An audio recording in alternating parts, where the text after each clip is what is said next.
ಒಳ್ಳೆಯ ಪೂರ್ವಿ ಗೆಜ್ಜೆಗಳ ಕಟ್ಟಿ ಕುಣಿಯುವ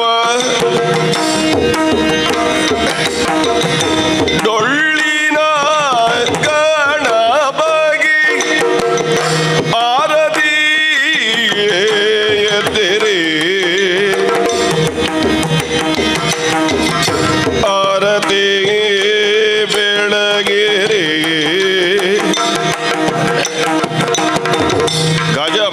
ಗಜಮುಖದವಗೆ ಗಣಪಗೆ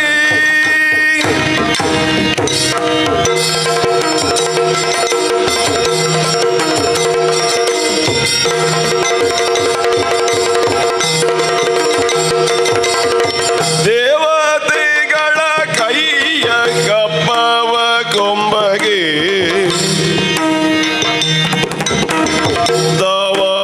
ದವಾಗ್ನಿಯಂದದಿ ಅಲಿವವಗೆ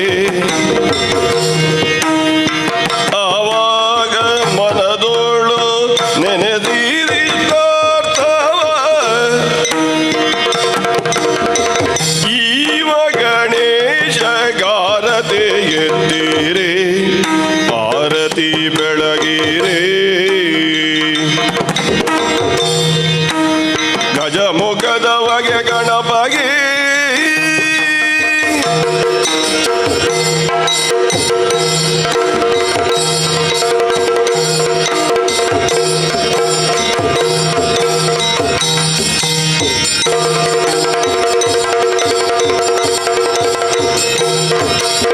ಕರದೊಳು ಪರಜು ಪಾಶಾಂಕುಶಧಾರಿಗೆ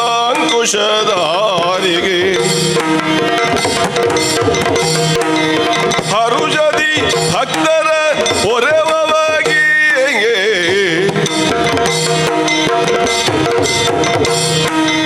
ಪುರಗ ಭೂಷಣನ ಕುಮಾರ ಗಜವದನನ ಚರಣ ಕಮಲಕಾರತಿ ಎತ್ತಿರಿ ಆರತಿ ಬೆಳಗಿರಿ ಗಜಮುಖದವಗೆ ಗಣಪಗೆ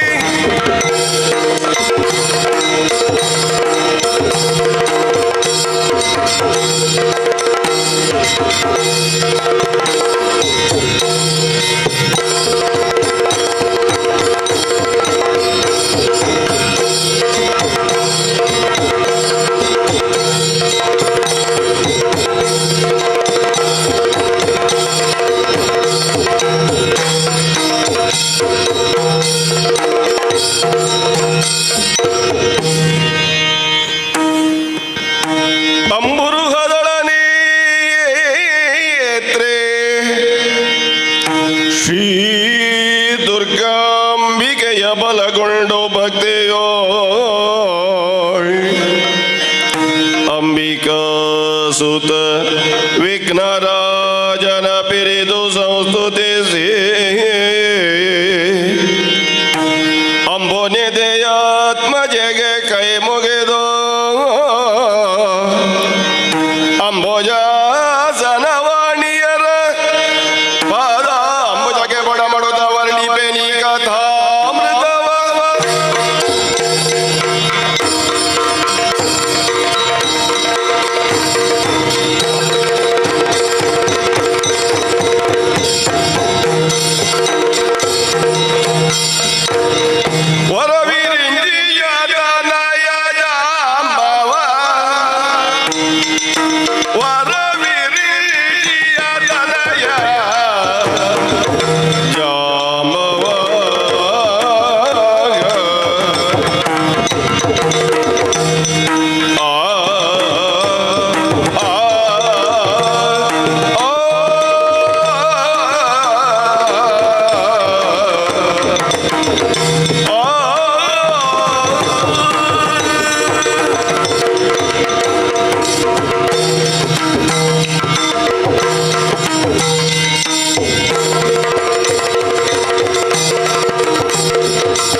ತೋದು ದಿನ ಎನ್ನುತ್ತ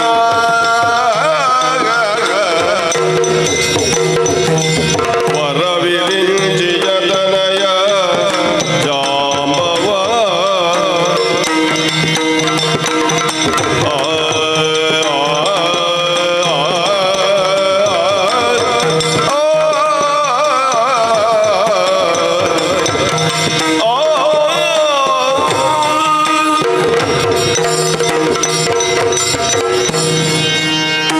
ಸರ್ವಂ ಬ್ರಹ್ಮ ಕಲ್ವಿದಂ. ಹೀಗಿರುವ ಆಸ್ತಿಕವಾದವನ್ನೇ ಮುಂದಿಟ್ಟುಕೊಂಡು ಅದೇ ಧೋರಣೆಯಿಂದ ನಂಬುಗೆಯನ್ನು ಗಾಢವಾಗಿ ಬೆಳೆಸಿಕೊಂಡು ಬಂದಂಥ ಪ್ರಪಂಚ ಇದು. ಅಣು, ರೇಣು, ತೃಣ, ಕಾಷ್ಟ, ಸ್ಥಾವರ, ಜಂಗಮಾದಿಗಳೆಂಬ ವರ್ಗ ಪ್ರಭೇದಗಳಿಂದ ಕೂಡಿದ ಪಾಂಚ ಭೌತಿಕವಾದಂಥ ಪ್ರಪಂಚ ಇದು ಒಂದು ಅಗೋಚರವಾದ, ಅಮೋಘವಾದ, ದಿವ್ಯವಾದಂಥ ಶಕ್ತಿಯಿಂದ ಸೃಷ್ಟಿಯಾಗಿದೆ ಅಂತ ನಾವು ನಂಬುತ್ತಾ ಬರುತ್ತೇವೆ. ಹಾಗೆಂದು ಈ ನಂಬುಗೆ ಸಾರ್ವತ್ರಿಕವೇ? ಈ ನಂಬುಗೆಯನ್ನು ಎಲ್ಲರೂ ಮಾನಿಸುತ್ತಾರೆ?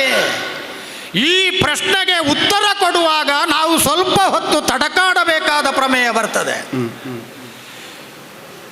ಈ ಪ್ರಪಂಚದಲ್ಲಿ ಎಷ್ಟು ವ್ಯಕ್ತಿಗಳಿದ್ದಾರೋ ಅಷ್ಟೇ ವ್ಯಕ್ತಿತ್ವಗಳಿರುವುದು ನಿರೀಕ್ಷಿತವೇ. ಒಬ್ಬನ ಯೋಚನೆ, ಒಬ್ಬನ ಭಾವನೆ ಮತ್ತೊಬ್ಬನ ಈ ಎರಡೂ ಸಂಗತಿಗಳ ಜೊತೆಗೆ ತಾಳೆ ಹೊಂದುವುದಿಲ್ಲ.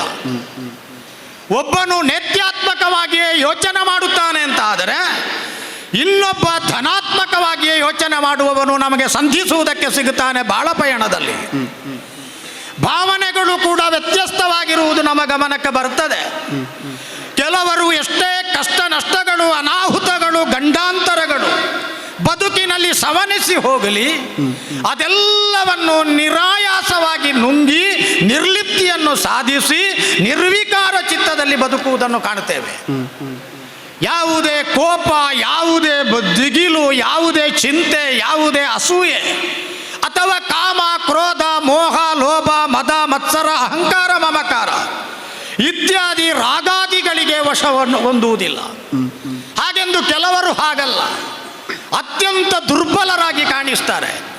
ಸಣ್ಣ ವಿಷಯಗಳಿಗೂ ತೀವ್ರವಾಗಿ ಪ್ರತಿಸ್ಪಂದಿಸಿ ಯೋಚನೆಗಳಲ್ಲಿ ನೇತ್ಯಾತ್ಮಕವಾದಂಥ ಋಣಾತ್ಮಕವಾದ ಧೋರಣೆಗಳನ್ನಿಟ್ಟುಕೊಂಡು ತಮ್ಮ ಬದುಕನ್ನು ತಾವಾಗಿಯೇ ವ್ಯಸನದ ಮಡುವಿಗೆ ತಳ್ಳಿ ನನ್ನನ್ನೊಮ್ಮೆ ಪಾರು ಮಾಡಿರಪ್ಪ ಅಂತ ಬೊಬ್ಬೆ ಹಾಕ್ತಾರೆ.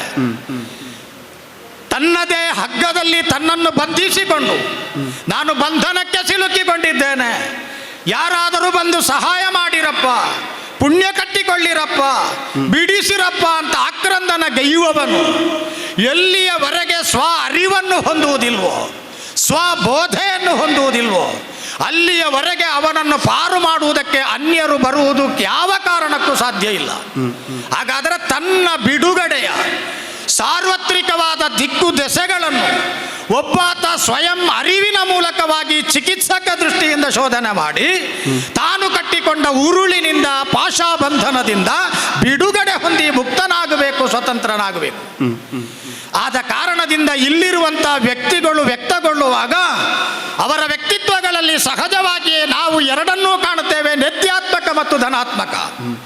ಹಾಗಾಗಿಯೇ ಪ್ರಪಂಚ ಅಂತ ಹೇಳುವುದು ಕಣ್ಣಿಗೆ ಕಾಣಿಸದ ಅಮೋಘವಾದ, ಅನನ್ಯವಾದ, ಶ್ರೇಷ್ಠವಾದ, ಜ್ಯೇಷ್ಠವಾದ, ವರಿಷ್ಠವಾದ, ಸರ್ವರ ಆರಾಧನೆಗೆ ಒಳಗಾದಂಥ ಶಕ್ತಿಯೊಂದರಿಂದ ಸೃಷ್ಟಿಯಾಗಿದೆ.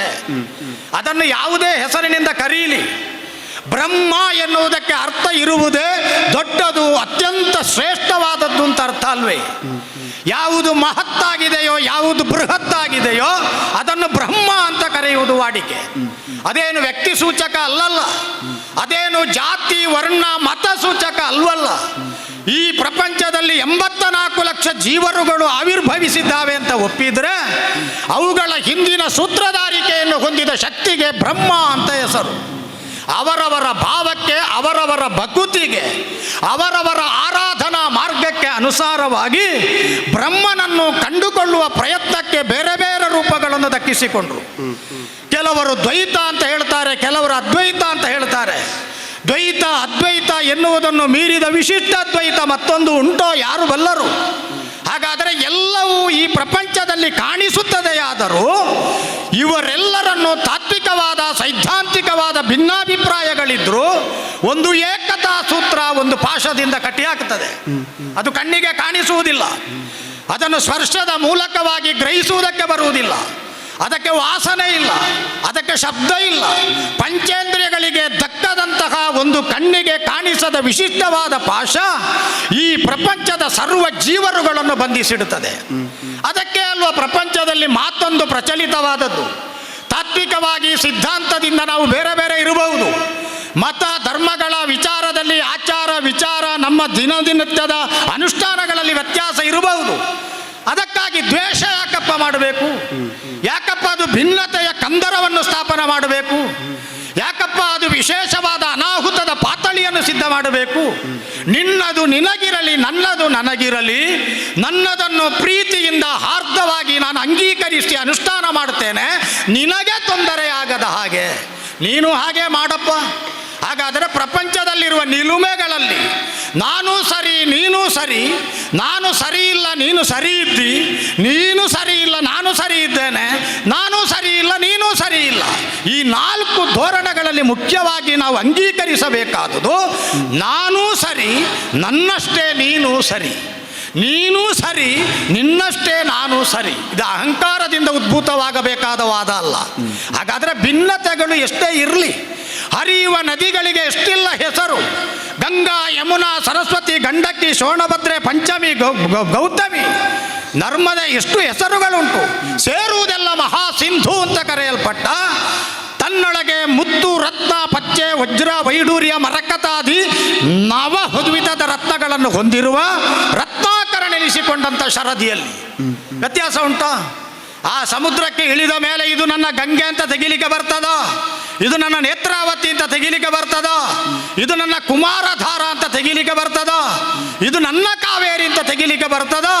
ಎಲ್ಲವೂ ಶಮನಿಸುವುದು, ಐಕ್ಯಗೊಳ್ಳುವುದು, ಸಂಗಮಗೊಳ್ಳುವುದು ಮಹಾಶರಥಿಯ ಒಡಲಿನಲ್ಲಿ. ಅತೀಯವಾದ ಭಿನ್ನಾಭಿಪ್ರಾಯ ಎಷ್ಟೇ ಇರಲಿ, ಆಲೋಚನಾ ವಿಧಾನದಲ್ಲಿ ಸಿದ್ಧಾಂತದ ತಾತ್ವಿಕವಾದ ನೆಲೆಗಟ್ಟು ಹೇಗೆ ಇರಲಿ, ಅತ್ಯಂತಿಕವಾಗಿ ಹಾರ್ದವಾದ ಪ್ರೀತಿಯ ಸೂತ್ರವನ್ನು ಕಡಿದು ಒಗೆಯಲಾಗದು. ಇಷ್ಟನ್ನು ನಾನು ಯೋಚಿಸುವ ಹೊತ್ತಿಗೆ ಈ ಪ್ರಪಂಚ ಬ್ರಹ್ಮನ ಸೃಷ್ಟಿ. ಆ ಬ್ರಹ್ಮ ಕಣ್ಣಿಗೆ ಕಾಣಿಸುವುದಿಲ್ಲ, ಅದು ಸ್ಪರ್ಶಕ್ಕೆ ನಿಲುಕುವುದಿಲ್ಲ, ಅದನ್ನು ಆಘ್ರಾಣಿಸುವುದಕ್ಕಾಗುವುದಿಲ್ಲ, ತ್ವಗಿಂದ್ರಿಯಗಳಿಗೆ ಅದು ನಮಗೆ ಲಭ್ಯವಾಗುವುದಿಲ್ಲ. ಹಾಗಾದರೆ ಯಾವುದು ಅಗೋಚರವಾಗಿದೆಯೋ, ಯಾವುದು ಲೀಲಾಜಾಲವಾಗಿ ಪ್ರಪಂಚ ವ್ಯವಹಾರವನ್ನು ನಡೆಸ್ತದೋ ಅಂತಹ ಮಹಾಶಕ್ತಿಯಿಂದ ಸೃಜಿತವಾದ ಈ ಜೀವಿಗಳಲ್ಲಿ ಮನುಷ್ಯ ಜೀವಿ ಅಂತ ಹೇಳುವವನು ಬಹಳ ಶ್ರೇಷ್ಠ. ಅವರೊಳಗೆ ಭಿನ್ನಾಭಿಪ್ರಾಯ ಉಂಟು.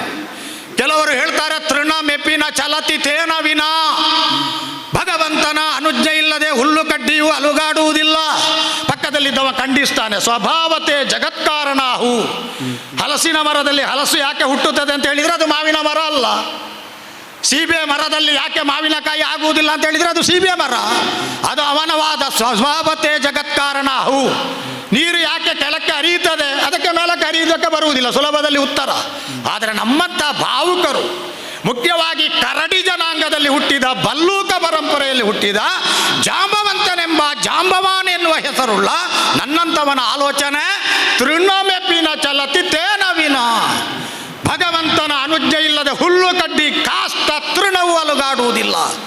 ಇಲ್ಲಿ ನಡೆಯಲ್ಪಡುವ ಸಕಲ ಕಲಾಪಗಳು, ದೈನಂದಿನ ವಿದ್ಯಮಾನಗಳು, ನಮ್ಮ ದಿನಚರಿಯ ಜೊತೆಗೆ ಸೇರಿಕೊಳ್ಳುವ ಹಾಸುಹಕ್ಕಾಗುವ ಪರಿವರ್ತನೆಗಳು ಎಲ್ಲವೂ ಭಗವಂತನ ಲೀಲಾ ನಾಟಕ. ಈ ಭಾವ, ಈ ಭಕುತಿ ನನ್ನಲ್ಲಿ ಸ್ಫುರಣೆ ಆಗುವುದಕ್ಕೆ ಕಾರಣ ನನ್ನ ನರನಾಡಿಗಳಲ್ಲಿ ತುಂಬಿಕೊಂಡಂತಹ ವಿಧಾತ ಕೊಟ್ಟಂತಹ ಕಾಣಿಕೆಯನ್ನೆತ್ತರು. ನಾನು ವಿಧಾತನ ನೇರ ಸೃಷ್ಟಿ. ನಾನು ಯಾವುದೋ ಶುಕ್ಲ ಶೋಣಿತದ ಸಂಬಂಧದಿಂದ ಸಮಾಗಮ ಮೈಥುನ ಪದ್ಧತಿಯಿಂದ ಸಂಜನಿಸಿದವನಲ್ಲ. ಬ್ರಹ್ಮ ಸೃಷ್ಟಿ ನಾನು ನೇರವಾಗಿ. ಆದ ಕಾರಣದಿಂದ ವಿಧಾತನ ಸುತ ನಾನು ಅಂತ ಹೇಳುವುದಕ್ಕೆ ಸಮಾಧಾನ. ವಿಸ್ತಾರವಾದಂಥ ವಿಂಧ್ಯ ಪರ್ವತದ ಶ್ರೇಣಿಯಲ್ಲಿ ನಾನಿದ್ದೇನೆ. ಆರ್ಯಾವರ್ತವನ್ನು ವಿಭಜಿಸುವುದಕ್ಕೆ, ಉತ್ತರ ಮತ್ತು ದಕ್ಷಿಣ ಎಂದು ಪ್ರತ್ಯೇಕಗೊಳಿಸುವುದಕ್ಕೆ ಹೇತುಕಾರಕವಾಗುವಂಥ ವಿಶಿಷ್ಟವಾದಂಥ ಪರ್ವತ ಶ್ರೇಣಿ ಸಹಸ್ರಾರು ಗಾವುದವರೆಗೆ, ಸಹಸ್ರಾರು ಯೋಜನದವರೆಗೆ ವಿಸ್ತಾರವಾಗಿ ಹಬ್ಬಿ ನಿಂತಿದೆ. ಇಲ್ಲೇ ನನ್ನ ಆವಾಸ ವಾಸ ಸ್ಥಾನವನ್ನು ಮಾಡಿಕೊಂಡಿದ್ದೇನೆ ನಾನು. ಈಗ ಹುಟ್ಟಿದವನಲ್ಲ ನಾನು. ಯಾವಾಗ ಹುಟ್ಟಿದವನು ಅಂತ ಹೇಳುವ ಸಂದರ್ಭ ಬೇರೆ. ಇಲ್ಲಿ ಅದನ್ನೆಲ್ಲ ಹೇಳಿದರೆ ಅಲ್ಲಿ ಅಂಥದ್ದು ಹೇಳುವುದು, ಹಾಗಾಗಿ ಅಲ್ಲಿ ಹೇಳಬೇಕಾದಾಗ ಹಾಗೆ ಹೇಳುವುದು, ಇಲ್ಲಿ ಅದನ್ನೆಲ್ಲ ಹೇಳಲಿಕ್ಕೆ ಬರುವುದಿಲ್ಲ. ಹಾಗಾದರೆ ಮಥನ ಏನು? ಈ ಪ್ರಪಂಚದಲ್ಲಿ ಯಾರು ನನ್ನನ್ನು ನಿಯಮಿಸಿದರೋ, ಆ ನಿಯಾಮಕ ನನ್ನನ್ನು ಎಲ್ಲಿಗೆ ಹೋಗು ಅಂತ ನಿರ್ದೇಶಿಸಿದನೋ, ಆ ಮಾರ್ಗದರ್ಶನದ ಪ್ರಕಾರ ನಾನು ಯಾರ ಮೊರೆ ಹೊತ್ತನೋ, ಯಾರ ಅನುಸಂಧಾನದಿಂದ ನನ್ನ ಬದುಕು ಭವ್ಯವಾಯಿತೋ, ಯಾವುದು ನನಗೆ ಚೇತೋಹಾರಿಯಾದ ಅನುಭವವನ್ನು ಕೊಟ್ಟಿತೋ, ಯಾರು ನನಗೆ ಕರಡಿ ಆದರೂ ಮಾನವನಿಗೆ ಸಮೀಪವಾದಂತಹ ದರ್ಶನ ಭಾಗ್ಯವನ್ನು ಕೊಟ್ಟನೋ, ಯಾರು ನನ್ನನ್ನು ಭಲ್ಲೂಕ ಅಂತ ಪರಿತ್ಯಜಿಸದೆ ನಿಕೃಷ್ಟ ಜಂತು ಅಂತ ತಿಳಿಯದೆ ಉತ್ಕರ್ಷೆಯಲ್ಲಿ ಮನುಷ್ಯನಿಗೆ ಸಮಾನ ಅಂತ ಹೇಳುವ ಹೆಗ್ಗಳಿಕೆಯ ಬಿರುದನ್ನು ಕೊಟ್ಟನೋ, ಅಂತಹ ಶ್ರೀರಾಮನ ದರ್ಶನಕ್ಕಾಗಿ ನಾನು ಕಾಯ್ತಾ ಇದ್ದೇನೆ. ಗಗನವನ್ನೇ ಮುಟ್ಟುವುದಕ್ಕಾಗಿ ಹಾತೊರೆಯುತ್ತಿರುವಂಥ ವೃಕ್ಷ ಸಂದೋಹ. ಈ ಸಂದೋಹಗಳ ಎಲೆಗಳ ಮರ್ಮರದಲ್ಲಿ ನಾನು ರಾಮನನ್ನು ಕಾಣುವ ಪ್ರಯತ್ನ ಮಾಡ್ತೇನೆ. ಅದು ವ್ಯಕ್ತಿಯಾಗಿ ಕಾಣುವುದಲ್ಲ, ಅದೊಂದು ಶಕ್ತಿಯಾಗಿ ಮಾತ್ರ ವ್ಯಕ್ತಗೊಳ್ಳುವುದಲ್ಲ, ಅದು ಭಾವದ ಒಳಗೆ ಉತ್ತೇಜನಕಾರಿಯಾಗಿ ಪ್ರತಿಸ್ಪಂದದ ಭಾವವನ್ನು ಹೃದಯದ ಮಿಡಿತಕ್ಕೆ ಸೇರಿದ ಶ್ರುತಿಯ ಹಾಗೆ ವ್ಯವಹಾರ ಮಾಡುವುದನ್ನು ಕಲಿಸಿಕೊಡುತ್ತದೆ. ಆ ಎಲೆಗಳ ಮರ್ಮರದಲ್ಲಿ ನಾನು ರಾಮನನ್ನು ಕಾಣ್ತೇನೆ. ಮುಂಜಾನೆ ಎದ್ದು ಭಗವನ್ ಭಾಸ್ಕರ ದೇವ ಉದಯಾದ್ರಿಯನ್ನು ಅಡರಿ ಬಂದು ತನ್ನ ಸದಮಲವಾದ ತೇಜಸ್ಸಿನ ಮೂಲಕವಾಗಿ ಭೂರಮೆಯನ್ನು ಸ್ಪರ್ಶಿಸುವ ಬ್ರಾಹ್ಮಿ ಮುಹೂರ್ತದಲ್ಲಿ ನಾನು ನೀಲವಾದಂಥ ಅಂಬರದ ಸುತ್ತಲೂ ರಾಮನನ್ನು ಹುಡುಕುತ್ತೇನೆ. ನಾನು ವಿಸ್ತಾರವಾಗಿ ಹರಡಿ ನಿಂತಿರುವ ಮೇಧಿನಿ ನದಿ ನದಗಳಿಂದ ಕೂಡಿ ಪರ್ವತ ಶ್ರೇಣಿಗಳನ್ನು ಹೊಂದಿ ಗಗನಚುಂಬಿಯಾದಂಥ ವೃಕ್ಷ ಸಂದೋಹಕ್ಕೆ ಬಸಿರಿನಿಂದ ಉಸಿರನ್ನು ಕೊಟ್ಟು ಹಸಿರಿನ ಮೂಲಕವಾಗಿ 84 ಲಕ್ಷ ಜೀವರಾಶಿಗಳಿಗೆ ತಿನಿಸನ್ನು ಉಣಿಸುವ ನಿಸರ್ಗ ರಮಣೀಯತೆಯ ಮಡಿಲಲ್ಲಿ ರಾಮನನ್ನು ನಾನು ಹುಡುಕುತ್ತೇನೆ. ನನ್ನ ರಾಮ ಎಲ್ಲ ಕಡೆ ಇದ್ದಾನೆ. ಅವನು ಆ ರಾಮ, ಈ ರಾಮ ಅಲ್ಲ. ನೀವೇ ಆಡಿದಿರಲ್ಲ ಆ ರಾಮದಿಂದ. ಹಾಗಾದರೆ ಆ ರಾಮ ನನ್ನ ಬದುಕಿನ ಉತ್ಕರ್ಷಕ್ಕೆ ಕಾರಣನಾದವನು, ನನ್ನ ಬದುಕಿನ ಉದ್ಧಾರಕ್ಕೆ ಕಾರಣನಾದವನು. ಮೃಗೀಯವಾದಂತಹ ಶಾರೀರಿಕವಾದ ಸಂರಚನೆ ಇದ್ದರೂ ಕೂಡ ಆತ್ಮತೆಯಿಂದ ಗಾಢವಾಗಿ ನನ್ನನ್ನು ಆಲಿಂಗಿಸಿ ನಿಂತವನು. ನಿನ್ನ ನಿಜವಾದಂಥ ಆತ್ಮರಾಮ, ಆತ್ಮ ಸಖನೆನಿಸಿದ ರಾಮ. ದೇವನೆಂದು ಕರೆದರೆ ಅದು ಸರಿಯೇ, ಅದನ್ನು ಮೀರಿ ಮಾನವೋತ್ತಮನಾಗಿ ಮರ್ಯಾದಾ ಪುರುಷೋತ್ತಮನಾಗಿ ತ್ರೇತೆಯಲ್ಲಿ ರಂಜಿಸಿದ ದಶರಥನ ಹಿರಿಯ ಮಗ ಕೌಸಲ್ಯ ಸಂಜಾತ ಅಂತ ಪ್ರಖ್ಯಾತಿ ಹೊಂದಿದವನು. ಆ ರಾಮ ನನ್ನ ರಾಮ. ಆ ರಾಮನಿಲ್ಲದೆ ನಾನು ಯಾವ ಕಾರಣಕ್ಕೂ ಇರೆ. ನನ್ನ ಬದುಕಿನ ಲವಲವಿಕೆಗೆ, ಚೇತನಕ್ಕೆ, ಸ್ಫೂರ್ತಿಗೆ ಹೇತುಕಾರಕನಾದ ರಾಮ. ಆ ರಾಮನನ್ನು ಕಾಣಬೇಕಾದದ್ದು ನಾನು ಪ್ರಕೃತಿಯ ನಡುವೆ.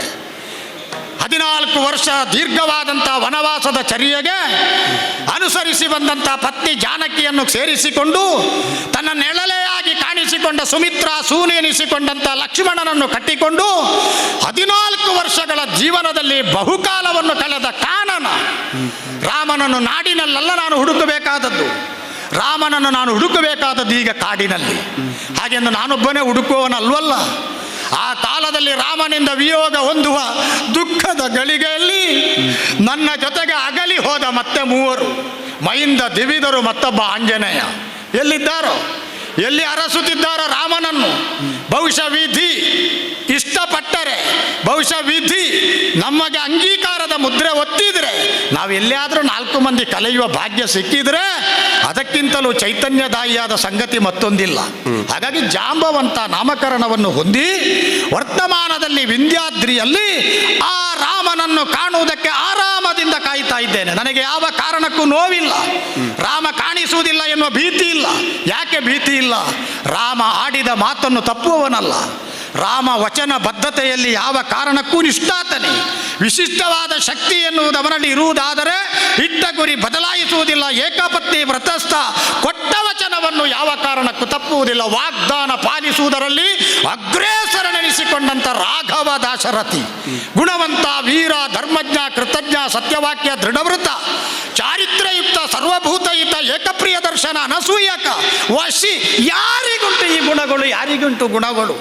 ರಾಮನೊಬ್ಬನಲ್ಲೇ ಏಕಮೇವ ದ್ವಿತೀಯವಾಗಿ ಅಡಕಗೊಂಡು ಸಂಗಮಗೊಂಡು ಒಬ್ಬ ಮಹೋದಾತನಾದಂಥ ವ್ಯಕ್ತಿಯನ್ನು ಪ್ರತಿಮಾ ರೂಪದಲ್ಲಿ ಪ್ರಪಂಚಕ್ಕೆ ಪರಿಚಯಿಸಿದ 17 ಗುಣಗಳು. ಹಾಗಾದರೆ ಆ ಗುಣಗಳಿಂದ ಸಂಭರಿತನಾದಂಥ ರಾಮ ನನ್ನ ಬದುಕಿನ ದಾರಿಯಲ್ಲಿ ಆರಾಮವಾಗಿ ಸಿಗುತ್ತಾನೆ. ಹೀಗೆ ಯೋಚಿಸಿ ಯಾವ ದಿನ ಅಂತ ಹೇಳಲಿಕ್ಕಿಲ್ಲ, ಒಂದಾನೊಂದು ದಿನ. ಜಾಂಬವಂತನ ಲೆಕ್ಕಾಚಾರಕ್ಕೆ ದಿನ ಹೇಳಲಿಕ್ಕುಂಟು, ವಾರ ನಕ್ಷತ್ರ ತಿಥಿ ಕರಣ ಪಂಚಾಂಗ ಹೇಳಲಿಕ್ಕುಂಟು. ಯಾವುದೋ ಒಂದು ದಿನ ಅಂತ ಇಟ್ಟುಕೊಳ್ಳಿ. ಈ ಮಧ್ಯಾಹ್ನದ ಹೊತ್ತು ಎಂದಿನಂತೆ ಈ ಪ್ರದೇಶಗಳಲ್ಲಿ ವಿಹರಿಸಿ ಒಂದಷ್ಟು ಜೇನನ್ನು ಭುಂಜಿಸಿ ಸಸ್ಯಾಹಾರ ಪ್ರಿಯನಾದಂಥ ನಾನು ಬೇಕಾದ ಹಣ್ಣು ಹಂಪಲುಗಳನ್ನು ತಿಂದು, ಇದು ನನ್ನ ಬಿಲ ಒಂದು ಉಂಟಲ್ಲ, ನನ್ನ ಗುಹೆ ಒಂದು ಉಂಟಲ್ಲ, ತೆರಳೋದಿರೆ ಬಿಲಗೆಲುದ ಮಾರ್ಗದಿ, ತೆರಳೋದಿರೆ ಬಿಲಗೆಲುದ ಮಾರ್ಗದಿ, ತರುವ ತೂಗುತ್ತ ಜಾಂಬವಂತನು ಬರಲಿ ಬಂದಳ ಗತಿ ಅಣಿ ಎಲಗೆಲು ತೆರಳೆಲ್ಲ.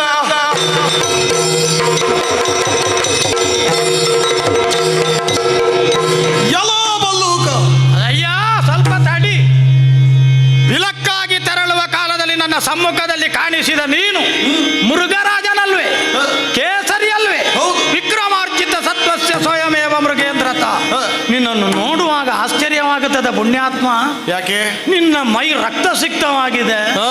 ನಿನ್ನ ಕೇಸರಿ ನೆತ್ತರಿನಿಂದ ತೊಯ್ದು ತುಪ್ಪೆ ಆಗಿದೆ, ನಿನ್ನ ಹರಿತವಾದಂತಹ ಹಲ್ಲುಗಳು ಅಗಲವಾದ ಬಾಯಲ್ಲಿ ಏನನ್ನು ಕಚ್ಚಿಕೊಂಡ ಹಾಗೆ ಕಾಣಿಸ್ತದೆ. ಥಳಿಸುವ ಅಮೋಘವಾದ ಪುಷ್ಯ ರಾಗದ ಹಾಗೆ ವೈಭೋಗದಿಂದ ಬೆರೆಯುತ್ತಿರುವ ವಸ್ತುವನ್ನು ಕಂಡಾಗ ಅದೊಂದು ಖಚಿತವಾಗಿ ರತ್ನ ಅಂತ ನನಗೆ ಅರ್ಥ ಆಗುತ್ತದೆ. ಪುಣ್ಯಾತ್ಮ, ಏನು? ಇಂತಹ ಅಮೂಲ್ಯವಾದ ರತ್ನವನ್ನು ಈ ಮೈಯಲ್ಲೆಲ್ಲ ನೆತ್ತರು ಸುರಿಸುವ ನೀನು ತಕೊಂಡು ಹೋದರೆ ಒಂದು ಅದು ಮಲಿನ ಆಗುತ್ತದೆ ಅಂತ ಪ್ರತ್ಯೇಕ ಕಾರಣ. ಅದಕ್ಕಿಂತಲೂ ಮುಖ್ಯ, ನಿನ್ನಂತವ ತಕೊಂಡೋಗಿ ಮಾಡುವುದಾದರೂ ಏನು, ನೋಡುವುದಕ್ಕೆ ಬಲ್ಲೂಕ ಆದರೂ ಮನುಷ್ಯನ ಸಂವೇದನೆಯನ್ನು ಹೊಂದಿರುವ ನನಗದನ್ನು ನೀನು ಕೊಟ್ರೆ ನಾನು ತಕೊಂಡು ಹೋಗ್ತೇನೆ. ನಿನ್ನ ಕೊಡಬೇಕು. ಕೊಡಪ್ಪ ನನಗೆ. ಸಂಪಾದಿಸಿದ್ದು ಗೊತ್ತಿಲ್ಲ.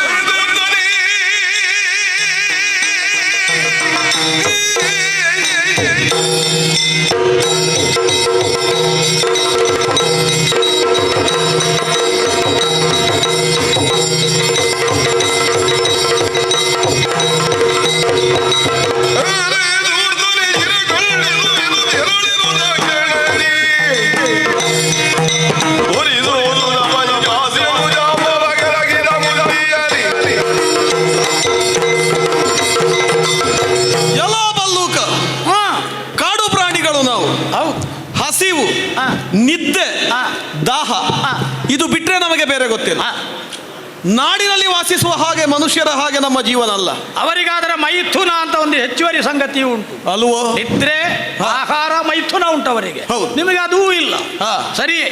ಇನ್ನೊಂದು, ಇದರಿಂದ ಹೊರತಾದ ಮತ್ತೊಂದು ಬದುಕಿನಲ್ಲಿ ಮತ್ತೊಂದು ಆಕಾಂಕ್ಷೆಗಳನ್ನು ಇರಿಸಿಕೊಳ್ಳುವವರೆಲ್ಲ ನಾವು. ನಿಮಗದ ಅಗತ್ಯವೂ ಇಲ್ಲ ಬಿಡು. ಹಸಿದಾಗ ಆಹಾರ ಸಿಕ್ಕಿದ್ರೆ ಸಾಕು, ನಿದ್ದೆ ಬಂದಾಗ ಮಲಗಿದ್ರೆ ಆಯ್ತು. ಬಲಿರೆ ಇದರಲ್ಲಿ ನನಗಾಗಲಿ ನಿನಗಾಗಲಿ ಯಾವ ವ್ಯತ್ಯಾಸವೂ ಇಲ್ಲ. ಹಾಗೆ ನೋಡುವುದಕ್ಕೆ ಹೋದ್ರೆ ನನ್ನನ್ನು ಕಾಡಿನ ರಾಜ ಅಂತ ಎಲ್ಲರೂ ಗುರುತಿಸುವುದಿದೆ. ಮೃಗರಾಜ ನೀನು. ಹಾಗೆ ಗುರುತಿಸಿಕೊಳ್ಳುವುದಕ್ಕೆ ಎರಡು ಕಾರಣ ಇದೆ. ಏನು? ಒಂದು, ಕಾಡಿನಲ್ಲಿ ನಾನಿದ್ದೇನೆ ಅಂತ ಊರಿನವರು ಯಾರು ಬರುವುದಿಲ್ಲ. ಇನ್ನೊಂದು, ಊರಿನವರು ಯಾರು ಬರುವುದಿಲ್ಲ ಅಂತ ನಾನು ಒಂದು ಕಾಡಲ್ಲಿ. ಕೆಲವೊಮ್ಮೆ ಕಾಡನ್ನು ಸಂರಕ್ಷಿಸುವುದಕ್ಕೆ ಬೇರೆ ಬೇರೆ ದಾರಿಗಳು ಬೇಕು. ಹೌದು. ಹಿಂಸ್ರ ಪಶು ಎನಿಸಿಕೊಂಡ ಒಮ್ಮೆ ಮೈ ಮೇಲೆ ಹಾರಿದ್ರೆ ಎಂತವನದ್ದ ಜೀವವನ್ನೇ ತೆಗೆಯಬಲ್ಲ ಮೃಗರಾಜ ಇರುವುದರಿಂದ ಯಾರು ಕಾಡಿಗೆ ಬರುವುದಿಲ್ಲ. ಹೌದು. ಕಾಡು ನಾಶ ಆಗುವುದಿಲ್ಲ. ಹೌದು. ಇನ್ನೂ ಒಂದುಂಟು. ಏನು? ಮನುಷ್ಯ ವರ್ಗದಲ್ಲಿ ಈ ಕೆಡವು ಕಾಡುಗಳನ್ನು ದೇವರ ಕಾಡು ಅಂತ ಘೋಷಣೆ ಮಾಡುವುದು. ಯಾಕೆ ದೇವರ ಕಾಡು ಅಂತ ಘೋಷಣೆ ಮಾಡುವುದು? ಯಾಕೆ? ಆಗ ಅಲ್ಲಿಗೆ ಯಾರು ಮರಹನನಕ್ಕೆ ಹೋಗುವುದಿಲ್ಲ. ಹೌದು. ಚೋರರ ಬಾಧೆ ಇಲ್ಲ. ಹೌದು. ಕಾಯ್ದಿರಿಸಲ್ಪಡುತ್ತದೆ ವನ. ಅದರಿಂದ ಪ್ರಕೃತಿಯ ಸಮತೋಲನ ಏರ್ಪಡುತ್ತದೆ. ನಿನ್ನದು ಹಾಗಲ್ಲ. ನೀನಿರುವುದರಿಂದ ಜನ ಬರುವುದಿಲ್ಲ. ಒಪ್ಪುತ್ತೇನೆ ನಾನು. ಅಲ್ವಾ? ಇನ್ನೊಂದು, ನಾನಿದ್ದೇನೆ ಅಂತ ಜನವು ಬರದೆ. ಅದನ್ನೇ ನಾನು ಆಡಿದ್ದು. ನೀನಿರುವ ನಿನ್ನ ಅಸ್ತಿತ್ವ ಇರುವುದರಿಂದಲೇ ಯಾರು ಬರುವುದಿಲ್ಲ. ನಾನಿರುವ ಕಾರಣದಿಂದಲಾಗಿ ನಿಮಗೂ ಇರುವುದಕ್ಕೆ ಇಲ್ಲಿ ಅವಕಾಶ ಆಗಿದೆ. ಅದೇ ಹೇಗೆ ನಿರ್ಧರಿಸಿದೆ ನೀನು? ನಾನಿರುವುದರಿಂದ ಯಾರು ಬರುವುದಿಲ್ವಲ್ಲ ಕಾಡಿಗೆ. ನಿನ್ನ ಹಾಗೆ ನಿನ್ನ ಕಾರಣದಿಂದ ಇಲ್ಲಿಗೆ ಬಂದು ಬರುವುದಕ್ಕೆ ಹೆದರ್ತಾರೆ ಅಂತ ಆದರೆ ನಾನು ನಿಶ್ಚಂಕೆಯಿಂದ ಇರಬಹುದು. ಹೌದು. ಯಾಕಂದ್ರೆ ನನಗೆ ಯಾರು ಉಪದ್ರ ಮಾಡ್ಲಿಕ್ಕೆ ಬರುವುದಿಲ್ಲಲ್ಲ. ಹೌದು. ಒಂದರ್ಥದಲ್ಲಿ ಒಪ್ಪಬಹುದು. ಕಾಡು ರಕ್ಷಿಸುತ್ತೇನೆ ಅಂತ ಹೇಳಿದ್ರೆ ಬರಿಯ ಮರಗಿಡಗಳನ್ನು ಮಾತ್ರ ಅಲ್ಲ, ಇದರ ಒಳಗಿರುವ ಸಕಲ ಜಂತುಗಳ ಉಳಿವಿಗೆ ನಾನು ಕಾರಣನಾಗ. ಅಲ್ಲಿರೆ ಅಷ್ಟು ಮಾತ್ರವಲ್ಲ, ಮೊದಲೇ ಹೇಳಿದ ಹಾಗೆ ಹಸಿವು ನಿದ್ದೆ ಬಿಟ್ರೆ ಬೇರೆ ನಮಗೆ ಗೊತ್ತಿಲ್ಲ. ಬಾಯಾರಿದರೆ ನೀರು ಕುಡಿದೆವು. ಇವತ್ತಿನ ಈ ಹೊತ್ತಿಗೆ ನಾನು ಹಸಿದಿದ್ದಾಗ ಸಿಕ್ಕಿತೊಂದು ಬೇಟೆ. ಹೌದು. ಬೇಟೆ ಇದೇ ಕಾಡಿನದ್ದ ಅಥವಾ ಬೇರೆ? ಹಾಗಲ್ಲ, ನಿತ್ಯವೂ ಕಾಡಿನಲ್ಲೇ ಇದ್ದಂತಹ ಮೃಗಗಳೊಡನೆ ಸೆಣಸಾಡಿ ಅವುಗಳನ್ನು ಕೊಂದು ಅವುಗಳ ಮಾಂಸವನ್ನು ಮೆಲ್ಲುತ್ತಾ ನನ್ನ ಹಸಿವನ್ನು ನೀಗಿಸಿಕೊಂಡು ನಿಮಗದು ಸ್ವಭಾವ ಗುಣ ಅಲ್ವೋ? ಇವತ್ತು ಹಾಗೆ ನೋಡುವುದಕ್ಕೆ ಹೋದ್ರೆ ಹಸಿದಿದ್ರೆ ಈ ಹೊತ್ತು ನಿನ್ನ ಮೇಲೆ ಹಾರಬೇಕಿತ್ತು ನಾನು. ನನ್ನನ್ನು ಯಾವತ್ತೂ ನೀನು ತಿಂದು ಹೊಟ್ಟೆ ತಂಪು ಮಾಡಿಕೊಂಡದ್ದಕ್ಕೆ ಆಧಾರ ಇಲ್ಲ. ಹೌದು. ಸಿಂಹ ಬಂದು ಒಂದು ಕರುವನ್ನು ಹಿಡಿಯಿತು. ಹೌದು. ಆ ಸಿಂಹ ಬಂದು ಕಾಡು ಕೋಣವನ್ನು ಹಿಡಿಯಿತು. ಹೌದು. ಆ ಸಿಂಹ ಬಂದು ಜಿಂಕೆಯನ್ನು ಹಿಡಿಯಿತು. ಸಿಂಹ ಬಂದು ಕರಡಿ ಹಿಡಿಯಿತು ಅಂತ ಉಂಟಾ? ಇಲ್ಲ. ಮತ್ತೆ ಆದ್ರೆ ನನ್ನ ಹಸಿವನ್ನು ನೀಗಿಸಬಲ್ಲಂತಹ ದೈತ್ಯ ದೇಹಿಯೇ ನನಗೆ ಬೇಕಾಯ್ತು. ನೀನು ಮನಸ್ಸು ಮಾಡಿದ್ರೆ ನನ್ನನ್ನು ತಿನ್ಲಿಕ್ಕಲ್ಲದಿದ್ರು ಸುಮ್ಮನೆ ಆದ್ರೆ ಸುಮ್ಮಗುಳಿದದ್ದು ಯಾಕೆ ಗೊತ್ತ? ಯಾಕೆ? ಈಗ ಹಸಿವು ನನಗಿಲ್ಲ. ಬಲಿರೆ ನಾನು ಊಟ ಮಾಡಿ ಬಂದದಿಲ್ಲ. ಹೌದು. ಆದ್ರೆ ಏನು ಊಟ ಮಾಡಿದ್ದೆ, ಏನು ತಿಂದಿದ್ದೇನೆ ಅಂತ ಕೇಳಿದ್ರೆ, ನಾಡಾಡಿಯಾಗಿದ್ದಂತಹ ಒಬ್ಬ ಕುವರ ಮನುಷ್ಯ ನರ ಮಾಂಸ ಭಕ್ಷಣೆ ಮಾಡಿದ್ಯಾ? ಹೌದು. ಈ ಕಾಡಿಗೆ ನರ ಬಂದಿದೆ. ಹೇಗಿದ್ದಪ್ಪ ಅವ ನೋಡ್ಲಿಕ್ಕೆ? ಅವನ ಬಣ್ಣ ಚೆನ್ನಾಗಿದ್ದ. ಬೆಳ್ಳಗಿದ್ದನೋ? ಬೆಳ್ಳಗೆ ಅಲ್ಲ, ನೀಲ ಶರೀರದವನು ಅಲ್ವೇ ಅಲ್ಲ? ಹಾಗೆ ನೀಲ ಶರೀರದವನು ನಿನ್ನ ಕೈಯಿಂದೆಲ್ಲ ಬೀಳ್ಲಿಕ್ಕಿಲ್ಲ ಬಿಡು. ಅಂತೂ ಮನುಷ್ಯನನ್ನು ಹಿಡಿದಾನೆ. ಒಬ್ಬನಲ್ಲ, ಅವನ ಜೊತೆಗೆ ಒಂದಷ್ಟು ಜನ ಇದ್ರು ಗುಂಪಿನಲ್ಲಿ. ಉಳಿದವರ ಜೊತೆ ಆತನನ್ನು ಹೋಲಿಕೆ ಮಾಡಿ ನೋಡಿದ್ರೆ ಅವ ಹುಟ್ಟ ವಸನ, ಅವನಲ್ಲಿರುವಂತಹ ಕಳೆ, ಆತನ ವ್ಯಕ್ತಿತ್ವ, ಇದನ್ನೆಲ್ಲ ಗಮನಿಸುವಾಗ ಸಾಮಾನ್ಯದವ ಅಲ್ಲ, ಸ್ವಲ್ಪ ಪ್ರತಿಭಾವಂತ ಅಂತಲೇ ಅನ್ನಿಸಿತು ನನಗೂ ಕೂಡ. ಕೇಳಿದೆಯಲ್ಲ ಯಾಕೆ ಬಂದರು ಕಾಡಿಗೆ? ಅವರು ಬಂದ್ರೆ ಯಾಕೆ ಬಂದರು? ಕಾಡಿನ ಸಂಪತ್ತನ್ನು ಒಂದೋ ಸೂರೆಗೊಳ್ಳಬೇಕು. ಹಾಗೆ ಬರುವುದಕ್ಕೆ ನಾವು ಸುಮ್ಮಗೆ ಬಿಡುವವರಲ್ಲ. ಇನ್ನೊಂದೇನು, ನಮ್ಮವರು ಯಾರಾದ್ರೂ ಅವರ ಊರಿಗೆ ಹೋಗಿರ್ಬೇಕು. ಬಹುಶಃ ಆ ವದಂತಿಯನ್ನು ಕೇಳಿ ಬೇಟೆಯಾಡುವುದಕ್ಕೆ ಈ ಕಾಡಿಗೆ ಒಂದು ಕಾರಣದಿಂದ ಬರುವವರು ಇದ್ದಾರೆ ಅಂತ ಕೇಳಿದ್ದೇವೆ. ಅವರಿಗೆ ಚಾರಣಿಗರು ಅಂತ ಹೆಸರು. ಈ ಚಾರಣ ಕೆಲವರಿಗೆ ಹವ್ಯಾಸ. ಹೌದು. ಕೆಲವರು ಚಾರಣದಿಂದ ಆಪತ್ತು ತಂದುಕೊಳ್ಳುತ್ತಾರೆ. ಹೌದು. ಮಾಡಬಾರದ ಸಾಹಸವನ್ನು ಮಾಡಿ ಎಲ್ಲಿಯೋ ಇದಿಷ್ಟೇ ಆಳ ಉಂಟು ಅಂತ ಹೊಂಡಕ್ಕೆ ಇಳಿದು ಮುಳುಗುವುದ, ಪರ್ವತದಿಂದ ಜಾರುವುದೆಲ್ಲ ನಡೆಯುತ್ತದೆ. ಹಾಗಾಗಿ ಚಾರಣಿಗರು ಬರುವುದುಂಟು. ಕೇವಲ ಬೇಟೆಗಾಗಿ ಬರುವುದೋ ಅಥವಾ ಊರಿನ ಪ್ರಾಣಿಗಳನ್ನು ಹಿಡಿದದ್ದನ್ನು ಶಿಕ್ಷಿಸುವುದಕ್ಕೆ ಬರುವುದೋ ಅಥವಾ ಕೃಷಿ ವರ್ಗದವರು ಬೆಳೆಸಿದಂತ ಫಲವಸ್ತುಗಳನ್ನು ತಿಂದದ್ದಕ್ಕೆ ಮೃಗಗಳನ್ನು ದಂಡಿಸುವುದಕ್ಕೆ ಬರುವುದೋ ಇತ್ಯಾದಿ ಇತ್ಯಾದಿ ಅಲ್ಲದೆ ಚಾರಣಕ್ಕೂ ಬರುವವರಿದ್ದಾರೆ. ಇವರು ಯಾಕೆ ಬಂದ್ರಪ್ಪ? ಇವರು ಚಾರಣಕ್ಕೆ ಬಂದವರು. ಯಾಕಂದ್ರೆ ಇಲ್ಲಿ ನಾವಿರುವಾಗ ಯಾರು ಚಾರಣಕ್ಕೆ ಬರುವುದಕ್ಕೆ ಸಾಧ್ಯವಿಲ್ಲ. ನಿನ್ನ ಬಗ್ಗೆ ಹೆದರಿ ಗಡಗಡ ನಡುಗುತ್ತದೆ ಇಡೀ ಬಗ್ಗೆ ತಿಳಿಯದೆ ಬಂದವರಾದ್ರೂ ನನ್ನನ್ನು ನೋಡುವಾಗ ಹೆದರಿ ಓಡಿ ಹೋಗಬೇಕು. ಅದಲ್ಲ, ಅವರ ಕೈಯಲ್ಲಿದ್ದಂತಹ ಆಯುಧಗಳು ನಾನು ಎದುರಾಗಿ ನಿಂತ ಹೊತ್ತು ನನ್ನೊಡನೆ ಸೆಣಸಾಡುವುದಕ್ಕೆ ಮುಂದಾದ. ಹೌದೇ? ಸ್ಪಷ್ಟವಾಯ್ತು ಇವ ಒಂದಷ್ಟು ಕಲಿತುಕೊಂಡೇ ಬಂದವನು ಅಂತ. ಯಾಕೆಂದ್ರೆ ನಾಗರಿಕ ಸಮಾಜದಲ್ಲಿ ಹೋರಾಟಕ್ಕೆ ಮನುಷ್ಯನ ಜೊತೆಗೆ ಹೇಗೆ ಅಂತ ಅಷ್ಟೇ ಕಲಿಸುವುದಲ್ಲ, ಪ್ರಾಣಿಗಳು ಆಕಸ್ಮಿಕವಾಗಿ ಗಂಡಾಂತರ ಪ್ರಾಯವಾಗಿ ಮೈಗೆ ಬಿದ್ದರೆ ಅವುಗಳನ್ನು ಹೇಗೆ ನಿಭಾಯಿಸಬೇಕು ಎನ್ನುವುದನ್ನು ಕಲಿಸಲಾಗ್ತದೆ ಅಲ್ವೋ? ಹಾಗಾಗಿ ನಿನ್ನನ್ನವ ಕರೀತಾನೆ ಯುದ್ಧಕ್ಕೆ ಅಂತ ಆದ್ರೆ ಬಲಾಢ್ಯನೇ ಇರಬೇಕಲ್ಲ. ಹೌದು. ಅವರಲ್ಲಿರುವಂತಹ ಆಯುಧಗಳೆಲ್ಲವನ್ನು ಕಂಡಾಗ ಅವರು ಬೇಟೆಗೆ ಬಂದವರು ಅಂತ ಗೊತ್ತಾಯ್ತು.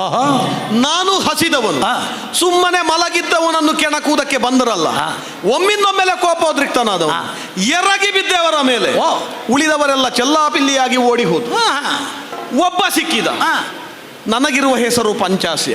ಒಂದು ಬಾಯಿ, ಎರಡು ಕೈ, ಎರಡು ಕಾಲು, ನಖಗಳಿಂದ ಕೂಡಿದ ಆ ಅಂಗವೂ ಕೂಡ ನನಗೊಂದು ಮುಖವೇ ಅದು. ಹಾಗಾಗಿ ನನ್ನ 5 ಮುಖಗಳಿಂದಲೂ ಆತನ ದೇಹವನ್ನು ಚೆನ್ನಾಗಿ ಕಲ್ತಿದ್ದೀನಿ ನೀನು. ಹೌದು. ಈಗ ಸಾಧಾರಣವಾಗಿ ಊರಿನಲ್ಲಿ ವನ್ಯಪ್ರಾಣಿಗಳ ಸ್ವಭಾವದ ಪಾಠ ಮಾಡುವಾಗ ಪಂಚಾಸ್ಯ ಅಂದ್ರೆ ಅಲ್ಲಿರೋ ಗುರುಗಳು ವಿವರಣೆ ಕೊಡುವುದು. ಹೌದು. ಈಗ ನೋಡುವಾಗ ನಿನ್ನ ಹತ್ರ ಬಂದು ವ್ಯಾಕರಣ ಕಲಿಬಹುದು, ಅಷ್ಟು ಕಲ್ತಿದ್ದೀನಿ. ನನ್ನ ಬಗ್ಗೆ ನಾನು ತಿಳ್ಕೊಳ್ಬೇಕು. ಅರಿವು ಇಲ್ಲದಿದ್ರೆ ಯಾವ ಅರಿವು ಇದ್ದು ಪ್ರಯೋಜನ ಇಲ್ಲ ಅಲ್ವೋ? ಮುಂದೆ ಅವನ ಮೇಲೆ ಎರಗಿದೆ, ಬೇಕಾದಷ್ಟು ರಕ್ತ ಕುಡಿದೆ, ಮಾಂಸವನ್ನು ಎಲುಬನ್ನೆಲ್ಲ ಮೆದ್ದೆ,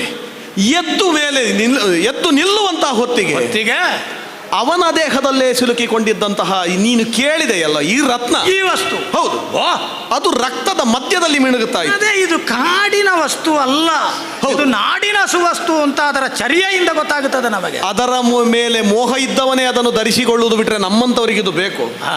ಆದರೂ ನಿನ್ನ ಕೈಗೆ ಯಾಕೆ ಬಂತಪ್ಪ? ನೋಡುವಾಗ ಅದು ಆಕರ್ಷಣೀಯವಾದದ್ದರಿಂದ ಬಹಳ ಆಕರ್ಷಕವಾಗಿ ಗಮನ ಸೆಳೆಯಿತು. ಹೇಗೂ ನಾನೊಬ್ಬ ರಾಜ, ಏನೂ ಇಲ್ಲ ಅಂತ ಆಗುವುದಕ್ಕಿಂತ ಇದನ್ನಾದ್ರೂ ಇಟ್ಟುಕೊಂಡು ತಿರುಗಾಡಬಹುದಲ್ಲ ಸುಮ್ಮನೆ ಹೇಳಿಕೊಳ್ಳಿಕ್ಕೆ.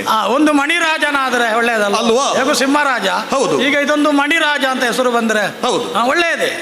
ಇದನ್ನಿಟ್ಟುಕೊಂಡು ನಾನೇನು ಸಂಪಾದಿಸುತ್ತೇನೆ ಅನ್ನೋದು ಮುಖ್ಯ ಅಲ್ಲ, ಆದ್ರೆ ನನ್ನ ಜೊತೆಗೆ ಅದು ಇದ್ರೆ ಏನಾಗುತ್ತದೆ ಅನ್ನುವ ಕುತೂಹಲ ಈ ನೆಲೆಯಿಂದ, ಅದರ ಮೇಲೆ ಆಸೆಯಿಂದ, ಅದು ಬೇಕು ನನಗೆ ಅನ್ನುವ ನೆಲೆಯಿಂದ ಅದನ್ನು ಹಿಡಿದುಕೊಂಡು ಸಾಗಿ ಬರ್ತಾ ಇದ್ದವು. ಅವನನ್ನು ಕೊಂದುದರ ಪರಿಣಾಮದಿಂದಲಾಗಿ ರಕ್ತ ಸಿಕ್ತವಾಗಿದೆ. ಹೌದು. ಹಾಗಾದರೆ ಈ ರತ್ನವನ್ನು ನೀನು ಅಪಹರಿಸಿ ತಂದೆ, ಬಲಾತ್ಕಾರದಿಂದ ಒಬ್ಬನನ್ನು ಕೊಂದ ನಂತರ ತಂದೆ. ಈಗ ನನ್ನ ಸಮ್ಮುಖಕ್ಕೆ ಬಂದಾಗ ನನಗದನ್ನು ಕೊಡು ಅಂತ ನಾನು ಕೇಳಿದೆ. ಹೌದು. ಸೌಮ್ಯ ಭಾಷೆಯಿಂದ, ಅವಧರಿಸುವ ಭಾಷೆಯಿಂದ, ನಿನಗೆ ಇಷ್ಟವಾಗುವ ಭಾಷೆಯಿಂದ ಅದನ್ನು ನನಗೆ ಕೊಡಬಹುದು. ನೀನು ಕೊಡುವುದಕ್ಕೆ ಸಾಧ್ಯವೇ ಇಲ್ಲ. ಅಯ್ಯ. ಯಾಕೆ ಬಲ್ಲೆಯ? ಯಾಕೆ? ನನ್ನ ಪರಾಕ್ರಮದಿಂದ ಸಂಪಾದಿಸಿಕೊಂಡೆ. ನಾನೇನು ಕಡಿಮೆಯೋ? ಹರಿಹರ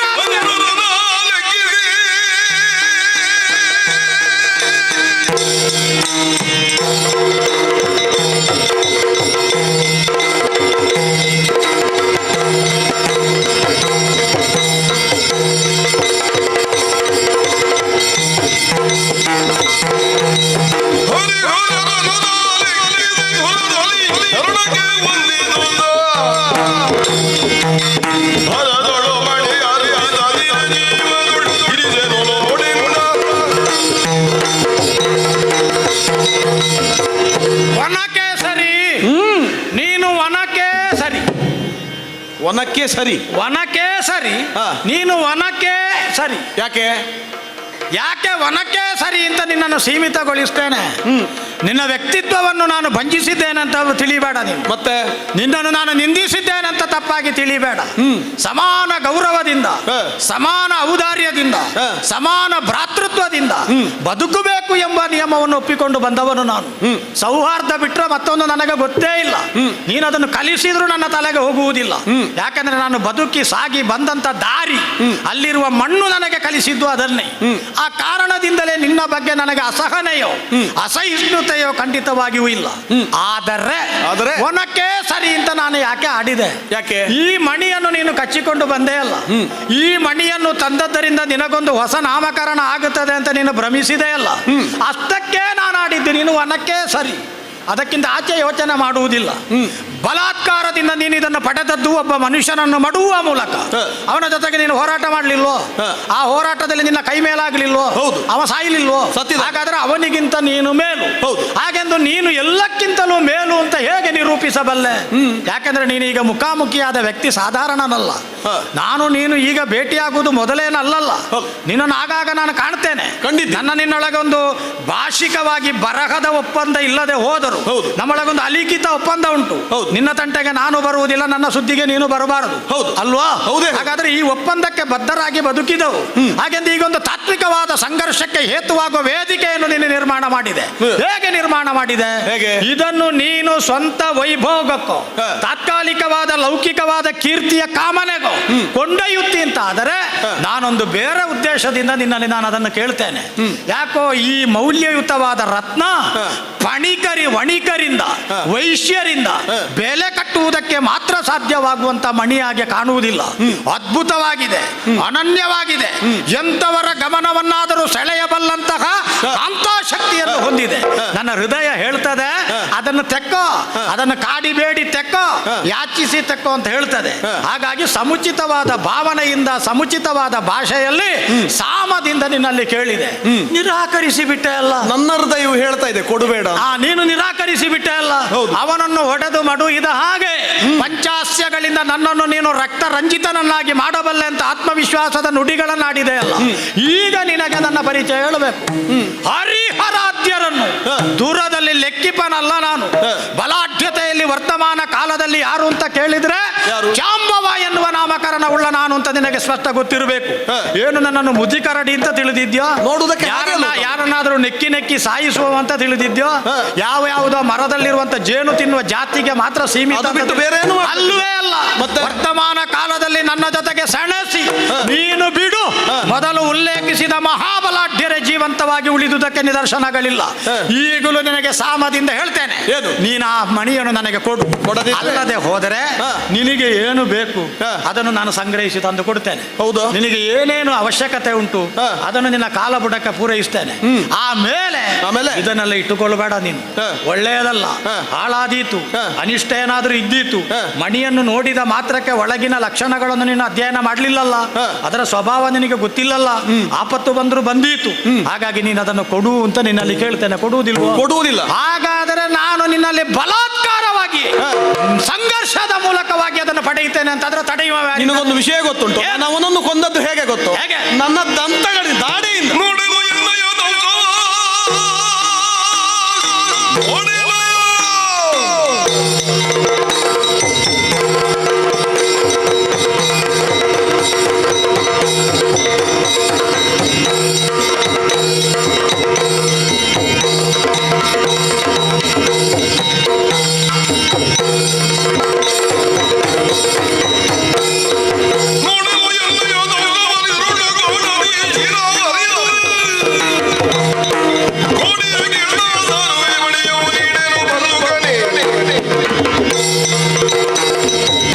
ಕಲಾಜಾಂಬವ, ಏನಯ್ಯ ಕೇಸರಿ? ಏನು ನಿನ್ನ ಹೃದಯ ಹೇಳಿದ್ದು ಅದನ್ನು ಕೇಳು, ದೈನ್ಯದಿಂದ ಬೇಡ. ಅದನ್ನು ತೆಕ್ಕೋ, ಅದನ್ನು ಅನುಭವಿಸು, ಅದು ನಿನ್ನ ಜೊತೆಗೆ ಇರಬೇಕು, ಅದಕ್ಕೊಂದು ಪೂರ್ವ ಸಂಬಂಧ ಉಂಟು ಅಂತ ನನ್ನ ಹೃದಯದ ನಾಳಗಳು ಎತ್ತಿ ಆಡ್ತವೆ. ಏನು ನಿನಗೆ ಮಾತ್ರ ಹೃದಯ ಇರುವುದು? ನಿನಗುಂಟ? ನನ್ನ ಹೃದಯವು ನನ್ನನ್ನು ಅಲ್ಲ, ಪ್ರೇರೇಪಿಸಿದೆ. ನಿನ್ನ ಹೃದಯ ಏನಿದ್ರು ಮತ್ತೊಬ್ಬರನ್ನು ಕೊಲ್ಲುವ, ಹಿಂಸೆ ವಿಜೃಂಭಿಸುವ ಮಟ್ಟಕ್ಕೆ ಮಾತ್ರ ಸೀಮಿತ. ಹ. ನನ್ನಲ್ಲಿ ಹಾಗಲ್ಲ, ಹಾರ್ದವಾಗಿದೆ, ಹ. ಮಾಧುರ್ಯ ಉಳ್ಳದ್ದಾಗಿದೆ, ಹ.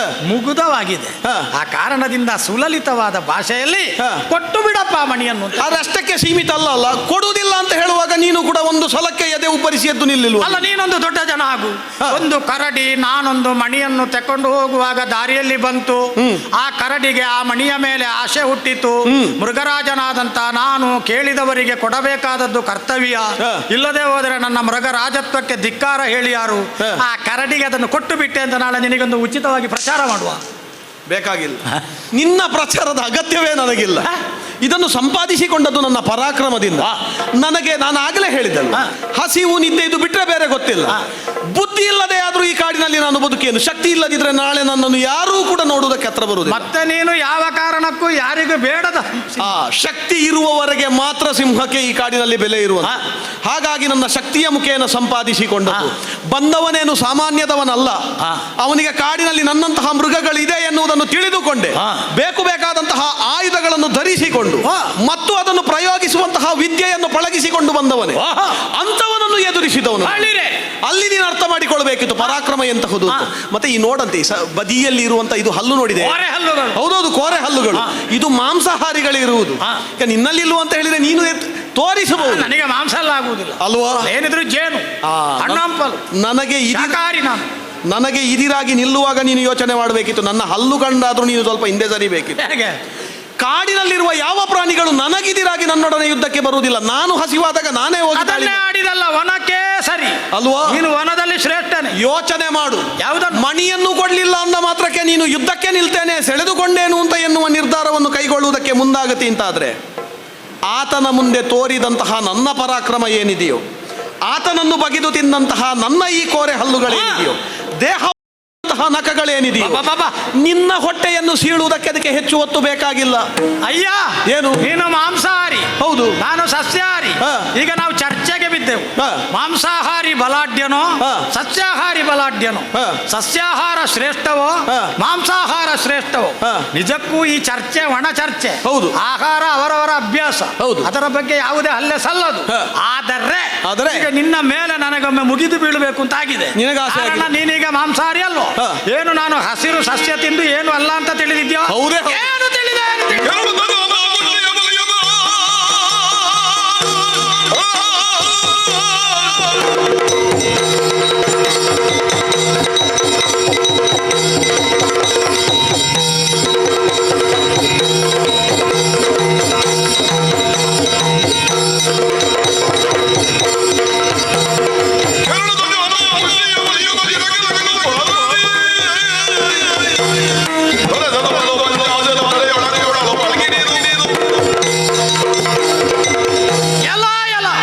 ನನ್ನ ಬಲಾಢ್ಯತೆಯ ಸವಿಯನ್ನು ಉಣ್ಣಬೇಕು ಅಂತಾದರೆ, ನನ್ನ ಪರಾಕ್ರಮದ ವರಸೆಯನ್ನು ಕಾಣಬೇಕು ಅಂತಾದರೆ, ನಿನಗೆ ನಿನ್ನ ಬಗ್ಗೆ ಅಪಾರವಾದ ಭರವಸೆ ಬೇಕು. ಸಾರಿ ಹೇಳ್ತೇನೆ, ಅನವಶ್ಯವಾಗಿ ಇನ್ನೊಬ್ಬನ ಮೇಲೆ ಮುಗಿ ಬೀಳುವಂತ ಪ್ರಮೇಯ ಬಾರದಿರಲಿ. ಹೀಗೆ ಹಾರೈಸಿ ಬದುಕಿದವನು ನಾನು. ನಿನ್ನ ಮೇಲೆ ಕೈ ಎತ್ತುವಂತ ಅನಿವಾರ್ಯವೊಂದನ್ನು ನೀನಾಗಿ ಸೃಷ್ಟಿಸಿದ್ರೆ, ನಿನ್ನ ಮೇಲೆ ಹೋರಾಟವನ್ನು ಸಾರಬೇಕಾದಂತಹ ಸಂದಿಗ್ಧವನ್ನು ನೀನು ಉಂಟು ಮಾಡಿದ್ರೆ, ಇಕೋ ಕಣ್ಣಿಗೆ ಕೈ ಅಡ್ಡ ಇಟ್ಟು ಹೇಳ್ತೇನೆ, ಮಣಿಯನ್ನು ಕೊಟ್ರೆ ನೀನು ಉಳಿತಿ, ಇಲ್ಲದೆ ಹೋದರೆ ನಿನಗೆ ಜಾತಕರ್ಮಾದಿಗಳಿಲ್ಲ. ನಿನ್ನ ಜಾತಕದಲ್ಲಿ ಇವತ್ತು ನಿನ್ನ ಆಯುಷ್ಯದ ರೇಖೆ ಕ್ಷೀಣಿಸಿದಾಗ ಈಗ ನಿನ್ನ ಜಾತಕದಲ್ಲಿ ನನ್ನ ಕೈಯಿಂದ ನೀನು ಸಾಹಿತಿ ಅನ್ನೋದು ನೀನು ಗೊತ್ತಿದೆಯೋ? ಹೌದಾ? ನಿಜವಾಗಿ ಸಿಯನು ನಿಲ್ಲ.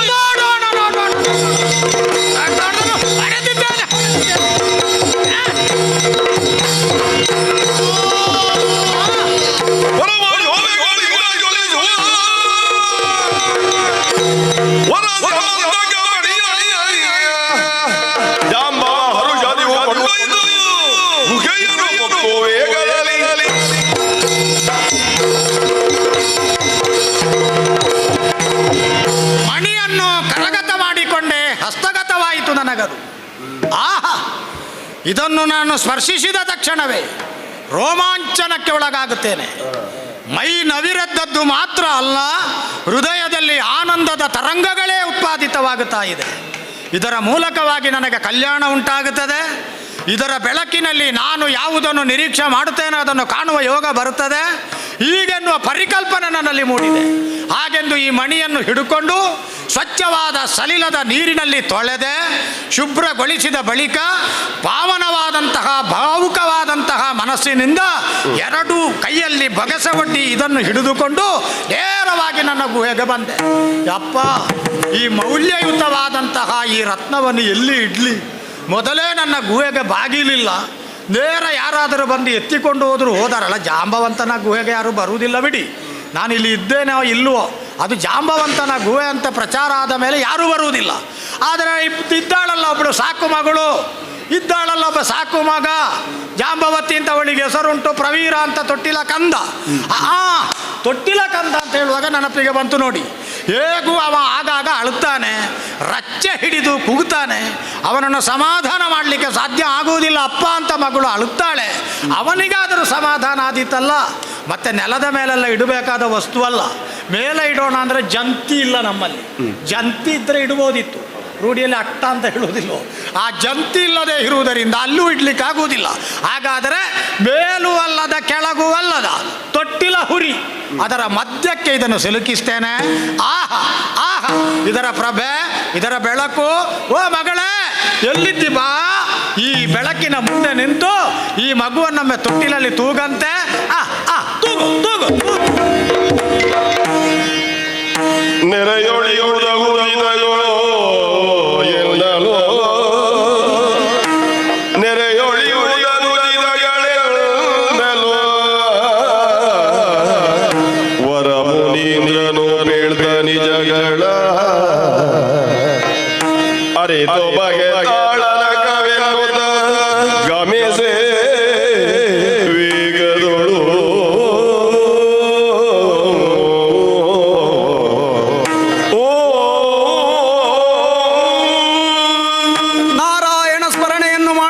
ಹೊರಟವನಿದ್ದೇನೆ. ನಾರದನ ಕರ್ತವ್ಯವೇ ಅದು. ಭಕ್ತಿ ಮಾರ್ಗದ ಮೂಲಕ ಕೀರ್ತನೆಯನ್ನು ಆಧರಿಸಿಕೊಂಡು ಮುಕ್ತಿಯನ್ನು ಪಡೆಯುವುದು. ಮುಕ್ತಿಯನ್ನು ಪಡೆಯುವುದೆಂದರೆ ಮೋಕ್ಷವನ್ನು ಪಡೆಯುವುದು ಎನ್ನುವುದು ನಾರದನಿಗೆ ಸಂಬಂಧಪಟ್ಟ ವಿಚಾರವಲ್ಲ.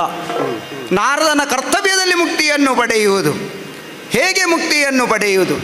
ಈ ಲೋಕದ ಸತ್ಯ, ನ್ಯಾಯ, ಧರ್ಮ ಇವುಗಳಲ್ಲಿ ಪರಾಮರ್ಶೆ ಮಾಡುತ್ತಾ ಧರ್ಮ, ನ್ಯಾಯ ಇವುಗಳನ್ನು ಉಳಿಸುವಂತಹ ಮುಕ್ತಿ ಕಾರ್ಯದಲ್ಲಿ ಸದಾ ಮುಕ್ಕಾಲುಗಳಿಗೆಯಲ್ಲಿ ಲೋಕ ಸಂಚಾರವನ್ನು ಮಾಡುತ್ತಾ ಇದ್ದೇನೆ. ಈಗ ತಾನು ಹೊರಟದ್ದು ವೃಂದಾವನದತ್ತ. ಸತ್ರಾಜಿತ ದುಃಖಿತನಾಗಿ ಹೋಗಿದ್ದಾನೆ. ಎಲ್ಲರ ಯೋಗಕ್ಷೇಮವನ್ನು ವಿಚಾರಿಸುತ್ತಾ ಅವರ ಕಷ್ಟ ಕಾರ್ಪಣ್ಯಗಳನ್ನು ದೂರ ಮಾಡುತ್ತಾ ಅವರಿಗೆ ಒಳಿತನ್ನು ಬಯಸುವವ ನಾನು. ಆದ ಕಾರಣದಿಂದಾಗಿ ಸತ್ರಾಜಿತನ ಸಮಸ್ಯೆಯನ್ನು ಸರಿಯಾಗಿ ಕೇಳಿಸಿಕೊಂಡೆ. ಮಾತ್ರವಲ್ಲ, ಆ ಸಮಸ್ಯೆಯನ್ನು ಬಗೆಹರಿಸುತ್ತೇನೆ ಹೀಗೆಂದು ತಾನು ಹೊರಟವನಿದ್ದೇನೆ. ಅಂಬರ ಪಥದಿಂದ ಇಳಿದವನು ಮತ್ತೆ ಅಂಬರ ಪಥಕ್ಕೆ ಸಾಗಿದವನಿದ್ದೇನೆ. ಹಾಗಾಗಿ ಸತ್ಯ ಶೋಧನೆಯಾಗಬೇಕು. ವಿಚಾರದ ಸ್ಪಷ್ಟತೆ ಏನೆನ್ನುವುದು ಲೋಕಕ್ಕೆ ತಿಳಿಯಬೇಕು. ಈ ಸಮಸ್ಯೆಯನ್ನು ಬಗೆಹರಿಸುವುದಕ್ಕಾಗಿ ನಾನು ಇಲ್ಲಿರುವುದಲ್ಲ. ನಾನು ನೇರವಾಗಿ ಬಲರಾಮನನ್ನು ಕಾಣುವುದಕ್ಕಾಗಿ ವೃಂದಾವನದತ್ತ ಸಾಗಬೇಕಾಗಿದೆ.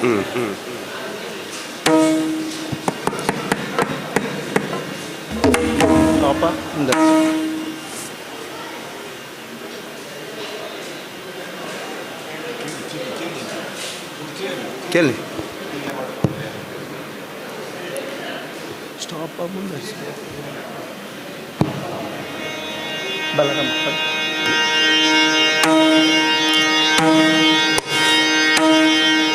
ಇದ್ದ ದ್ವಾರಾವತಿಯುಳ್ ಒಂದಿನ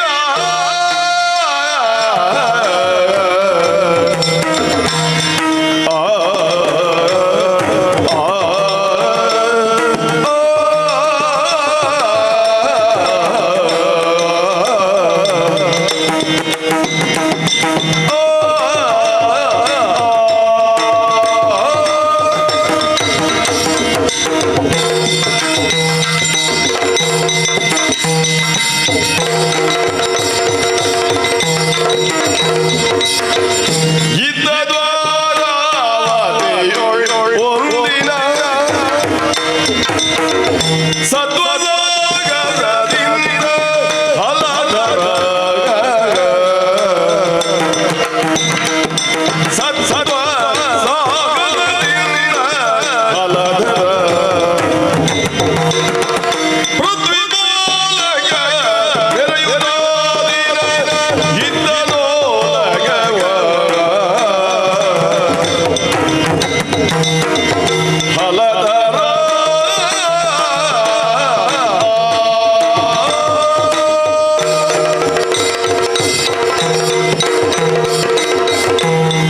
ಇತ್ತಲ ಒಂದು ದಿನ ದ್ವಾರಾವತಿಯಲ್ಲಿ ಹೇಳುವಾಗ ಹಾಗೆಯೇ ಹೇಳುವುದು ಇತ್ತಲ ಒಂದು ದಿನ.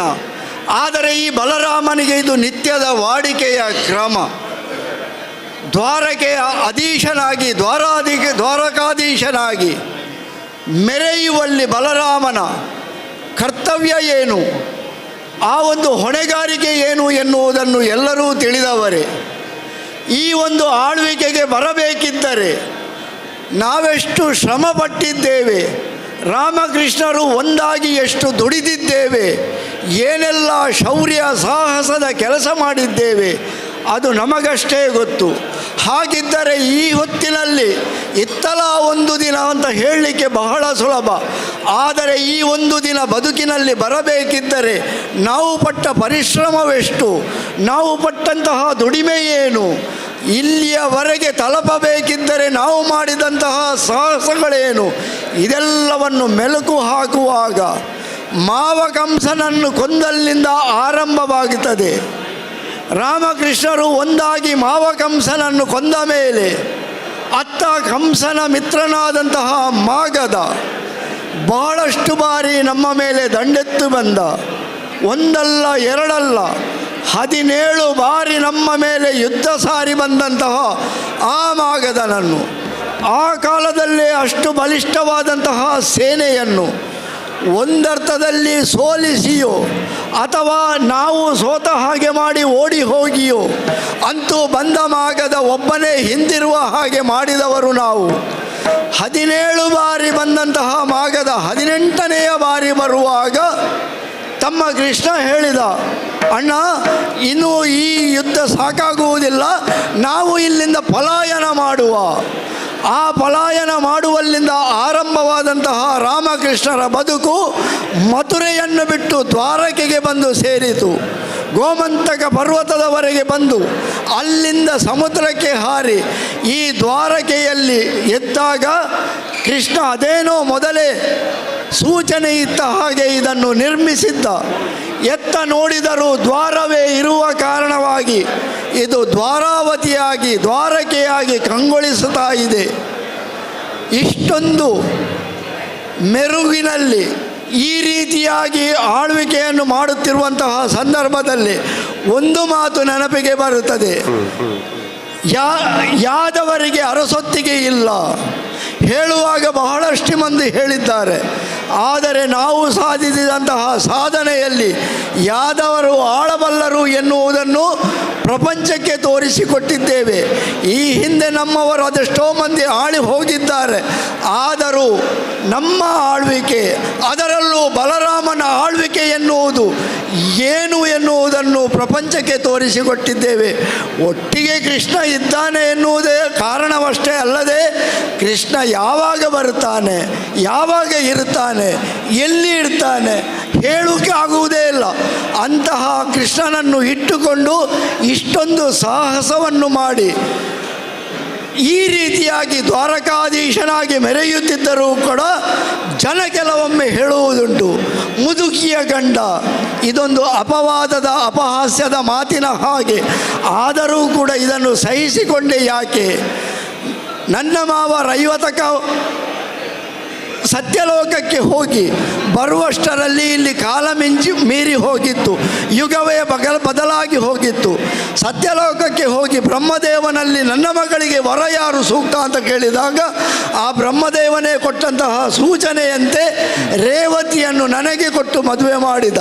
ಒಂದರ್ಥದಲ್ಲಿ ಎಲ್ಲರ ಹಣೆಬರಹವನ್ನು ಬರೆಯುವವನು ಆ ಬ್ರಹ್ಮದೇವನೇ ಆದರೂ ನನಗೆ ನೇರವಾಗಿ ರೇವತಿಯನ್ನು ಸೂಚಿಸಿದವ ಆ ಬ್ರಹ್ಮದೇವ ಎನ್ನುವ ಅವಳ ವಯಸ್ಸು ಅಲ್ಲಿ ಪರಿಗಣನೆಗೆ ಬರುವುದಿಲ್ಲ. ಯಾಕೆ?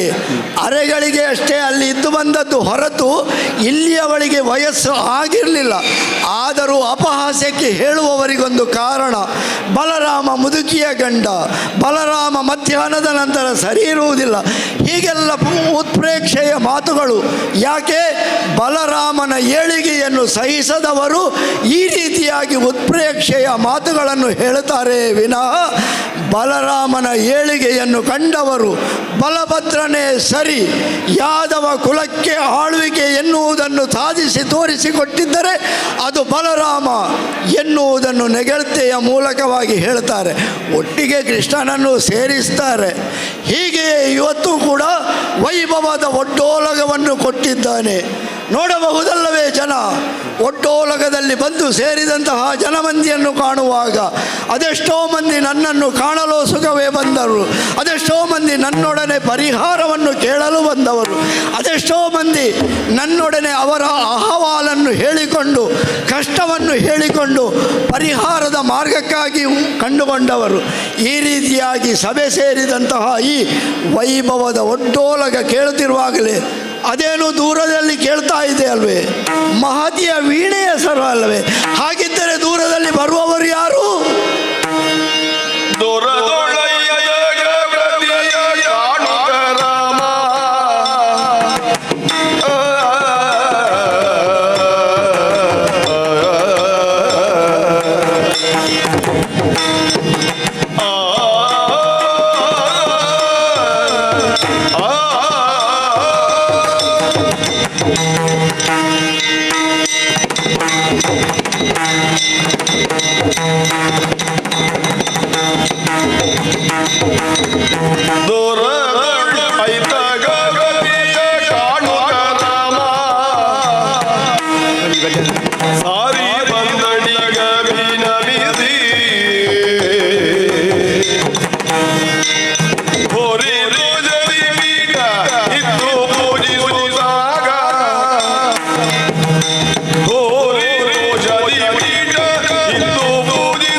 ಬರಬೇಕು ಬರಬೇಕು. ಶುಭವಾಗಲಿ.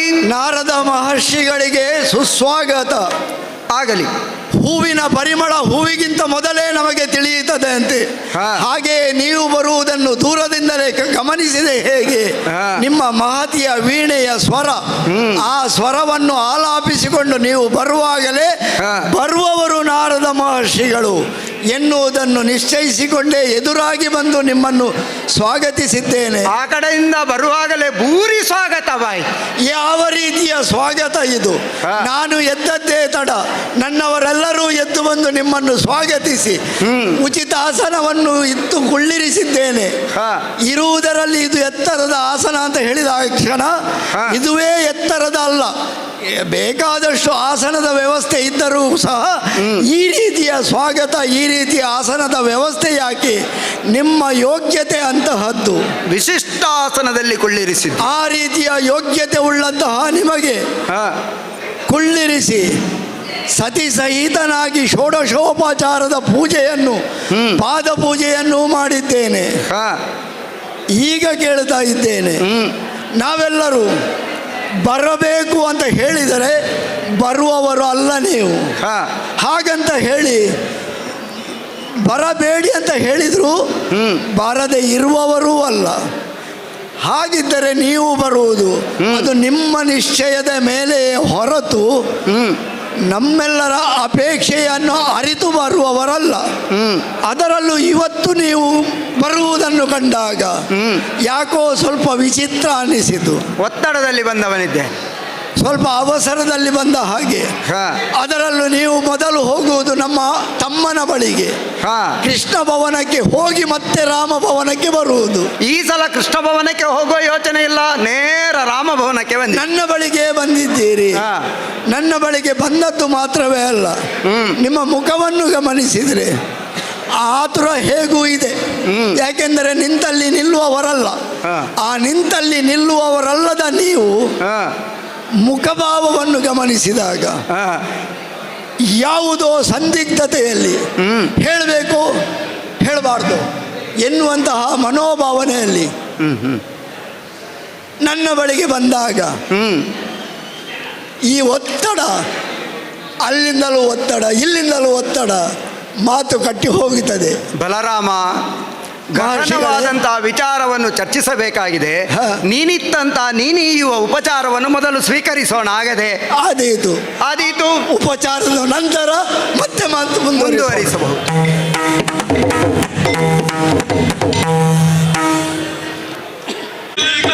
ಜಗಪಾಲನಿಗೆ ಅವತಾರ ಗೈದಿದ್ದೆನೋ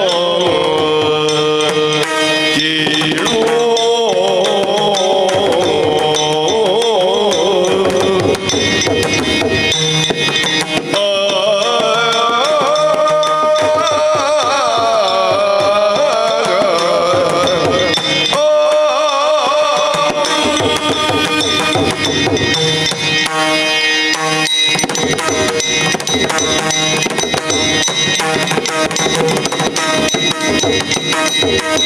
ಕೇಳು ಹೊಲಧರ ಬೇಡ್ವೆ ನರಿದರಲ್ಲ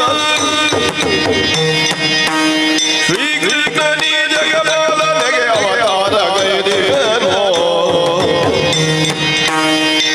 ಬೇಡಲಾರೆನು ಸರ್ವ ಜನರೊಳು ಗಾಳಿ ದ್ವೇಷವ ಬರಿದೆ ನಿಷ್ಠುರ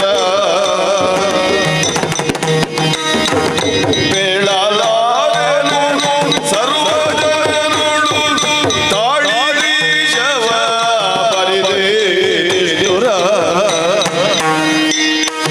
ವ್ಯಾಳ ಶಯನಿಯೋಗ್ಯವೇ ಬೀಳುಳು ತುರಿಗಳ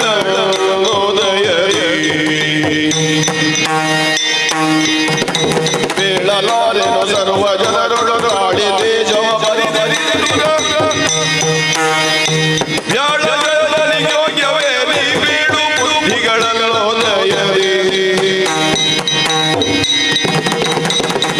ಕೇಳು ಹೊಳದ ಕೇಳು ಶ್ರೀಕೃಷ್ಣ ಜಗಪಾಲನಿಗೆ ಅವತಾರ ಕೈಗೆತ್ತಿಯಲ್ಲ.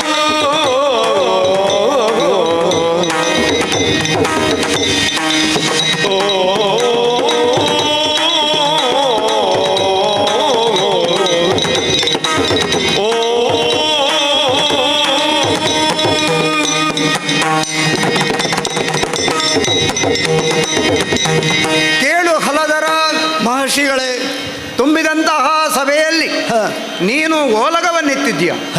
ಸಭಾ ಕಲಾಪಗಳು ನಡೆಯುತ್ತಾ ಇದೆ. ಆದರೂ ನಿಮ್ಮ ಆಗಮನವನ್ನು ಕಂಡಾಗ ಒಮ್ಮೆಗೆ ಎಲ್ಲರೂ ಎದ್ದು ನಿಂತವರು. ಎಷ್ಟು ಮಂದಿ ನಿಮ್ಮನ್ನು ನೋಡಲಿಕ್ಕೆ ನುಗ್ಗಲು ಏನು, ರಾಜ್ಯಸಭೆ ಅಂದಮೇಲೆ ಅದೆಲ್ಲ ಇದ್ದದ್ದೇ ಅಲ್ವೇ? ಅಪರೂಪಕ್ಕೆ ಬಂದರೆ ಹಾಗೆ ಅದ್ದೂರಿಯ ಸ್ವಾಗತ ಇರುತ್ತದೆ. ಆದ್ರೆ ಇಲ್ಲೆಲ್ಲೂ ಕೃಷ್ಣನು ಕಾಣುತ್ತಾ ಇಲ್ವಲ್ಲ. ಅದೇನು ಸಭೆಯಲ್ಲಿ ಕೃಷ್ಣನಿಲ್ಲದೆ ಹೀಗೆ ಆಗಿರುವುದು? ಹೀಗೆಂದು ನಾನು ದಿಟ್ಟಿಸಿ ನೋಡುತ್ತಾ ನಿನ್ನ ಹತ್ತಿರಕ್ಕೆ ಬಂದದ್ದು. ಏನು ಕಂಡಿರಿ? ಕೃಷ್ಣನ ಬಗ್ಗೆಯೇ ಮಾತನಾಡುವುದಕ್ಕೆ. ಕೃಷ್ಣನ ಬಗ್ಗೆ ಮಾತನಾಡುವುದಕ್ಕಾಗಿಯೇ ನೀವು ಬಂದದ್ದು. ಹೌದು. ವಿಷಯ ಇದೆ ಆಗಿದ್ರೆ. ಯಾವಾಗಲೂ ಕೃಷ್ಣನನ್ನು ಕಾಣುವುದಕ್ಕಾಗಿ ಅತ್ತ ಹೋಗಿ ಅಲ್ಲಿಯೇ ಮಾತನಾಡಿ ಹೋಗುವವನು ನಾನು. ನೀವು ಅಲ್ಲಿಂದ ಬರುವುದು, ಅಲ್ಲಿಗೆ ಹೋಗುವುದು, ಅಲ್ಲಿಂದಲೇ ಹೋಗುವುದು. ಈ ರಾಮನ ನೆನಪಾಗುವುದು ಕಡಿಮೆ ನಿಮಗೆ. ಅಗತ್ಯ ಇದ್ರೆ ಮಾತ್ರ ನಿನ್ನಲ್ಲಿಗೆ ಬರುವುದು. ಯಾಕೆಂದ್ರೆ ನಿನ್ನ ಒತ್ತಡ ಎಷ್ಟು, ಸರಿಯಾಗಿ ನೀನು ಮಾತನಾಡಲಿಕ್ಕೆ ಸಿಗುವುದೇ ಇಲ್ಲ.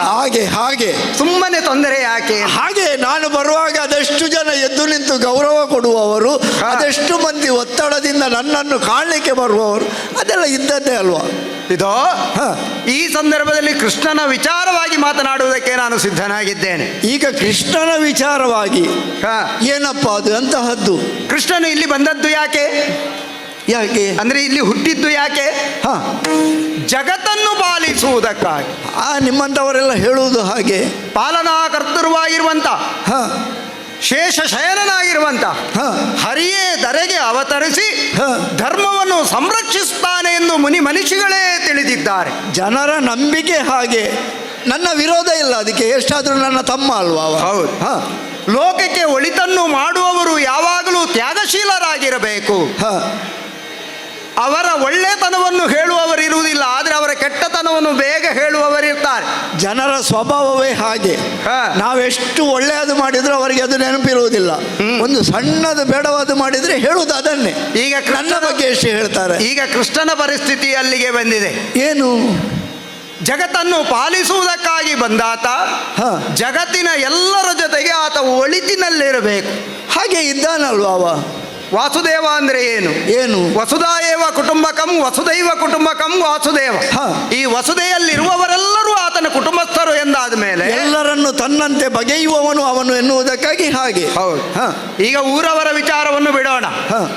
ಅವರಿವರ ವಿಚಾರವನ್ನು ಬದಿಗಿಟ್ಟೆ ಹೇಳುವುದಿದ್ರೆ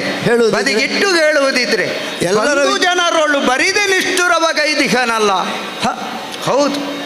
ಯಾಕೆ? ಹೇಗೆ? ಅದೇ ಹೇಳುವುದು. ಈ ಪ್ರಪಂಚದ ವ್ಯವಸ್ಥೆಯನ್ನು ನೋಡುವುದಕ್ಕೆ ಮುಂದಾಗಿರುವಂತಹ ನಿನಗೆ ನಿನ್ನ ಮನೆಯ ವ್ಯವಸ್ಥೆಯನ್ನು ನೋಡುವುದಕ್ಕೆ ಕಷ್ಟ ಆಗಿದೆ ಅಂತ. ದೀಪದ ಕೆಳಗೆ ಯಾವಾಗಲೂ ಕತ್ತಲೆ ಅಂತ ಹೇಳ್ತಾರೆ. ಹಾಗೆ ಆಯ್ತು. ಹೇಳಿ ನನ್ನ ಪರಿಸ್ಥಿತಿ. ನಿನ್ನ ತಮ್ಮನಲ್ವೇ? ಹಾಗಾಗಿ ಅವನಿಗೆ ನೀತಿಯನ್ನು ಹೇಳುವುದಿದ್ರೆ ಯಾರು ಹೇಳುವುದು? ನೀನೇ ಸಮರ್ಥನ. ನಾನೇ ಅಲ್ವೇ? ಈಗ ನಿನಗೇನೂ ವಿಚಾರ ಗೊತ್ತಿಲ್ಲ ಅಲ್ಲ. ನೀವು ಯಾವ ವಿಚಾರ ಹೇಳ್ತೀರಿ? ನನಗೇನು ಗೊತ್ತಿಲ್ಲ. ಹೇಳಬೇಕು ನೀವು.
ನಾರದ ಮಹರ್ಷಿಗಳೇ, ಕೃಷ್ಣನ ಬಗ್ಗೆ ಏನು ನಿನಗೆ ಗೊತ್ತಿಲ್ಲ ಅಲ್ಲವೇ?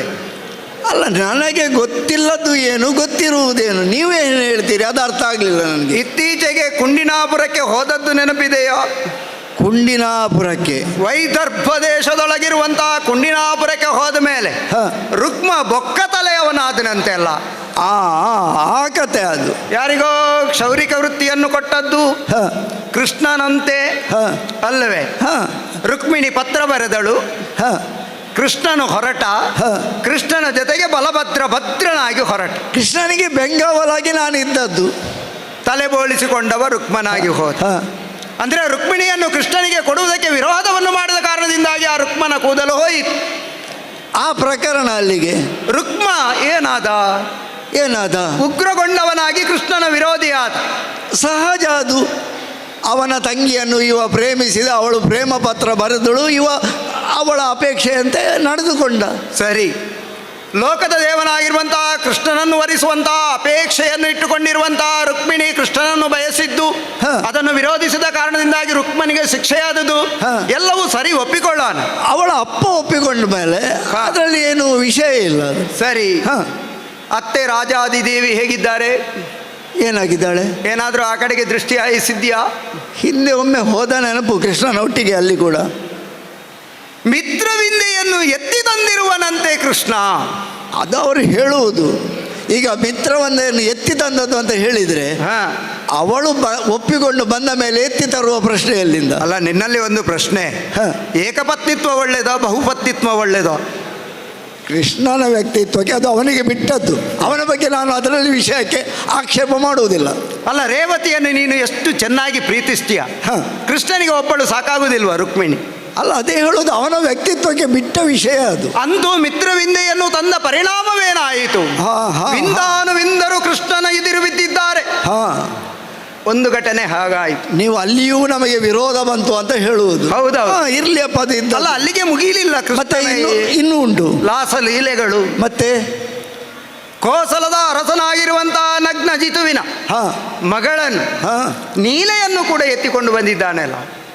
ಅದು ಹೇಗೆ? ನಿನಗೇನು ಕತೆ ಗೊತ್ತಾಗ್ಲಿಲ್ಲ? ಅದು ಕೂಡ ಒಪ್ಪಿಕೊಂಡು ಬಂದ ವಿಷಯ ಅಲ್ಲ. ಆ ಹರಿಕತೆಯನ್ನು ನೀನು ಕೇಳಲೇ ಇಲ್ಲ? ಕೇಳಿದ್ದೆ, ಸ್ವಲ್ಪ ಸ್ವಲ್ಪ ಕೇಳಿದ್ದು. ನೀವು ಹೇಳಿದ್ರೆ ಇನ್ನೂ ಚಂದ. ಅದು ಗೋಪಾಲಕನಾಗಿರುವಂತಹ ಕೃಷ್ಣನು 7 ವೃಷಭಗಳನ್ನು ಮನಿಸಿ ಆಕೆಯನ್ನು ಎತ್ತಿಕೊಂಡು ಬಂದಿದ್ದಾನೆ ಅಲ್ಲವೇ? ಅಲ್ಲಿಯೂ ವಿಷಯ ಉಂಟು. ಅಲ್ಲಿ ಯಾಕೆ? ಪಣವನ್ನು ಆತ ಮುರಿದು ತಂದ. ಎಲ್ಲಿಯಾದರೂ ಸ್ವಯಂವರಕ್ಕೆ ಗೂಳಿಗಳನ್ನು ಕಟ್ಟಿ ಪಣ ಇಟ್ಟದ್ದು ಉಂಟಾ? ಇವ ಇಟ್ಟ ಯಾಕೆ? ಬೇರೆಯವರಿಗೆ ಅದರ ಮರ್ಮ ಗೊತ್ತಿಲ್ಲ. ನಾವು ಯಾದವರು, ಕೃಷ್ಣ ಅದನ್ನು ಸಾಧಿಸಿದ, ಹಾಗಾಗಿ ಗೆದ್ದ. ಅವಳಿಗೂ ಅದೇ ಬೇಕಿತ್ತು, ಕೃಷ್ಣ ಗೆಲ್ಲುವುದೇ ಬೇಕಿತ್ತು. ಅಲ್ಲಿಯೂ ವಿರೋಧವೇ ಆಗಿದೆ. ಅಲ್ಲಿಯೂ ಅವಳ ಸೂಕ್ಷ್ಮ ವರ್ತನೆ ಇತ್ತು. ಅದೀಗ ನಾನು ಹೇಳುವುದಿಲ್ಲ. ಕೇಕೆಯ ಅರಸನ ಮಗಳಾಗಿರುವಂತಹ ಲಕ್ಷಣೆಯೋ ಅಥವಾ ಮದ್ರಾದೇಶದ ಮಗಳ, ಹೀಗೆ ಇವರೆಲ್ಲರನ್ನೂ ಕೂಡ ತಂದಂತಹ ಕಾರಣದಿಂದಾಗಿ ಹೀಗೆ ಅನಾಹುತವಾಗಿದೆ. ಹುಡುಗಿಯರನ್ನು ತಂದ, ಅಲ್ಲಿ ಅನಾಹುತ ಆಯಿತು. ಅದು ಇದ್ದದ್ದೇ, ಅದರಲ್ಲಿ ಏನು ನಮಗೆ ಕಷ್ಟ ಅಂತ ಆಗಲಿಲ್ಲ. ಅಲ್ಲ, ಈ ಹೆಣ್ಮಕ್ಕಳನ್ನೆಲ್ಲ ತಂದಿರಿಸಿದ್ದಾನೆ ಸರಿ, ಕೃಷ್ಣನು ಅವರನ್ನು ಚೆನ್ನಾಗಿ ನೋಡಿಕೊಳ್ಳುವುದಿದ್ರೆ ಅಭ್ಯಂತರ ಇಲ್ಲ. ಆದರೆ ಇವರೆಲ್ಲರ ಜೊತೆಗೆ ನಿಷ್ಠುರವನ್ನು ಕಟ್ಟಿದ್ದು ಸರಿಯಾ? ಹಾಗೆ ಕೇಕೆಯ ದೇಶದ ಮಗಳು ಭದ್ರೆ, ಹಾಗೆ ಲಕ್ಷಣೆ, ಹೀಗೆ ಇವರೆಲ್ಲರೂ ಮಿತ್ರವಿಂದೆ, ಅವರು ಇವರು ಎಲ್ಲರನ್ನು ತಂದದ್ದು ಸರಿಯಾ ಅಂತ ನಿನ್ನಲ್ಲಿ ನಾನು ಪ್ರಶ್ನಿಸ್ತಾ ಇರುವುದು. ಈಗ ನೀವೀಗ ಕೃಷ್ಣ ಇಷ್ಟು ವಿವಾಹ ಆಗಿ ವಿರೋಧ ಕಟ್ಟಿಕೊಂಡದ್ದು ಸರಿಯಾ ಅಂತೇಳಿ ಎಲ್ಲ ಗೊತ್ತಿಲ್ಲವೇ?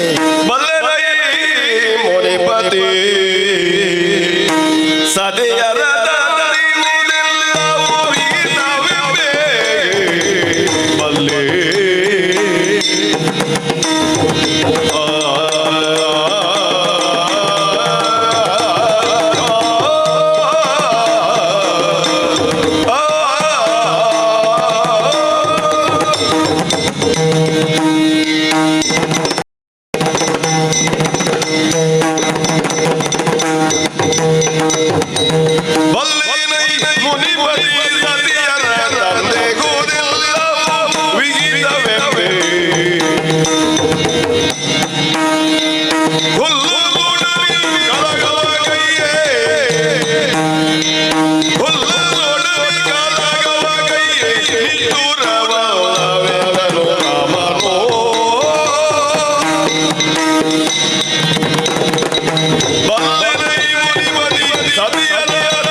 ಸರಿಯೇ ಇರಬಹುದು.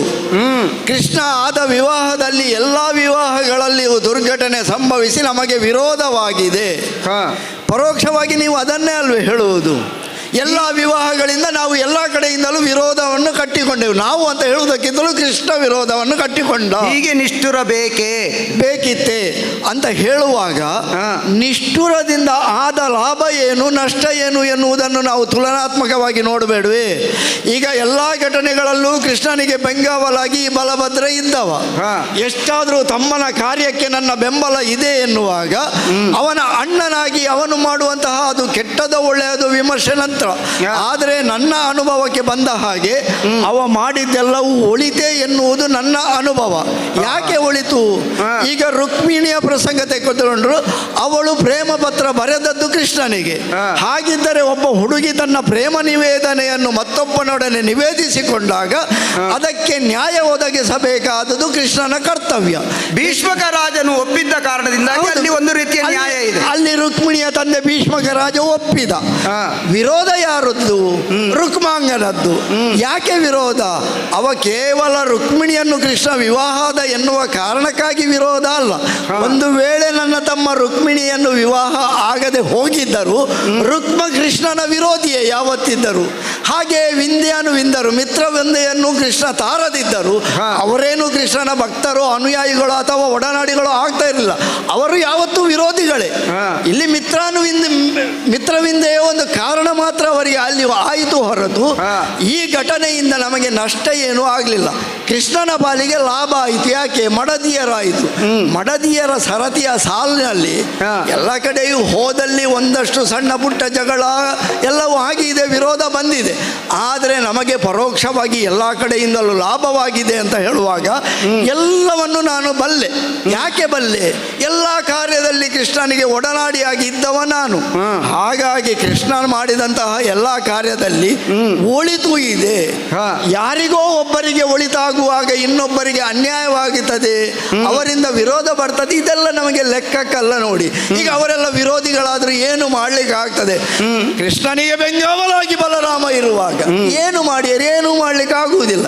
ಎಲ್ಲ ಕಾರ್ಯವು ಒಳಿತೇ ಆಗಿರುವಾಗ ಯಾಕೆ ಕೃಷ್ಣನ ಬಗ್ಗೆ ಸುಮ್ಮನೆ ಆಕ್ಷೇಪ ಮಾಡಬೇಕು? ನಾವು ಕನ್ಯಾಮಣಿಗಳನ್ನು ಆಯ್ದು ತಂದಲ್ಲಿ ಏನು ತಪ್ಪಿಲ್ಲ ಎಂದು ಹೇಳುತ್ತಾ ಇದ್ದಿ. ನನ್ನ ಅನುಭವ.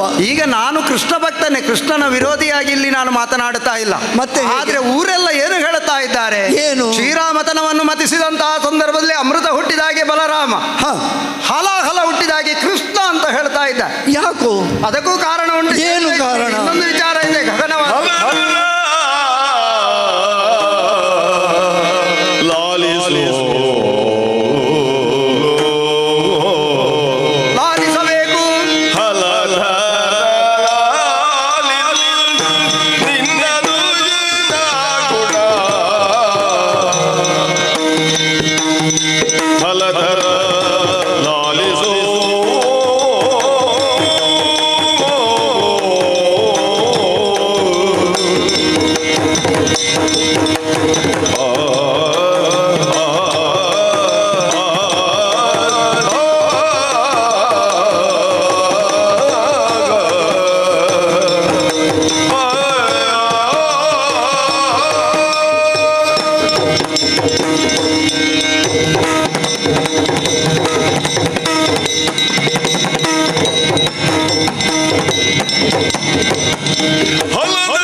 ಇಳೆಯೆಲ್ಲ ತುಂಬಿಗೊದೊಂದ ಪವಾದವ ಕಳಿಸಿದ ಶ್ರೀಕೃಷ್ಣನು ಅಲಧರ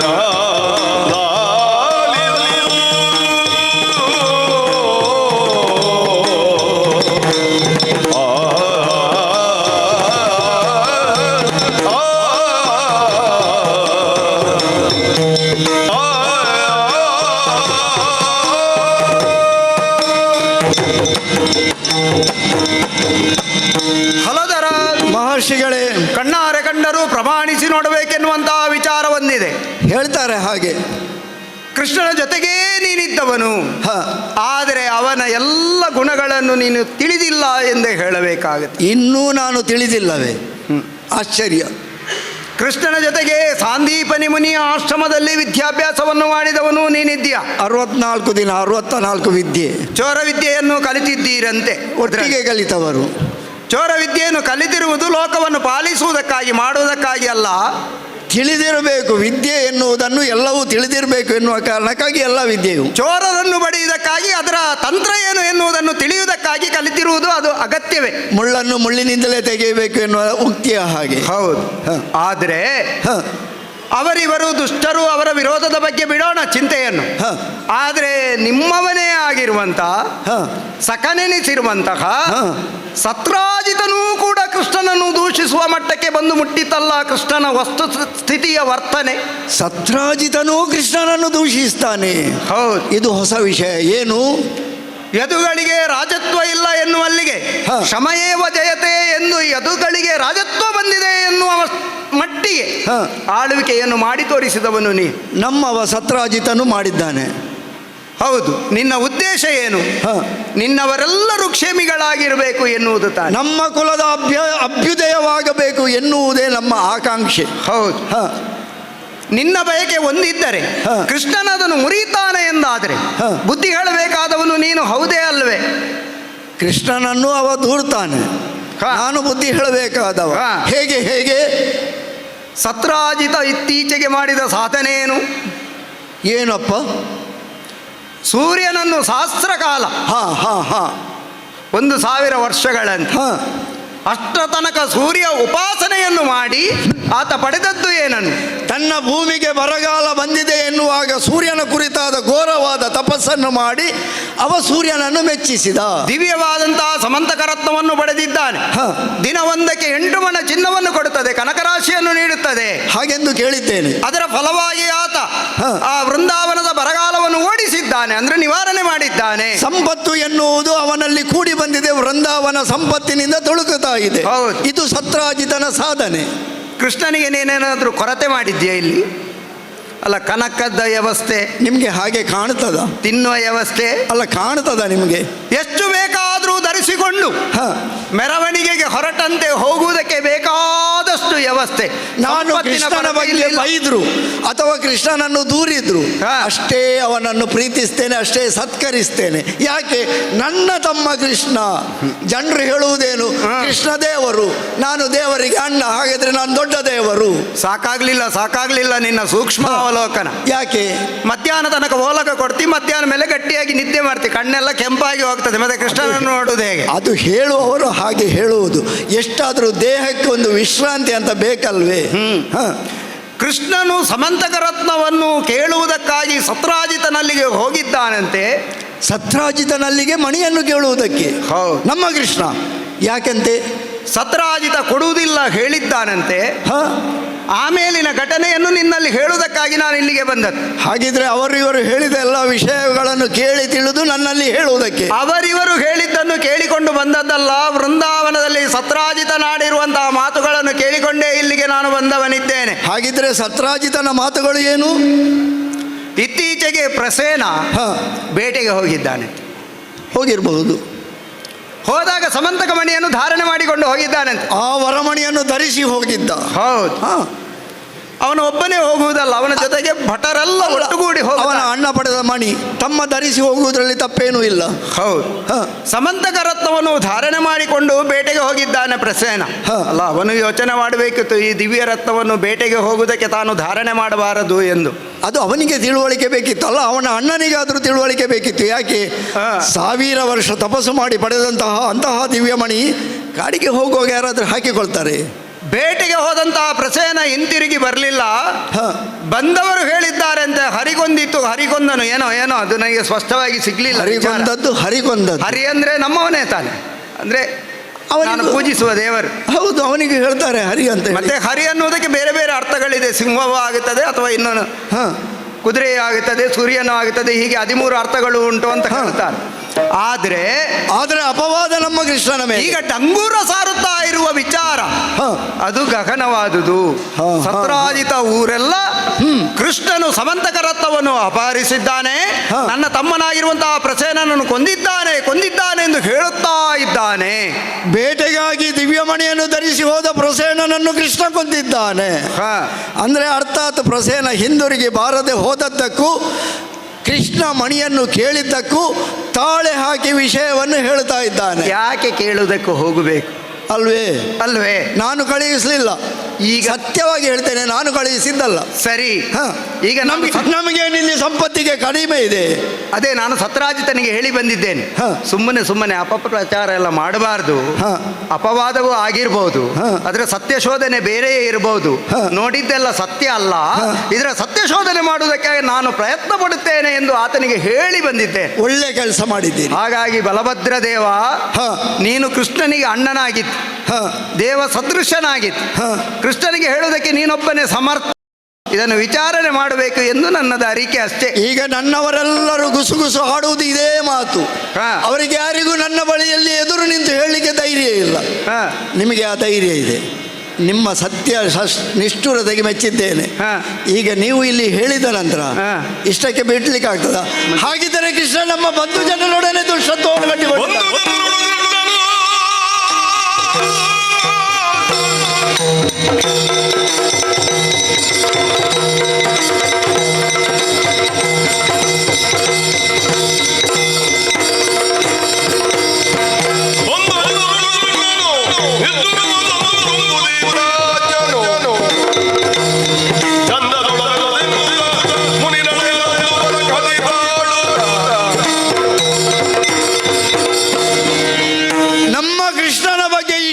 ಮಾತುಗಳು ಹೊರಗಿನಿಂದ ಕೇಳಿ ಬರ್ತದೆ ಎಂದಾದ್ರೆ ಸುಮ್ಮನೆ ಇರ್ಲಿಕ್ಕೆ ಆಗುವುದಿಲ್ಲ. ಇದು ಬಿಡಬಾರ್ದು ವಿಚಾರ. ಆದರೂ ನಾರದ ಮಹರ್ಷಿಗಳು ನೀವೇ ಬಳಿ ನನ್ನ ಬಂದು ಹೇಳಿದ ನಂತರ ಏನೋ ತಮ್ಮ ಮಾಡಿದ, ಯಾವತ್ತು ಹೀಗೆ ಮಾಡುವುದು, ಸುಮ್ಮನೆ ಬಿಡ್ಲಿಕ್ಕೆ ಆಗುವುದಿಲ್ಲ. ಸತ್ಯ ಶೋಧನೆ ಆಗಬೇಕು. ಯಾಕೆ ಸುಮ್ಮನೆ ಬಿಡ್ಲಿಕ್ಕೆ ಆಗುವುದಿಲ್ಲ?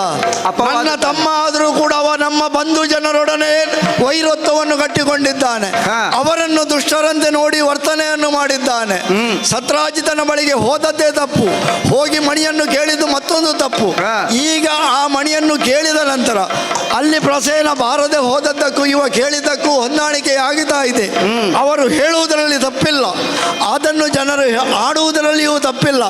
ಇಂತಹ ತಪ್ಪು ನನ್ನ ತಮ್ಮ ಮಾಡಿದ್ದಾನಂತ ಅದರ ಮೇಲೆ ವಿಚಾರಣೆ ಆಗಬೇಕು. ಮಹರ್ಷಿಗಳೇ, ನೀವು ಬಹಳ ಒಳ್ಳೆಯ ಕೆಲಸ ಮಾಡಿದ್ದೀರಿ. ಹಾಗಾಗಿ ನೀವು ಹೇಳಿದಂತಹ ವಿಷಯವನ್ನು ವಿಮರ್ಶೆ ಮಾಡಿ ನ್ಯಾಯ ಏನು ಅಂತ ನೋಡಿಕೊಂಡು ಇದಕ್ಕೊಂದು ಪರಿಹಾರವನ್ನು ಒದಗಿಸದೆ ಹೋದರೆ ನಾನು ಬಲರಾಮನೇ ನೋಡಿಕೊಳ್ತೇನೆ ಹೊರಡ್ತೇನೆ. ನೀವು ನಿಮಗೆ ನಮಸ್ಕಾರವನ್ನು ಹಾಕಿದ್ದೇನೆ. ಒಳ್ಳೆಯದಾಗ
ನನ್ನನ್ನು ಸರಸಿಜಾಂಬಕ ಅಂತ ಪ್ರಪಂಚ ಗುರುತಿಸಿತು. ಮೇಲಿಂದ ಮೇಲಿನ ಅರ್ಥ ಏನು ಕೇಳಿದರೆ ನೀಳವಾದ ಕಣ್ಣುಗಳನ್ನು ಹೊಂದಿದವ ಅಷ್ಟೇ. ಕಮಲದ ದಳದಂತೆ ವಿಸ್ತಾರವಾದ ಕಣ್ಣುಗಳನ್ನು ಹೊಂದಿದವ. ಮುಖದ ಅಲಂಕಾರ ವೃದ್ಧಿಗದು ಕಾರಣವಾಗ್ತದೆ. ಆದರೆ ತಾತ್ವಿಕವಾದಂತಹ ಅರ್ಥ ಬೇರೆ ಉಂಟು. ಸರಸಿಜಾಂಬಕ ತಾವರೆಗೆ ಒಂದು ವಿಶೇಷವಾದಂತಹ ಗುಣ ಇದೆ. ಎಲ್ಲಿ ಬೆಳಕಿದೆಯೋ ಆ ಕ್ಷಣಕ್ಕದು ತೆರೆದುಕೊಳ್ಳುತ್ತದೆ. ಸೂರ್ಯೋದಯವಾದಾಗ ತೆರೆದುಕೊಳ್ಳುತ್ತದೆ, ಸೂರ್ಯಾಸ್ತಮಾನವಾದಾಗ ಮುದುಡಿಕೊಳ್ಳುತ್ತದೆ. ಬೆಳಕನ್ನು ಬೇರೆ ಬೇರೆ ಸ್ತರಗಳಲ್ಲಿ ನಮಗೆ ಗುರುತಿಸುವುದಕ್ಕೆ ಸಾಧ್ಯವಾಗ್ತದೆ. ಅದನ್ನು ಜ್ಞಾನ ಅನ್ನಬಹುದು, ವಿವೇಕ ಅನ್ನಬಹುದು.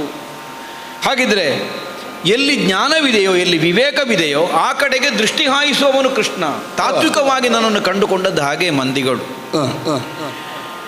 ಬೆಳಕಿನೆಡೆಗೆ ತೆರೆದುಕೊಳ್ತದೆ, ಎಲ್ಲೆಡೆಗೂ ತನ್ನ ದಳಗಳನ್ನು ವಿಸ್ತಾರವಾಗಿ ಅರಳಿಸಿಕೊಳ್ತದೆ ಒಂದು ಕಮಲ. ಇದರಿಂದ ಮತ್ತೊಂದು ಸಂದೇಶ ಸಿಗ್ತದೆ. ಏನು?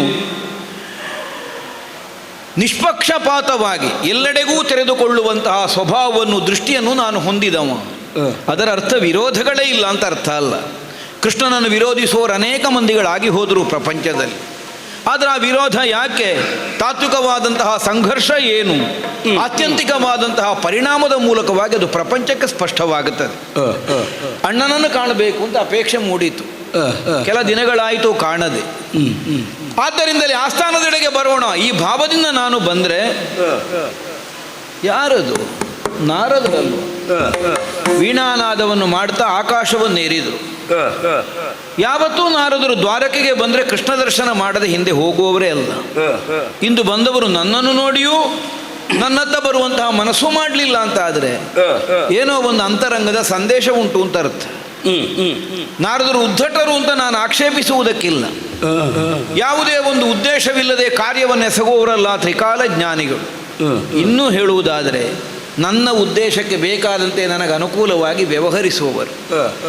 ದಕ್ಷನಿಂದ ಒದಗಿದಂತಹ ಶಾಪವನ್ನು ಪ್ರಪಂಚದ ಹಿತಕ್ಕಾಗಿ ವಿನಿಯೋಗಿಸುವಂತಹ ವಿವೇಕವುಳ್ಳಂತಹ ನಾರದರು ಬಂದು ಹೋಗಿದ್ದಾರೆ ಅಂತಾದರೆ ಯಾವುದೋ ಒಂದು ಬೀಜಾವಾಪ ಮಾಡಿ ಹೋಗಿದ್ದಾರೆ ಅಂತ ಅರ್ಥ.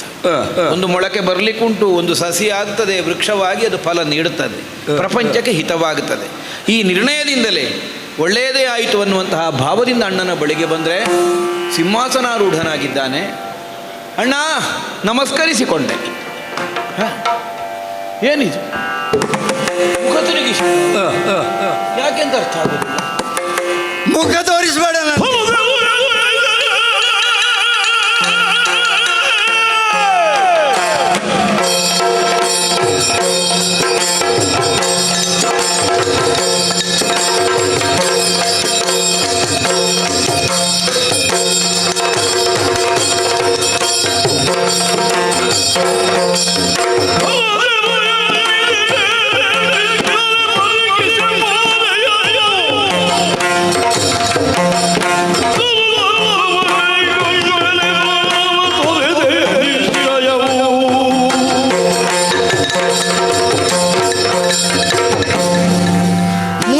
ಮುಸುಡು ತೋರಿಸಬೇಡ.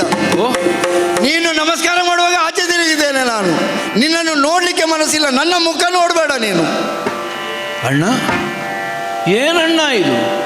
ಮುಖ ತಿರುಗಿಸಿ ಕುಳಿತದ್ದು. ತಮ್ಮ ನಿನ್ನ ಮುಖ ನೋಡದೇ ಇದ್ರೆ ನನಗೆ ಯಾವತ್ತೂ ಹಿತವಾಗುವುದಿಲ್ಲ, ನನ್ನ ಮನಸ್ಸಿಗೆ ಸಂತೋಷ ಇಲ್ಲ ಅಂತ ಹೇಳ್ತಿದ್ದವ ನೀನು.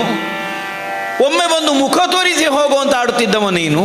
ಇಂದಿನ ದಿವಸ ಮುಖ ನೋಡುವುದಿಲ್ಲ ಅನ್ನುವಾಗ ಮುಖ ತಿರುಗಿಸ್ತಾ ಇದೆಯಲ್ಲ, ಏನಣ್ಣ ಇದು? ಮುಖ ನೋಡಿದ್ರೆ ನಿನ್ನ ಮಾಡಿದ ಪಾಪ ನನಗೂ ಅಂಟುತ್ತದೆ. ಯಾಕೆ? ಈ ಹಿಂದೆ ನಿನ್ನ ಕಾರ್ಯಕ್ಕೆಲ್ಲ ಬೆಂಬಲವಾಗಿ ನಿಂತವನು ನಾನು. ಹಾಗಿದ್ದರೆ ಕೃಷ್ಣನಿಗೆ ಬಲರಾಮನ ಬೆಂಬಲ ಇದೆ ಎನ್ನುವ ಕಾರಣಕ್ಕಾಗಿ ಅವ ಏನೂ ಮಾಡುತ್ತಾನೆ ಅಂತ ಜನರು ಹೇಳಿಕೊಳ್ಳುವಷ್ಟರ ಮಟ್ಟಿಗೆ ನೀನು ಬೆಳೆದಿದ್ದಿ. ಹಾಗಾಗಿ ತೋರಿಸಬೇಡ, ನಿನ್ನ ಮುಸುಡು ಬೇಡ ನನಗೆ. ಅಲ್ಲಲ್ಲ, ನನ್ನ ಮುಖ ನೀನು ನೋಡಬಾರ್ದು ಅಣ್ಣ.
ಇಲ್ಲದೆ ನೀನು ವ್ಯವಹರಿಸುವ ಅಲ್ಲ. ಗೊತ್ತಿದೆ ನಿನಗೆ. ಒಂದು ವೇಳೆ ಯೋಚನೆ ಮಾಡದೆ ಮುನ್ನುಗ್ಗಿದ ಹಾಗೆ ನನ್ನ ವ್ಯವಹಾರದಲ್ಲಾದರೂ ಕಂಡು ಬರಬಹುದು. ಆದರೆ ನಿಧಾನಿಸಿಯೇ ಕಾರ್ಯಾರಂಭವನ್ನು ಮಾಡುವಂತಹ ಬುದ್ಧಿವಂತ ನೀನು. ತಮ್ಮನಾದಂತಹ ಕೃಷ್ಣನ ಕುರಿತಾಗಿ ನೀನು ಹೊಂದಿರುವಂತಹ ಪ್ರೀತಿ ವಾತ್ಸಲ್ಯ ಅದು ಅತಿಶಯವಾದದ್ದು. ಅದುವೇ ಕಷ್ಟ ಆದದ್ದು ನನಗೆ ಈಗ. ಮಾತಿನಿಂದ ಆಡಿ ಅದನ್ನು ವಿವರಿ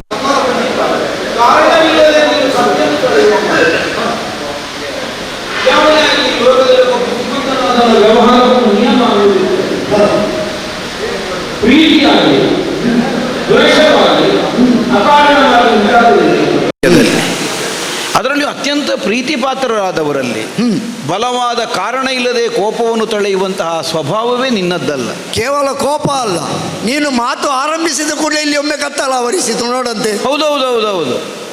ಕೇವಲ ನನ್ನ ಆಗಮನದ ಮೂಲಕವಾಗಿ ಆದದ್ದಲ್ಲ ಅದು. ಈ ಸಭೆಗೆ ಬೆಳಕೆ ನೀನು ಮುಖ ತಿರುಗಿಸಿದರೆ ಮತ್ತೆ ಕತ್ತಲಾಗದೇ ಇರ್ತದೆ. ಹಾಗೆ ಹಾಗೆ ಇದು ಕೇವಲ ಸಭೆಗೆ ಮಾತ್ರ ಕತ್ತಲಲ್ಲ, ಕೃಷ್ಣನ ಅಂತರಂಗಕ್ಕೂ ಕತ್ತಲೆ ಕವಿದ ಹಾಗಾಯಿತು. ಈಗ ಸಿಟ್ಟೇ ಬರಬಾರದು ಅನ್ನೋ ಹಾಗೆ ನಿನ್ನನ್ನು ಆಕ್ಷೇಪಿಸುವುದಕ್ಕೇನೂ ಇಲ್ಲ. ಆದರೆ ನನ್ನ ಕುರಿತಾಗಿ ಇಂತಹ ಒಂದು ಆಗ್ರಹವನ್ನು ನೀನು ತಳೆಯಬೇಕು ಅಂತಾದರೆ ಈಗ ನನ್ನಿಂದ ಆದ ಅಪರಾಧ ಏನು? ನಿನ್ನ ಮುಖ ನೋಡ್ಲಿಕ್ಕೆ ಮನಸ್ಸಿಲ್ಲ, ಇನ್ನು ಮಾತಾಡುದು ಎಂತದ್ದು ನಿನ್ನಲ್ಲಿ ಅಂತ ಹೇಳಿಕೊಳ್ಳು. ಹೌದಾ? ಮುಖ ನೋಡುವುದಕ್ಕೆ ಮನಸ್ಸಿಲ್ಲ. ನಿನ್ನ ಮುಖ ನೋಡಿದರೆ ನೀನು ಮಾಡಿದ ಪಾಪಕೃತ್ಯ ನನಗೂ ಅಂಟಿಕೊಂಡ್ರೆ ಅಲ್ಲ. ಲೋಕದಲ್ಲಿ ಒಂದು ಆಚಾರ ಉಂಟು, ಮಹಾಪಾಪಿಗಳನ್ನಿಸಿದವರ ಮುಖದರ್ಶನವೂ ನಮಗೆ ನಿಷಿದ್ಧ. ಯಾಕೆ? ಮುಖದರ್ಶನ ಮಾಡಿದರೆ ಅವರ ಪಾಪದಲ್ಲಿ ನಮಗೂ ಪಾಲು ಬರ್ತದೆ. ಈಗ ನಾನು ಅಂಥದ್ದೆಂಥದ್ದು ಮಾಡಿದ್ದೇನೆ? ಹಾಗಿದ್ರೆ ನಿನ್ಗೆ ಏನು ಗೊತ್ತಿಲ್ಲ. ಇಲ್ಲ ಅಣ್ಣ, ನೀನೇ ದಯದಿಂದ ಹೇಳಬೇಕೆ. ಆಕೆ ಸಿಟ್ಟು ನನ್ನಲ್ಲಿ ಏನು ವಿಷಯ? ನಿನ್ನ ಮುಖ ನೋಡಿದ್ರೆ ಒಮ್ಮೊಮ್ಮೆ ಏನಾಗ್ತದೆ ಗೊತ್ತಾ ನನಗೆ? ಸಿಟ್ಟು ಮಾಡಿ ಕೂತೋಳುವುದು ನಾನು. ಆದರೆ ನೀನು ಬಂದು ಅಣ್ಣ ನಮಸ್ಕಾರ ಅಂತ ಹೇಳಿದ ಕೂಡಲೇ ನಿನ್ನ ಮುಖ ನೋಡಿದರೆ ನನ್ನ ಸಿಟ್ಟು ಕರಗಿ ಹೋಗುತ್ತದೆ. ಆಗ ಆಗಬಾರ್ದು ಈ ಸಲ ಅಂತ ಹೇಳಿಕೊಂಡು ಗಟ್ಟಿ ಮನಸ್ಸು ಮಾಡಿ ನಿನ್ನ ಮುಖ ನೋಡದೆ, ಅಲ್ಲ ನಿನ್ನ ಮುಸುಡೆ ನೋಡುವುದಿಲ್ಲ ಅಂತ ಹೇಳಿಕೊಂಡು ಆಚೆ ತಿರುಗಿಸಿದ್ದು ನಾನು. ನಿನ್ನದು ಮುಸುಳು, ನನ್ನದು ಮುಖ ನಿನಗೆ ತೋರಿಸಬಾರ್ದು ಅಂತ ಹೇಳಿಕೊಂಡು ನಾನು ತೀರ್ಮಾನ ಮಾಡಿದ್ದು. ಆದರೂ ನೀನು ಇಷ್ಟೆಲ್ಲ ಹೇಳ್ತೆ ಅಂತ ಹೇಳಿದಂದ್ರೆ ನಿನಗೆ ವಿಷಯವೇ ಗೊತ್ತಿಲ್ಲವೇ? ಯಾಕೆ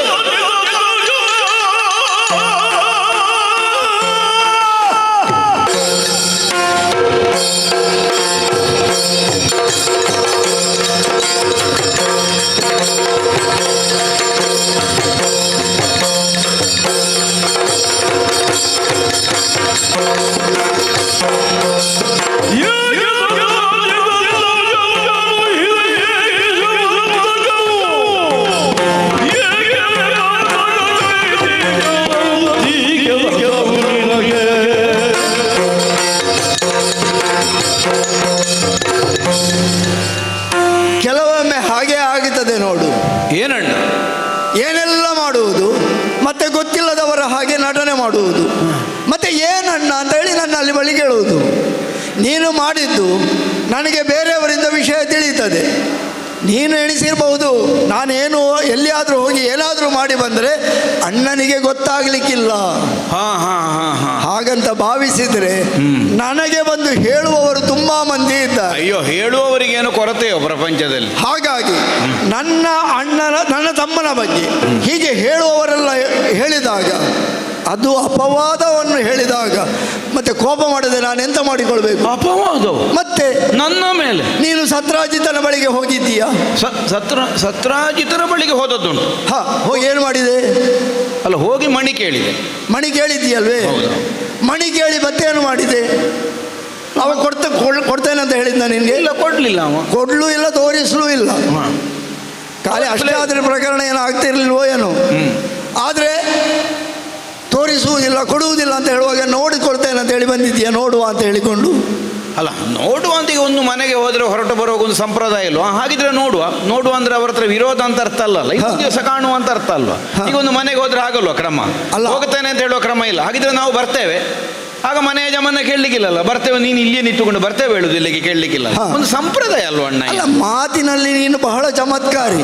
ನನಗೆ ಗೊತ್ತಿದೆ, ಒಂದು ಮಾತನ್ನು ಯಾವ ರೀತಿಯಲ್ಲಾದರೂ ನೀನು ತಿರುಗಿಸಬಲ್ಲೆ, ಅದನ್ನು ಅರ್ಥೈಸಿ ನನಗೆ ಹೇಳಬಲ್ಲೆ. ಆಯ್ತು ಮಾವಯ್ಯ, ಹಾಗಿದ್ರೆ ನೋಡುವ ಹೇಳಿದೆ. ಅಲ್ಲ, ಮಾವ ಅಂತ ಹೇಳಿದ್ರೆ ಸಂಬಂಧದಿಂದ ಅಂತ ಅರ್ಥ ಅಲ್ಲ, ಹಿರಿಯರಲ್ವ ಸತ್ರಾಜಿತರು. ನೀನು ಆಯಿತು ಮಾವಯ್ಯ ಹಾಗಿದ್ರೆ ನೋಡುವ ಅಂತ ಹೇಳಿ ಬಂದೆ. ಹೌದು. ಆದ್ರೆ ನೀನು ಹಿಂದಿರುಗಿ ಬಂದ ನಂತರ ನಡೆದ ಘಟನೆ ನಿನಗೆ ಗೊತ್ತಿದೆಯಾ? ಎಂತದ ಎಂತಾಯ್ತು? ಹಾಗಿದ್ರೆ ಗೊತ್ತೇ ಇಲ್ಲ ಅಂತ ಹೇಳುದ ನೀನು? ಅಲ್ಲ ಏನಾಯ್ತು ಈಗ? ಪ್ರಸೇನನನ್ನು ಏನು ಮಾಡಿದೆ ನೀನು? ಪ್ರಸೇನನ್ನು ಹಾ. ಪ್ರಸೇನನ್ನು ನಾನೆಂತದ್ದು ಮಾಡುದು? ನಿನಗೆ ಗೊತ್ತೇ ಇಲ್ಲ. ಏನಣ್ಣ ವಿಷಯ ಎಂತ? ನಟನೆಯಲ್ಲಿ ನಿನ್ನೊಡನೆ ನಾನು ಕಲಿಯಬೇಕು ನೋಡು. ಹಾಂ ಈಗ ಅಲ್ಲಿ ನೀನು ಬಂದ ನಂತರ ಹಾಂ ಪ್ರಸೇನ ಅದುವೇ ಮಣಿಯನ್ನು ಧರಿಸಿ ಕಾಡಿಗೆ ಬೇಟೆಗೆ ಹೋದನಂತೆ. ಹಾಂ ಬೇಟೆಗೆ ಹೋದ ಪ್ರಸೇನ ಹಿಂದಿರುಗಿ ಬರಲಿಲ್ಲ. ಅವನ ಒಡಹೋಡವರು ಬಂದು ಪ್ರಸೇನನನ್ನು ಹರಿ ಕೊಂದಿದೆ ಅಂತ ಹೇಳಿದರು. ಇಲ್ಲಿ ಹರಿ ಅಂತ ಹೇಳುವಾಗ ಯಾವ ಹರಿ ಅಂತ ಹೇಳಿ ಅವರು ಬಿಡಿಸಿ ಹೇಳಲಿಲ್ಲ. ಅಲ್ಲಿ ತಾತ್ಪರ್ಯ ಏನಾಯಿತು? ಪ್ರಸೇನ ಹೋದವ ಹಿಂದಿರುಗಿ ಬರಲಿಲ್ಲ. ಹಿಂದಿರುಗಿ ಬರದಂತಹ ಪ್ರಸೇನ ಯಾರ ಕೈಯಿಂದಲೋ ಸತ್ತು ಹೋಗಿದ್ದರೆ ಈ ಕೃಷ್ಣ ನೋಡುವ ಅಂತ ಹೇಳಿ ಬಂದದ್ದಕ್ಕೂ ಅಲ್ಲಿ ಪ್ರಸೇನ ಸತ್ತು ಹೋಗಿರದ್ರೆ ಅವನನ್ನು ಕೃಷ್ಣನೇ ಯಾಕೆ ಕೊಂದು ಮಣಿಯನ್ನು ಅಪಹರಿಸಿರಬಾರ್ದು? ಈ ರೀತಿಯ ಒಂದು ಅಪವಾದದ ಮಾತುಗಳು ಸತ್ರಾಜಿತನ ಬಾಯಿಯಿಂದ ಬಂದು ಅದೀಗ ಊರವರ ಬಾಯಿಯಲ್ಲಿ ಕೇಳಿ ಬರ್ತಾ ಇದೆ. ಹಾಗಿದ್ದರೆ ಅಂತಹ ಘೋರತರವಾದ, ಅದರಲ್ಲೂ ನಮ್ಮ ಬಂಧು ಜನರು ಅವರು, ನೀನು ಈ ಹಿಂದೆ ಮಾಡಿದ್ದಿದ್ರೆ ಅದೆಲ್ಲವೂ ಬೇರೆ ಬೇರೆಯವರ ಕಡೆಯಲ್ಲಿ. ಈಗ ನಮ್ಮ ಬಂಧುಗಳ ಮನೆಗೆ ಹೋಗಿ ಈಗ ನಿನಗೇನಿಲ್ಲಿ ಸಂಪತ್ತು ಕಡಿಮೆ ಆಗಿತ್ತಾ ಅಣ್ಣ? ನನ್ನ ಮೇಲೆ ನಿನಗೂ ಒಂದು ಅಪಧೈರ್ಯ. ಮತ್ತೆ ಹೇಗೆ ಹೇಗೆ ನಿನ್ನನ್ನು ನಮ್ಮ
ಆಗ್ರಹವನ್ನು ತಳೆದಿದ್ದಿ.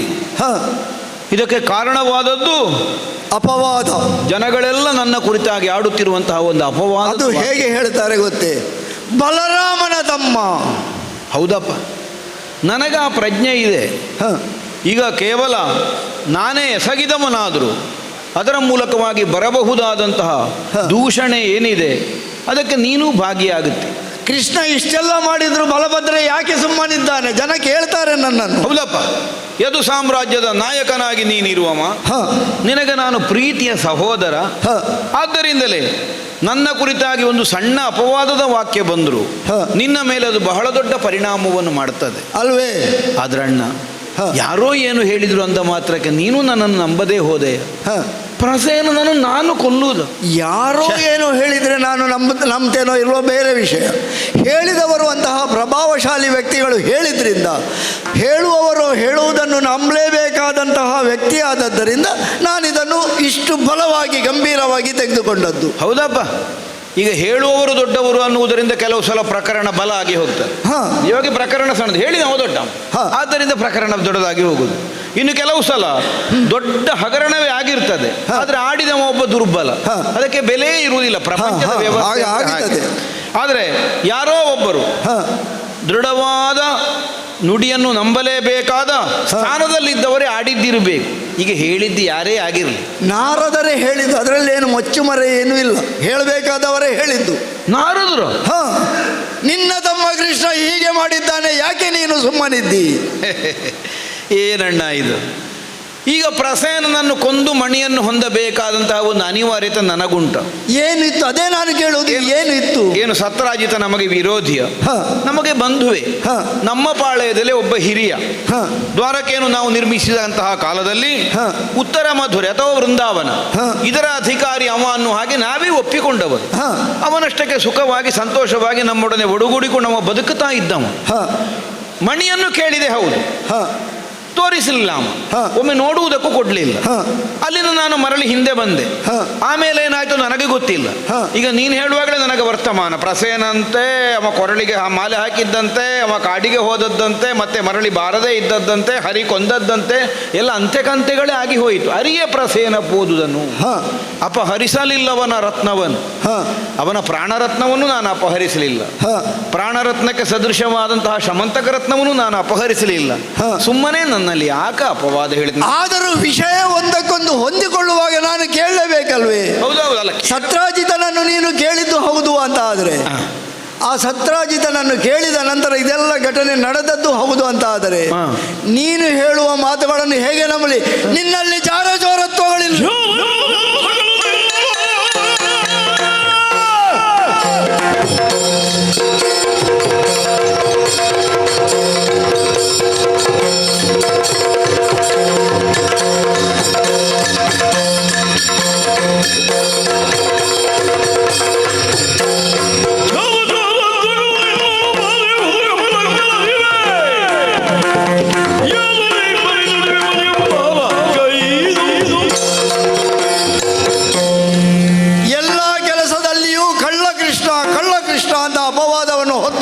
ನೀನು ಹೌದಪ್ಪ. ಆದರೂ ನಾನು ಸುಮ್ಮನಿದ್ದೆ ಯಾಕೆ? ನನ್ನ ತಮ್ಮ ಏನೋ ಒಳ್ಳೆಯದನ್ನು ಮಾಡ್ತಾ ಇದ್ದಾನೆ, ಯಾರಿಗೋ ಏನೋ ಒಳ್ಳೆಯದಾಗುತ್ತಾ ಇದೆ ಎನ್ನುವುದಕ್ಕಾಗಿ ಸುಮ್ಮನೆ ಇದ್ದೆ. ಆ ಸುಮ್ಮನೆ ಇದ್ದಾಗಲೂ ಅನುಭವಿಸಿದ್ದು ನಾನು, ನನಗೆ ನೆನಪಿದೆ. ನಾನು ಮಾಡಿದ ಕಳ್ಳತನ ಅಲ್ಲ ನಿನಗೆ ಗೊತ್ತಿಲ್ಲ. ಮೊಸರ ಭಾಂಡವನ್ನು ಕದಿಯುವಾಗ ನಾವು ಒಟ್ಟಿಗೆ ಹೋದದ್ದಲ್ಲ, ನೀನು ಸೇರಿದ್ದಿ ಅಂತಲ್ಲ. ಬೆನ್ನು ಕೊಟ್ಟು ನಿಂತವ ನಾನು, ಮತ್ತೆ ಹತ್ತಿ ತೆಗೆದದ್ದು ನೀನು, ತಿಂದದ್ದು ನೀನು. ಹೌದೌದು. ಒರೆಸಿದ್ಯಾರ ಮುಖಕ್ಕೆ? ಅಲ್ಲ, ಒರೆಸಿದ್ದು ಮಾತ್ರ ಅಲ್ಲ, ನಿನಗೆ ಬೆನ್ನು ಕೊಟ್ಟದ್ದು ನೀನೇ. ಪೆಟ್ಟು ಬೀಳುವಾಗ ಬೆನ್ನು ಕೊಟ್ಟದ್ದು ನಾನೇ, ಮುಖಕ್ಕೆ ಒರೆಸಿದ್ದು ನನ್ನದ್ದು, ತಿನ್ನುವುದು ನೀನು, ಪೆಟ್ಟು ತಿನ್ಲಿಕ್ಕೆ ನಾನು. ನನ್ನ ಬೆನ್ನಾಗಿ ನೀನು ನಿಂತವ. ಮತ್ತೆ ಆಗಲಿ ಆ ರೀತಿ ಬೆನ್ನು ನಿಂತರೂ ಕೂಡ ಏನೋ ತಮ್ಮನನ್ನು ರಕ್ಷಿಸುವ, ಏನೋ ಬೆಣ್ಣೆ ಕದ್ದ, ನಮಗೆಲ್ಲ ಕೊಡ್ತಾನೆ ಸ್ವಲ್ಪ ಸ್ವಲ್ಪ ಅಂತ ಇದ್ರೆ ಅದು ಬಾಲ್ಯತನ ಅಂತ ಆಯಿತು. ನನ್ನ ಬಗ್ಗೆ ದೂರ ಹೇಳುವುದನ್ನು ನೀನು ಒಂದೇ ಸಲಕ್ಕೆ ನಿಲ್ಲಿಸಿದ್ದಿ. ಒಮ್ಮೆ ಅಮ್ಮನ ಹತ್ರ ದೂರ ಹೇಳಿದೆ, ಮಣ್ಣುದಿಂದ ಕೃಷ್ಣ, ಮಣ್ಣುದಿಂದ ಅಂತ ಹೇಳಿ. ಆಮೇಲೆ ನೀನು ಅಮ್ಮನ ಹತ್ರ ದೂರ ಹೇಳಲಿಕ್ಕೆ ಹೋಗಲಿಲ್ಲ. ಅದು ಅಲ್ಲಿ ಪರಿಣಾಮ ಗೊತ್ತಾಯಿತು ನನಗೆ. ಹಾಗಾಗಿ ಮತ್ತೆ ಆ ದೂರನ್ನು ಬಿಟ್ಟೆ. ಹಾಗೆಯೇ ಜಾರತ್ವವನ್ನು ನೀನು ಅನುಭವಿಸಿ ಆ ಅಪವಾದವನ್ನು ಕಟ್ಟಿಕೊಂಡೆ ನೀನು. ಮೊದಲೆಲ್ಲ ಮಾಡಿದ್ದಿತ್ತು, ಈಗ ಇತ್ತೀಚೆಗೆಲ್ಲ ಬಿಟ್ಟಿದ್ದೇನೆ ನಾನು. ಅಲ್ಲ, ಈಗ ಸ್ವಲ್ಪ ಸುಧಾರಿಸಿದ್ದೆ ಅಂತ ನನಗೂ ವಿಶ್ವಾಸ. ಈಗ ಮೊದಲನಾಗ ಅಲ್ಲಲ್ಲ, ಮೊದಲು ನಾವು ಗೋಕುಲದಲ್ಲಿ ಇದ್ದದ್ದು. ಅದು ಆಗಿನ ಸ್ಥಿತಿ ಬೇರೆ, ಈಗಿನ ಸ್ಥಿತಿ ಬೇರೆ. ಈಗ ನೀನು ಇಲ್ಲಿ ಯುವರಾಜ. ಆಗ ನಾವೆಂತದ್ದು ದನ ಕಾಯುವ ಹುಡುಗರು ಅಥವಾ ದನ ಮೀಸು ಹುಡುಗರು. ಆಗ ಅದಕ್ಕೆ ಸರಿಯಾದಂತ ಆಚಾರ ವಿಚಾರಗಳೆಲ್ಲ ನಮ್ಮಲ್ಲಿ ಇತ್ತು. ಈಗ ಹಾಗಲ್ಲ. ಈಗ ನಾವು ಒಂದು ಸಾಮ್ರಾಜ್ಯ ಕಟ್ಟಿಕೊಂಡಿದ್ದೇವೆ, ದ್ವಾರಕಾಧೀಶ. ನಮ್ಮದು ಒಂದು ಯಾದವ ಸಾಮ್ರಾಜ್ಯ ಅಂತಲೇ ಪ್ರತ್ಯೇಕವಾದಂತಹ ಸ್ಥಾನಮಾನ ಎಲ್ಲ ಬಂದಿದೆ. ಈ ಸ್ಥಾನಮಾನಕ್ಕೆಲ್ಲ ಬಂದ ಮೇಲೆ ಮತ್ತೆ ಮೊದಲನಾಗೆಲ್ಲ ಇರ್ಲಿಕ್ಕಾಗ್ತದೆ. ಬಲರಾಮ ರಾಜ ಆದ್ರೆ ನೀನು ಯುವರಾಜ ಅಂತ ಕರೆಸಿಕೊಳ್ಳುವ. ಹಾಗಾಗಿ ಯುವರಾಜನ ಸ್ಥಾನಕ್ಕೆ ಏರಿದ್ದಿ. ಏರಿದ ನಂತರವೂ ನಿನ್ನ ಆ ಬುದ್ಧಿಗಳನ್ನು ನೀನು ಬಿಡ್ಲಿಲ್ಲ ಅಂತ ಹೇಳಿಕೊಂಡು ನಾನೀಗ ಹೇಳುವುದು. ನಾನು ಕದ್ದುಕೊಂಡು ಬರುವುದಾದ್ರೂ ನಿನ್ನ ಹತ್ರ ಹೇಳಿಯಲ್ಲೋ ಕದ್ದುಕೊಂಡು ಬರುವುದಲ್ಲ ಹೇಳಿದ್ ನಾನು. ಈಗ ನಾನು ರುಕ್ಮಿಣಿಯನ್ನು ಅಪಹರಿಸಿದೆ, ನಿನ್ನ ಹತ್ರ ಹೇಳಿಯಲ್ಲೋ ಹೋದ್ದು. ನಾನು ಒಟ್ಟಿಗೆ ಬಂದವನೇ ಅಲ್ವಾ? ನಿನಗೆ ಬೆಂಗಾವಲಾಗಿ ಇದ್ದದ್ದು ನಾನೇ ಅಲ್ಲಿ. ನಾನೀಗ ಕದ್ದುಕೊಳ್ಳುವುದಾದ್ರೂ ನಿನ್ನ ಹತ್ರ ಹೇಳಿಯೇ ಹೋಗುದು. ಅದೇ ನನಗೆ ಬಂದ ಸಂಕಟ ಇದು. ಈಗ ಏನು ಗೊತ್ತೇ, ತಿಳ್ಕೊಂಡಿದ್ದೀನಿ ನೀನು ಅಲ್ವಾ? ಹೌದೌದು. ಕೃಷ್ಣನ ಜೊತೆಯಲ್ಲಿ ಬಲರಾಮ ಇದ್ದಾನೆ, ರಾಮ ಬಲರಾಮರು ಒಟ್ಟಾಗಿ ಎಲ್ಲ ಕೆಲಸ ಮಾಡುವುದು. ಆದರೆ ಇಲ್ಲಿ ನೀನು ಸತ್ರಾಜಿತನಲ್ಲಿ ಹೋಗುವಾಗ ನನ್ನಲ್ಲಿ ಕೇಳಿದ್ದೀಯ? ಇಲ್ಲ ನಿನ್ನಲ್ಲಿ ಹೇಳಲಿಲ್ಲ. ಅಲ್ಲಿ ಅವನಲ್ಲಿ ಮಣಿ ಇದೆ ಅಂತ ಹೇಳಿದ್ದೀಯ? ನಾನದೀಗ ಮಣಿ ನೋಡಿದ ಮೇಲೆ ಬಂದು ನಿನ್ನ ಹತ್ರ ಹೇಳುವ ಅಂತ ಇದ್ದೆ. ಅದು ಆಮೇಲಿನ ವಿಷಯ. ಹೌದೌದು. ನೀನು ಹೋದದ್ದು ಹೇಳಲಿಲ್ಲ, ಮಣಿ ಕೇಳಿದ್ದು ಹೇಳಲಿಲ್ಲ. ಹೇಗೂ ನೋಡ್ಲಿಕ್ಕೆ ಕೊಡದ ಮೇಲೆ ಮತ್ತೆ ಇನ್ನು ನಿನ್ನ ಹತ್ರ ಸುಮ್ಮನೆ ಹೇಳಿದ್ರೆ ನಿನಗೆ ತಮ್ಮ ಕೃಷ್ಣನಿಗೆ ಕೊಡ್ಲಿಲ್ವಾ? ಸತ್ರಾಜಿತನಿಗೆ 2 ಕೊಡ್ತೇನೆ ಅಂತ ನೀನು ಹೊರಟೆ. ಅದಕ್ಕೆ ನಿನ್ನ ಹತ್ರ ಹೇಳುವುದೇ ಬೇಡ. ಅದು ನಂತರದ ವಿಷಯ. ಆದ್ರೆ ಇಲ್ಲಿ ಏನಾಯಿತು, ಕೃಷ್ಣ ಏನು ಮಾಡಿದ್ದಾನೆ ಅದನ್ನು ಬಲರಾಮನಿಗೆ ಹೇಳಲಿಲ್ಲ. ಹೇಳಲಿಲ್ಲ ಅಂತ ಹೇಳಿದ್ರೆ ಉದ್ದೇಶ ಏನು? ಏನೋ ದುರುದ್ದೇಶ ಇಟ್ಟುಕೊಂಡೇ ಕೃಷ್ಣ ನನ್ನ ಬಳಿ ಹೇಳಲಿಲ್ಲ ಅಂತ ನಾನೂ ತಿಳಿಯಬೇಡವೆ? ದುರುದ್ದೇಶ ಏನಿಲ್ಲ. ಈಗ ನನಗೆ ಬಡತನವ, ನನಗೆ ನೀನು ಯಾವುದಕ್ಕಾದ್ರೂ ಕೊರತೆ ಮಾಡಿದ್ಯಾ? ಅದನ್ನು ನೀನೇ ಹೇಳಬೇಕು. ಇದು ಬಂಗಾರದ್ದೇ ಪಟ್ಟಣ, ಮತ್ತೆ ಆ ಬಂಗಾರ ಕೊಡುವ ರತ್ನ ತಗೊಂಡು ನಿನಗೆ ಆ ಮಣಿ ಯಾಕೆ ಬೇಕಿತ್ತು? ಅವನ ಹತ್ರ ಇರಬಾರದು ಅಷ್ಟೇ ಉದ್ದೇಶ ಇದ್ದದ್ದು. ಯಾಕಂದ್ರೆ ದಿನವೊಂದಕ್ಕೆ 8 ಭಾರ ಬಂಗಾರ ಕೊಡ್ತದೆ.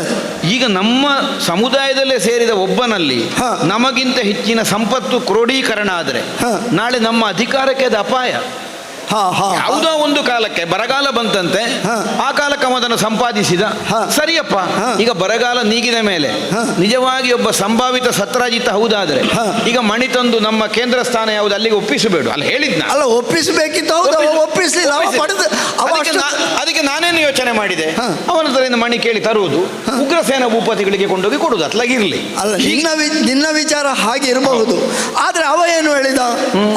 ನಾನು 1000 ವರ್ಷ ಕಷ್ಟಪಟ್ಟು ತಪಸ್ಸು ಮಾಡಿ ಗಳಿಸಿದಂತಹ ಮಣಿ ಯಾಕೆ ಕೊಡಬೇಕು ಅಂತ ಅವನ ಉದ್ದೇಶ ಇರಬಹುದು.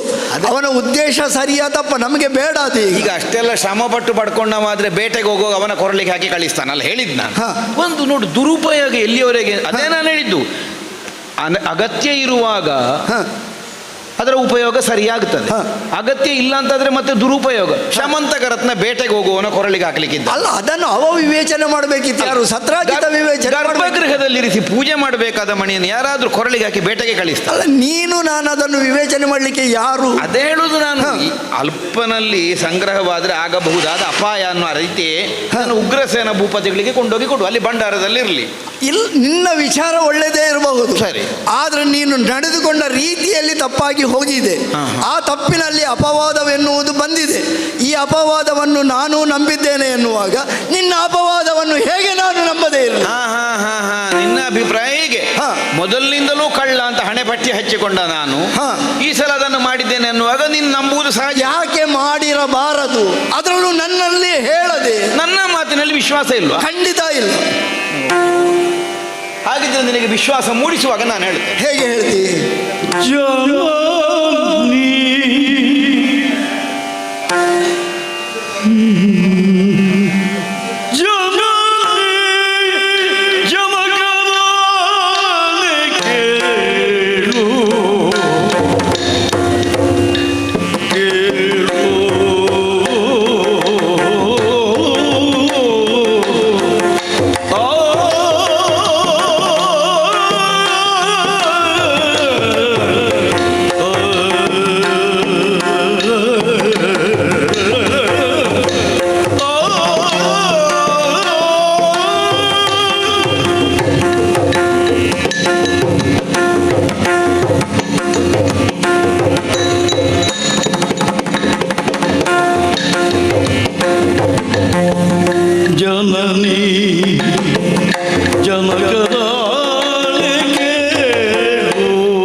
ಮಾತಿನಲ್ಲಿ ವಿಶ್ವಾಸ ಇಲ್ಲ.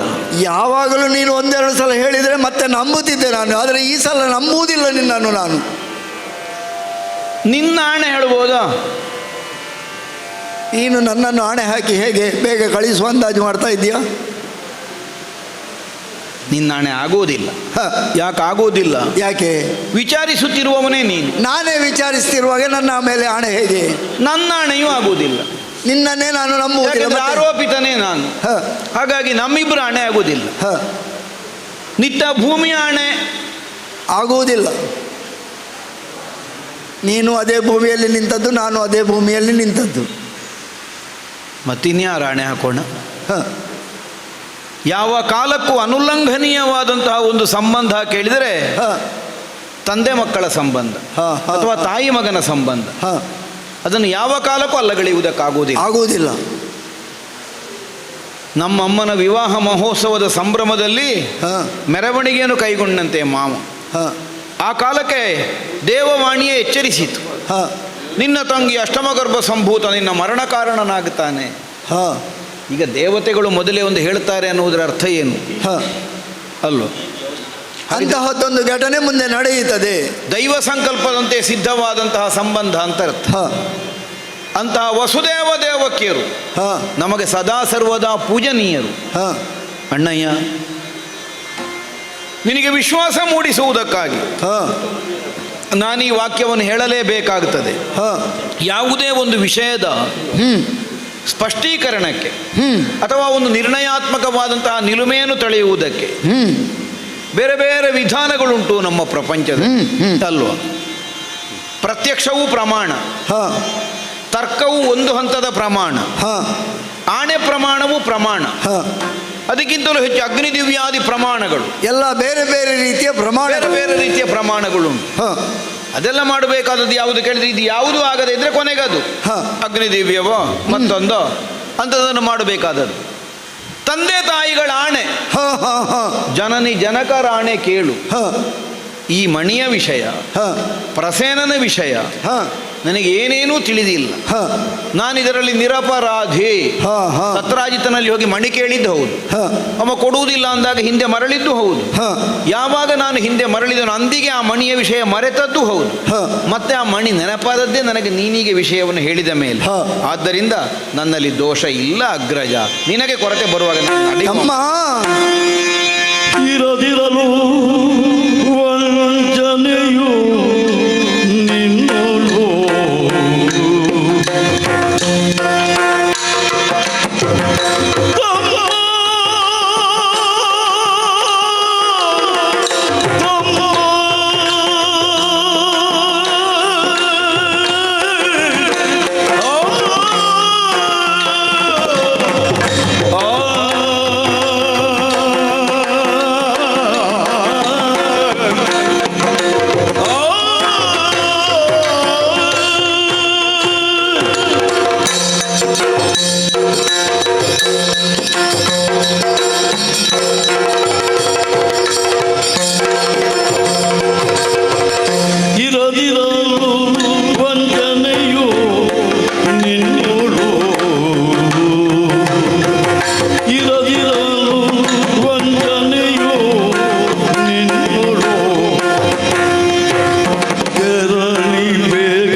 ಜನಕರ ಆ ಪ್ರಮಾಣವನ್ನು ಮಾಡಿ ಹೇಳ್ತಾ ಇದ್ದೀಯ. ನನ್ನ ಹೃದಯಾಂತರಾಳ ಉಕ್ಕಿ ಬರುತ್ತಾ ಇದೆ, ಮಾತುಗಳು ಬರುತ್ತಾ ಇಲ್ಲ. ಅಷ್ಟೊಂದು ಭಾವೋತ್ಕರ್ಷಕ್ಕೆ ನಾನು ಒಳಗಾಗಿದ್ದೇನೆ. ಅಷ್ಟೊಂದು ಒಳಗಿನಿಂದ ನನ್ನ ಭಾವವೆನ್ನುವುದು ತುಂಬಿ ಬಂದಿದೆ.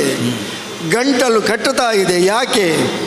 ನನ್ನ ತಮ್ಮನ ಮೇಲೆ ವೃಥಾಕಾರಣವಾಗಿ ನಾನು ಆಪಾದನೆಯನ್ನು ಮಾಡಿದ್ದೇನೆ ಎನ್ನುವಂತಹ ನೋವು ನನ್ನಲ್ಲಿ. ಯಾರು ನಮಗೆ ಜಗತ್ತಿನ ಭೂಮಿಯ ಬೆಳಕನ್ನು ತೋರಿಸುತ್ತಾರೋ ಅವರು ತಂದೆ ತಾಯಿಗಳು ದೇವರಿಗಿಂತಲೂ ಮಿಗಿಲು ಅಂತ ನಾವು ಭಾವಿಸುವವರು, ನಂಬುವವರು, ನಂಬಿ ಆಚರಿಸಿ ಬಂದವರು. ಅಂತಹ ಜನಕ ಜನನಿಯರ ಆಣೆ ಅಣ್ಣ ಅಂತ ನೀನು ಹೇಳಿದ ಮೇಲೆ ಇನ್ನು ನಿನ್ನಲ್ಲಿ ವಾದ ಇಲ್ಲ ತಮ್ಮ. ಯಾಕೆ? ಆತ್ಮಶುದ್ಧಿಯ ಪ್ರತೀಕವಾಗಿ ನೀನು ಈ ಮಾತನ್ನು ನನ್ನಲ್ಲಿ ನಿವೇದನೆ ಮಾಡಿಕೊಂಡಿದ್ದೀಯ ಎನ್ನುವುದನ್ನು ತಿಳಿದಾದ ಮೇಲೆ ನನಗೆ ನೋವಾದದ್ದು ಸಹಜ. ತಮ್ಮನ ಮೇಲೆ ವಿನಾಕಾರಣ ನಾನು ಯಾಕೆ ಈ ರೀತಿಯಾಗಿ ವರ್ತಿಸಿದೆ? ಹಾಗಿದ್ದರೆ ವರ್ತಿಸದೆ ಇದ್ದರೆ ಏನಾಗುತ್ತಾ ಇತ್ತು ಅದನ್ನೂ ನಾನು ಆಲೋಚನೆ ಮಾಡಬೇಕಲ್ಲವೇ? ಯಾಕೆ ಅಂತ ಹೇಳಿದರೆ ಅಪವಾದವೆನ್ನುವುದು ಬಂದದ್ದು ನನ್ನ ಪ್ರೀತಿಯ ತಮ್ಮನ ಮೇಲೆ, ಕೃಷ್ಣನ ಮೇಲೆ. ಲೋಕದ ಜನರು ಏನು ಹೇಳುತ್ತಾರೆ ಎನ್ನುವುದು ಮುಖ್ಯವಲ್ಲ. ಅಲ್ಲಿ ಸತ್ರಾಜಿತ ಹೇಳ್ತಾ ಇದ್ದಾನೆ. ಅವ ಯಾಕೆ ಹೇಳ್ತಾ ಇದ್ದಾನೆ? ಕೃಷ್ಣ ನನ್ನ ಬಳಿಗೆ ಬಂದಿದ್ದ, ಮಣಿಯನ್ನು ಕೇಳಿದ್ದ, ಕೇಳದೆ ಕೊಡುವುದಿಲ್ಲ ಅಂತ ಹೇಳಿದಾಗ ನೋಡುವ ಅಂತ ಹೇಳಿ ಹೋದವ ಪ್ರಸೇನ ಧರಿಸಿ ಹೋದ ನಂತರ ಹಿಂದಿರುಗಿ ಬಾರದ ಘಟನೆಯನ್ನು ತಾಳೆ ಹಾಕಿಕೊಂಡು ಕೃಷ್ಣನೇ ಯಾಕೆ ಕೊಂದಿರಬಾರದು, ಮಣಿಯನ್ನು ಪಡೆಯುವ ದುರುದ್ದೇಶ ಕೃಷ್ಣನಿಗಿದ್ದರೆ ಅವ ಪ್ರಸೇನನನ್ನು ಕೊಂದು ಮಣಿಯನ್ನು ಪಡೆದಿರಬಹುದು ಎನ್ನುವ ತರ್ಕ ಅಲ್ಲಿ ಹುಟ್ಟಿಕೊಂಡುದು ಅಪವಾದವಾಗಿ ಲೋಕದ ಜನರು ಹೇಳಿಕೊಳ್ಳುವ ಹಾಗೆ ಆಗಿದೆ. ಹಾಗಿದ್ದರೆ ನನ್ನ ತಮ್ಮನ ಮೇಲೆ ಇಂತಹ ಒಂದು ಅಪವಾದ, ಅದು ಗುರುತರವಾದ ಅಪವಾದ, ಬಂಧು ಜನರಿಂದ ಬಂದ ಅಪವಾದವೆನ್ನುವುದು ಇದ್ದ ಮೇಲೆ ಇದನ್ನು ಪರಿಹಾರ ಮಾಡುವ ಕೆಲಸವೂ ಆಗಬೇಕಲ್ವೇ? ಹೇಗಣ್ಣ? ಅದನ್ನು ನೀನೇ ಮಾಡಬೇಕು ತಮ್ಮ. ಅಪವಾದವೆನ್ನುವುದು ಬಂದದ್ದು ನಿನ್ನ ಮೇಲೆ, ನಿನ್ನಿಂದಲೇ ಆಗಿ ಅದು ಬಂದದ್ದು. ಹಾಗಿರುವಾಗ ಒಂದು ಮಾತನ್ನು ಎಳೆದು ಹಾಕಿ ಎಳೆದು ಹಾಕಿದ ಮಾತಿನ ತತ್ಪರಿಣಾಮವಾಗಿ ನೀನು ಅಪವಾದವನ್ನು ನಿನ್ನ ಮೇಲೆ ಎಳೆದುಕೊಂಡಿದ್ದಿ ಆದರೆ ದಿವ್ಯ ಮಣಿಯನ್ನು ಧರಿಸಿ ಕಾಡಿಗೆ ಹೋದ ಪ್ರಸೇನ ಏನಾದ? ಆ ಪ್ರಸೇನ ಒಂದು ವೇಳೆ ಹರಿ ಎನ್ನುವಂತಹ ಯಾವುದೇ ವಸ್ತುವಿನಿಂದ ಕೊಲ್ಲಲ್ಪಟ್ಟಿದ್ದರೆ ಪ್ರಸೇನನನ್ನು ಕೊಂದ ಹರಿ ಯಾವುದು? ಅವ ಬದುಕಿದ್ದಾನೆ ಅಥವಾ ಸತ್ತಿದ್ದಾನೆ? ಅವ ಬದುಕಿದ್ದಾನೆ ಆದರೆ ಯಾಕೆ ಇನ್ನೂ ಊರಿಗೆ ಮರಳದೇ ಇದ್ದಾನೆ? ಅವ ಧರಿಸಿ ಹೋದ ಮಣಿ ಎಲ್ಲಿ ಹೋಯಿತು? ಇದೆಲ್ಲವೂ ಉತ್ತರವನ್ನು ಕಂಡುಕೊಳ್ಳುವ ಪ್ರಶ್ನೆಗಳಲ್ಲವೇ ತಮ್ಮ? ಅಣ್ಣ ತಮ್ಮ, ಪ್ರೀತಿಯೊಳು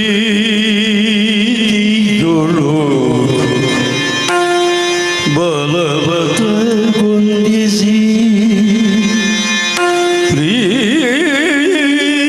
ಪ್ರೀತಿಯೊಳು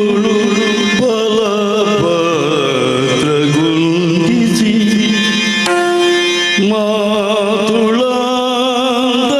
ಮಾತುಳಾಂದಗನೆಂದ ಪ್ರೀತಿಯೊಳು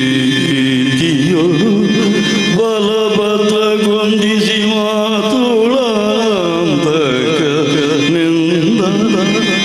ಅಗ್ರಜ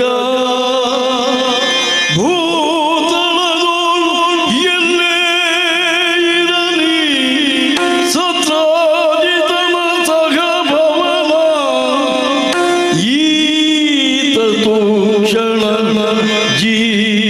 ಜೀವದೊಳಾತ ನಿರೆ ಕರೆತಗೇನು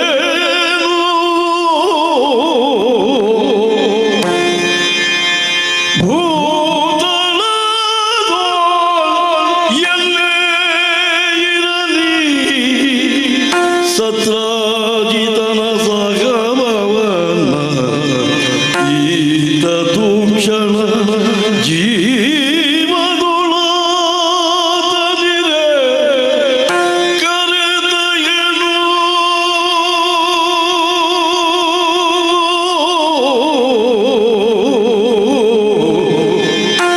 ಅಳಿದಿರೆ ಅಳಿದಿರೆ ರೀತಿ ಅರಿದೈ ತಂದು ಬಿನ್ನಗ ಮಾತುಳ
ಸದಾಶಯದಿಂದಲೇ ನೀನು ನನಗೊಂದು ಆದೇಶವನ್ನು ಮಾಡಿದ್ದಿ.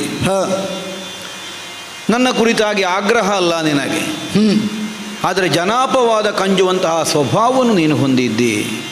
ನನ್ನ ತಮ್ಮನ ಮೇಲೆ ಈ ರೀತಿಯ ಗುರುತರವಾದ ಅಪವಾದ ಬಂದ ಮೇಲೆ ಅದನ್ನು ಅಣ್ಣನಾಗಿ ನಾನು ವಿಚಾರಿಸದೆ ಹೋದರೆ ನಾನೂ ತಪ್ಪಿತಸ್ಥನಾಗುತ್ತೇನಲ್ವೇ? ಯಾದವ ಸಾಮ್ರಾಜ್ಯದಲ್ಲಿ ಒಬ್ಬ ಸಾಮಾನ್ಯ ಪ್ರಜೆಯನ್ನಿಸಿಕೊಂಡವನಾದರೂ ಅಪವಾದ ಕಾರಣವಾಗುವ ಹಾಗೆ ಬದುಕಿದ್ರೆ ಅದನ್ನು ವಿಚಾರಿಸಬೇಕಾದ ಬದ್ಧತೆ ಇದ್ದವ ನೀನು ಅಲ್ವೇ? ನಿನ್ನ ಸೋದರನೊಬ್ಬ ಅಪವಾದ ಅವನು ಅನುಭವಿಸುತ್ತಾ ಇದ್ದಾನೆ ಅಂತಾದರೆ ಅಥವಾ ಆರೋಪಿತನಾಗಿದ್ದಾನೆ ಅಂತಾದರೆ ಏನದರದ್ದಾದಂತಹ ನಿಜ ಇದನ್ನು ಪ್ರಪಂಚಕ್ಕೆ ಕಾಣಿಸಿಕೊಡಬೇಕಾದಂತಹ ಹೊಣೆ ಸಹಜವಾಗಿ ನಿನಗೆ ಬರ್ತದೆ. ಒಳ್ಳೆಯ ದಂಡ. ಸತ್ರಾಜಿತ ನಮಗ ಪರಕೀಯನೇನೂ ಅಲ್ಲ, ನಮ್ಮ ಪಾಳೆಯದವ ನಮಗೆ ಬಂಧು. ಅವನ ಅಂತರಂಗದ ನೋವಿನ ಆಳವನ್ನು ನಾನು ಅರ್ಥ ಮಾಡಿಕೊಳ್ಳಬಲ್ಲೆ. ಪ್ರೀತಿಯ ಸಹೋದರನೊಬ್ಬನನ್ನು ಕಳೆದುಕೊಂಡಂತಹ ಅವನ ಮನಸ್ಸಿಗಾಗಿರಬಹುದಾದಂತಹ ನೋವು ಎಷ್ಟು ಗುರುತರವಾದದ್ದು. ಯಾವನೇ ಒಬ್ಬ ವ್ಯಕ್ತಿಯಾಗಲಿ ಕಾರ್ಯಕಾರಣಗಳ ಸಂಬಂಧವನ್ನು ಸಮನ್ವಯಗೊಳಿಸುವುದು ನಡೆದುಕೊಂಡಂತಹ ವಿಧಾನದ ಕಾರಣದಿಂದ. ಮಣಿಯನ್ನು ಒಂದು ಕ್ಷಣಕ್ಕೆ ನಾನು ಕೇಳಿದವ, ಹೋಗಿ ಕೊಡಲಿಲ್ಲ ಅಂದಾಗ ಹಿಂದೆ ಬಂದವ. ಯಾವನೋ ಒಬ್ಬ ಸಾಮಾನ್ಯ ವ್ಯಕ್ತಿ ಕೇಳಿದ್ದಲ್ಲ, ಏನನ್ನಾದರೂ ಮಾಡಬಹುದಾದ ಸಾಮರ್ಥ್ಯವನ್ನು ಹೊಂದಿದ ಕೃಷ್ಣ ಕೇಳಿದ ಮಣಿ. ಅದುವೇ ವಿಷಯಕ್ಕೆ ಬರುವುದಲ್ಲಿ ಅಲ್ವ? ಆ ಮಣಿ ಕಾಣುವುದಿಲ್ಲ. ಮಣಿಯನ್ನು ಧರಿಸಿದ ಪ್ರಸೇನ ಮನೆಗೆ ಬರಲಿಲ್ಲ, ಸತ್ತಿದ್ದಾನೆ ಅನ್ನುವ ಸುದ್ದಿ ಊರಿನಲ್ಲಿ ಆಗಿದೆ. ಹರಿಕೊಂದದ್ದು ಅನ್ನುವಂತಹ ವರ್ತಮಾನ ಗಾಢವಾಗಿ ಹಬ್ಬಿದೆ. ಆ ಕ್ಷಣಕ್ಕೆ ಸತ್ರಾಜಿತನಾದರೂ ಭಾವಿಸುವುದೇನು? ತಾನು ಉದ್ದೇಶಿಸಿದ ಕಾರ್ಯವನ್ನು ಕೈಗೂಡಿಸಿಕೊಳ್ಳುವಲ್ಲಿ ಸರ್ವಸಮರ್ಥನನ್ನಿಸಿಕೊಂಡಂತಹ ಕೃಷ್ಣ ಪ್ರಸೇನನನ್ನಾದರೂ ಕೊಂದು ಮಣಿಯನ್ನು ಕೊಂಡು ಹೋಗಿರಬೇಕು. ಅವ ಕಲ್ಪಿಸಿದ್ದು ಅಸಹಜ ಅಲ್ಲ. ಅವ ಕಲ್ಪಿಸಿದ್ದು ಮಾತ್ರ ಅಲ್ಲ, ಈ ಮಾತುಗಳನ್ನು ಖುದ್ದು ನಾರದರ ಬಳಿಯಲ್ಲಿ ಹೇಳಿದ್ದಾನೆ. ಒಬ್ಬ ಸಮರ್ಥನಾದವನಿಗೆ ಅಪವಾದ ಬಂದರೆ ಮಾಡಬೇಕಾದದ್ದೇನು? ಬಾಯಿ ಮುಚ್ಚಿಸಬೇಕಾದದ್ದಲ್ಲ. ಆ ಅಪವಾದ ನಿರಸನಗೊಳಿಸಬೇಕು, ಅಥವಾ ಅದಿಲ್ಲ ಅನ್ನುವ ಹಾಗೆ ತಾನು ಮಾಡಿ ತೋರಿಸಬೇಕು. ಅದು ಮಾಡಬೇಕು ಅಂತಾದರೆ ಅದಕ್ಕೆ ಆ ಕುರಿತಾದಂತಹ ಪ್ರಯತ್ನದಲ್ಲಿ ಮುಂದಾಗಬೇಕು. ಒಳ್ಳೆಯ ದಂಡ. ಈ ಕ್ಷಣ ಹೊರಡುತ್ತೇನೆ. ಭೂತಳದಲ್ಲಿ ಆ ಸತ್ರಾಜಿತನ ತಮ್ಮನಾದಂತಹ ಪ್ರಸೇನ ಎಲ್ಲಿಯೇ ಜೀವ ಸಹಿತವಾಗಿರಲಿ, ಅವನನ್ನು ಹಿಡ್ಕೊಂಡು ಬಂದು ನಿನ್ನ ಮುಂಭಾಗದಲ್ಲಿ ನಿಲ್ಲಿಸ್ತೇನೆ. ಅಲ್ಲ, ಒಂದು ವೇಳೆ ಮರಣಿಸಿದ್ದೇ ಹೌದಾದರೆ ಯಾಕೆ ಅವನ ಮರಣ ಆಯಿತು?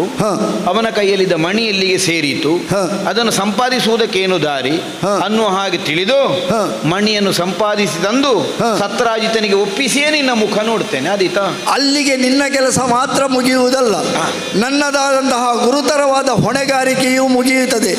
ಲೋಕಾಪವಾದ ನಾರದರು ಹೇಳಿದ ಮಾತು ಎಲ್ಲದಕ್ಕೂ ಒಂದು ಶಾಶ್ವತವಾದ ಪರಿಹಾರ ಆಗಬೇಕಿದ್ರೆ ಮಂಗಳವಾಗಲಿ ನಮ್ಮ ಮನೆಗೆ ಹೋಗಿ ಬಾ.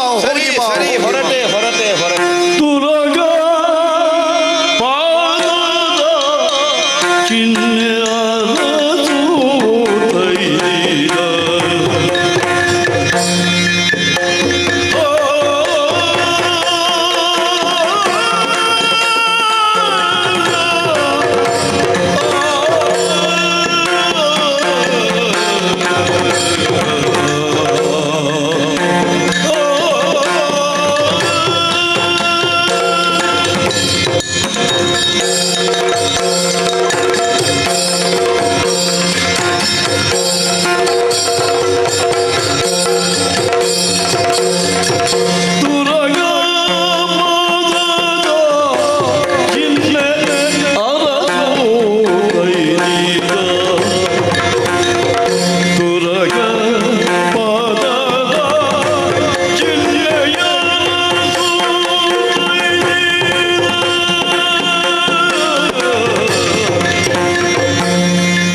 ತೊರೆದು ಬಿದ್ದ ಪ್ರಸೇನ ನಿಲವ ಕಂಡಾಗ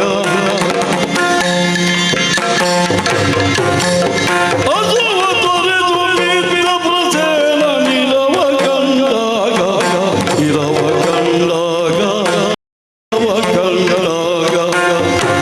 ಇರವ ಕಂಡಾಗ ಇರವ ಕಂಡಾಗ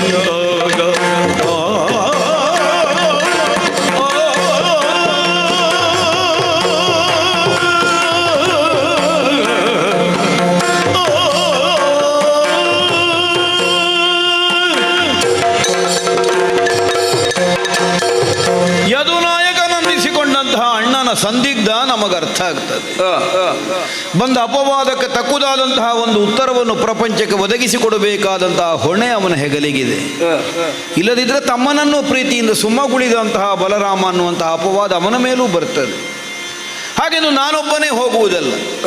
ಯಾಕಂದರೆ ಈ ಪ್ರಕರಣದಲ್ಲಿ ನಾನು ಮುಂದುವರಿದಂತಹ ಪ್ರತಿಯೊಂದು ಹೆಜ್ಜೆಯೂ ಈ ಪ್ರಪಂಚಕ್ಕೆ ಅರ್ಥವಾಗಬೇಕು ಅಂತಾದರೆ ನಾನು ಒಬ್ಬನಾಗಿ ಕೆಲಸ ಸಾಧಿಸಿದರೆ ಸಾಕಾಗುವುದಿಲ್ಲ.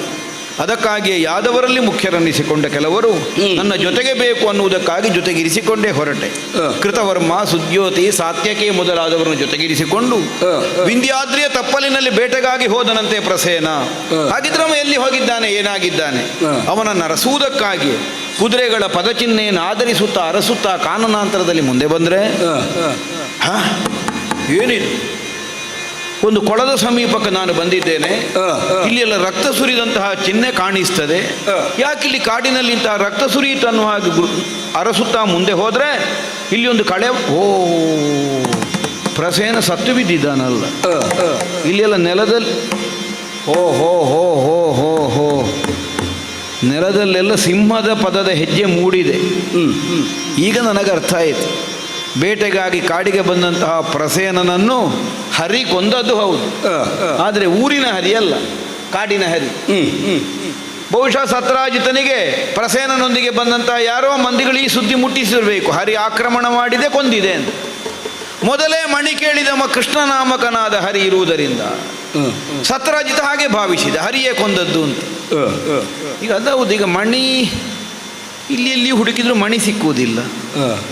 ಹಾಗಾದರೆ ಮಣಿಯಲ್ಲಿಗೆ ಹೋಯಿತು. ಈಗೊಬ್ಬ ಮನುಷ್ಯ ಆದರೆ ಮಣಿಯ ಯೋಗ್ಯತೆಯನ್ನು ತಿಳಿದುಕೊಂಡು ಹೋಗಿರ್ಬೋದು ಅಂತ ಭಾವಿಸಲಿಕ್ಕೆ ಬರ್ತದೆ. ಈ ಕಾಡಿನ ಮೃಗಕ್ಕೇನು ಮಣಿಯ ಯೋಗ್ಯತೆ ಗೊತ್ತಾಗ್ತದೆ? ಬಹುಶಃ ಹೀಗಿರ್ಬೋದು, ದಿವ್ಯವಾದ ಪ್ರಭೆಯನ್ನು ಬೀರುವ ಮಣಿಯಂತೆ ಶಮಂತಕ ರತ್ನ ಅಂದರೆ. ಬಹುಶಃ ಅದು ಆಕ್ರಮಣ ಮಾಡಿದ್ದೇ ಆ ಕಾರಣಕ್ಕಿರಬೇಕು. ಇವನ ಕೊರಳಲ್ಲಿ ಧರಿಸಿ ಬಂದದ್ದಲ್ವ, ಕಣ್ಣು ಕೋರೈಸುವಂತಹ ಬೆಳಕನ್ನದು ಹೊರಸೂಸುತ್ತಾ ಇತ್ತು. ಈ ಕಾಡಿನ ಮೃಗಗಳಿಗೊಂದು ಸ್ವಭಾವ ಉಂಟು. ಅದಕ್ಕೆ ಸಹಿಸುವುದಕ್ಕಾಗದೇ ಇದ್ದ ಯಾವ ಕ್ರಿಯೆಯನ್ನು ನಾವು ಮಾಡಿದ್ರು ನಮ್ಮ ಮೇಲದು ಆಕ್ರಮಣ ಮಾಡಿ ಬಿಡುತ್ತದೆ. ಕಣ್ಣು ಬಿಡ್ಲಿಕ್ಕಾಗದೇ ಇದ್ದಂತಹ ಪ್ರಭೆಯನ್ನು ಬೀರುವ ಮಣಿಯಿಂದಲಾಗಿ ತನಗಾದಂತಹ ಅಸಹನೆಯನ್ನು ಇವನ ಮೇಲೆ ಆಕ್ರಮಣ ಮಾಡುವುದರ ಮೂಲಕವಾಗಿ ಅದು ಪ್ರಕಟಿಸಿತೆ, ಅಥವಾ ಮಣಿಯ ಕುರಿತಾಗಿ ಆಕರ್ಷಿತವಾಯಿತೆ. ಬಹುಶಃ ಅದೇ ಮಣಿ ಕಚ್ಚಿಕೊಂಡು ಹೋಗಿರಬೇಕು. ಅದಕ್ಕಾಗಿ ಸಿಂಹದ ಪಾದದ ಹೆಜ್ಜೆಯ ಗುರುತುಗಳನ್ನೇ ಮುಂದಿಟ್ಟುಕೊಂಡು ನಾನು ಬಂದರೆ, ಓಹ್ ಇಲ್ಲಿ ಸಿಂಹವು ಸತ್ತು ಬಿದ್ದಿದೆ ಅಲ್ಲ, ಅಲ್ಲ ಸಿಂಹವನ್ನು ಯಾರು ಕೊಂದು? ಓ ಹೋ ಹೋ ಹೋ ಹೋ ಹೋ ಹೋ ಸಾಯುವ ಕಾಲಕ್ಕೆ ಬಿಗಿ ಹಿಡಿದಂತಹ ಅದರ ಮುಷ್ಟಿಯಲ್ಲಿ ಒಂದು ಚರ್ಮದ ತುಂಡು ಕಾಣಿಸ್ತದೆ. ಇಷ್ಟಿಷ್ಟುದ್ದ ರೋಮ ಉಂಟು. ಓ ಅದು ಕರಡಿಯ ರೋಮ. ಹಾಗಿದ್ರೆ ಕರಡಿ ಸಿಂಹವನ್ನು ಕೊಂದದ್ದು, ಇದು ಬಹಳ ವಿಶೇಷ ಆಯ್ತಲ್ಲ. ತನ್ನ ವಿಕ್ರಮಾತಿಶಯದಿಂದಲೇ ಮೃಗೇಂದ್ರ ಅಂತ ಮಾನಿತನಾಗಬಹುದಾದಂಥ ಅರ್ಹತೆಯನ್ನು ಹೊಂದಿದ್ದು ಸಿಂಹ. ಕಾಡಿನ ಮಿಕ್ಕುಳಿದ ಪ್ರಾಣಿಗಳೆಲ್ಲ ಅದರ ಸತ್ವದ ಮುಂಭಾಗದಲ್ಲಿ ತಲೆ ತಗ್ಗಿಸ್ತವೆ. ಅಂತ ಅದರಲ್ಲಿ ಒಂದು ಸಿಂಹವನ್ನು ಕರಡಿ ಕೊಲ್ತದೆ ಅಂತಾದರೆ ಎಂಥ ಕರಡಿಯಾಗಿರ್ಬೇಕದು. ಆದ್ದರಿಂದ ಎಲ್ಲಿ ಮಣಿ ಅನ್ನುವುದನ್ನು ಅರಸುವುದಕ್ಕಾಗಿ ಬಲ್ಲೂಕನ ಪದಚಿಹ್ನೆಯನ್ನೇ ಆಧರಿಸಿ ನಾನು ಅರಸುತ್ತಾ ಮುಂದೆ ಮುಂದೆ ಮುಂದೆ ಮುಂದೆ ಬಂದರೆ, ಓ ಒಂದು ಗುಹೆಯೊಳಗೆ ಹೋಗಿದೆ ಅಲ್ಲಪ್ಪ. ಈಗ ಗುಹೆಯೊಳಗೆ ನಾನು ಒಂದು ಕೆಲಸ ಮಾಡುವ, ಆ ಗುಹೆ ಎಷ್ಟು ದೊಡ್ಡದು ಎಂಥದ್ದು ಅಂತ ನಮಗೆ ಗೊತ್ತಿಲ್ಲ. ಇದ್ದ ಜನಗಳೆಲ್ಲ ನಾವು ಒಟ್ಟು ಹೋದರೆ ಅಲ್ಲಿ ಜಾಗವೇ ಇಲ್ಲದಿದ್ದರೆ ನಮಗೆ ಅಪಾಯ ಬಂದರೆ ತಪ್ಪಿಸಿಕೊಳ್ಳಿಕ್ಕೂ ಕಷ್ಟ ಆದೀತು. ಆದ್ದರಿಂದ ನನ್ನೊಂದಿಗೆ ಬಂದಂತಹ ಯಾದವರನ್ನು ದ್ವಾರದ ಬಳಿಯಲ್ಲೇ ನಿಲ್ಲಿಸಿ ನಾನೊಬ್ಬನೇ ಗುಹೆಯ ಒಳಗೆ ಪ್ರವೇಶ ಮಾಡ್ತೇನೆ. ನೋಡು, ಓ ಶರದಋತು ಪೂರ್ಣಿಮೆ ಶರದಋತು ಪೂರ್ಣಿಮೆಯೋಳು ಉದಯ ಚಂದಿರ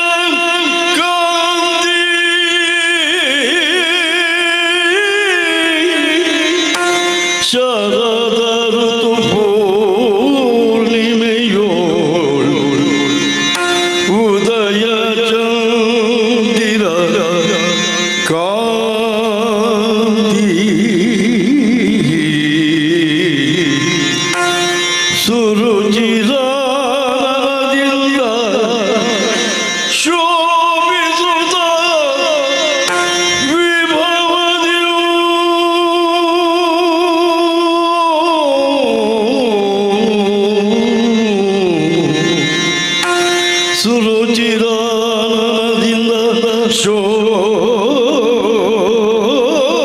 ಶೋಭಿಸುತ್ತ ವಿಭವದ್ಯು ತರಳೆಯೋರ್ವಳೆ ಕುಳಿತು ಬಾಲಕನ ತೊಟ್ಟಿಲ ಹರುಷದಿ ತೂಗುತ್ತ ಆಗಲೇ ಶರದ ಋತು ಪೂರ್ಣಿಮೆಯೊಳುದಯ ಚಂದಿರ ಕಾಂತಿ ಸುರುಚಿರಾನದಿಂದ ಶೋಭಿಸುತ್ತ ವಿಭವದಿಯು ತರಳೆಯೋರ್ವಳೆ ಕುಳಿತು ಬಾಲಕನ ತೊಟ್ಟಿಲ ತೂಗುತ್ತಲಾಗಲೇ ಆ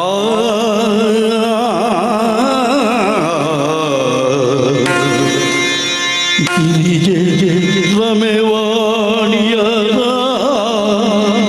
ಓಹೋ ಎಂದು ಏನು ಸೌಂದರ್ಯ ಇದು. ಗಿರಿಜೆ ರಮೆವಾಣಿಯರ ಚೆಲ್ವಿಗೆಗೆ ಮಿಗಿಲೆನಿಸಿ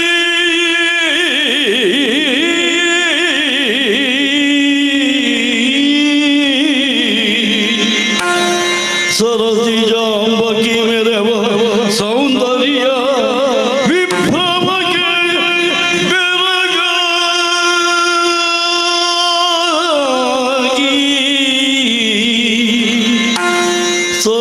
ಸರಸಿಜಾಂಬಕಿ ಮೆರೆವ ಸೌಂದರ್ಯ ವಿಭ್ರಮಕ್ಕೆ ಬೆರಗಾಗಿ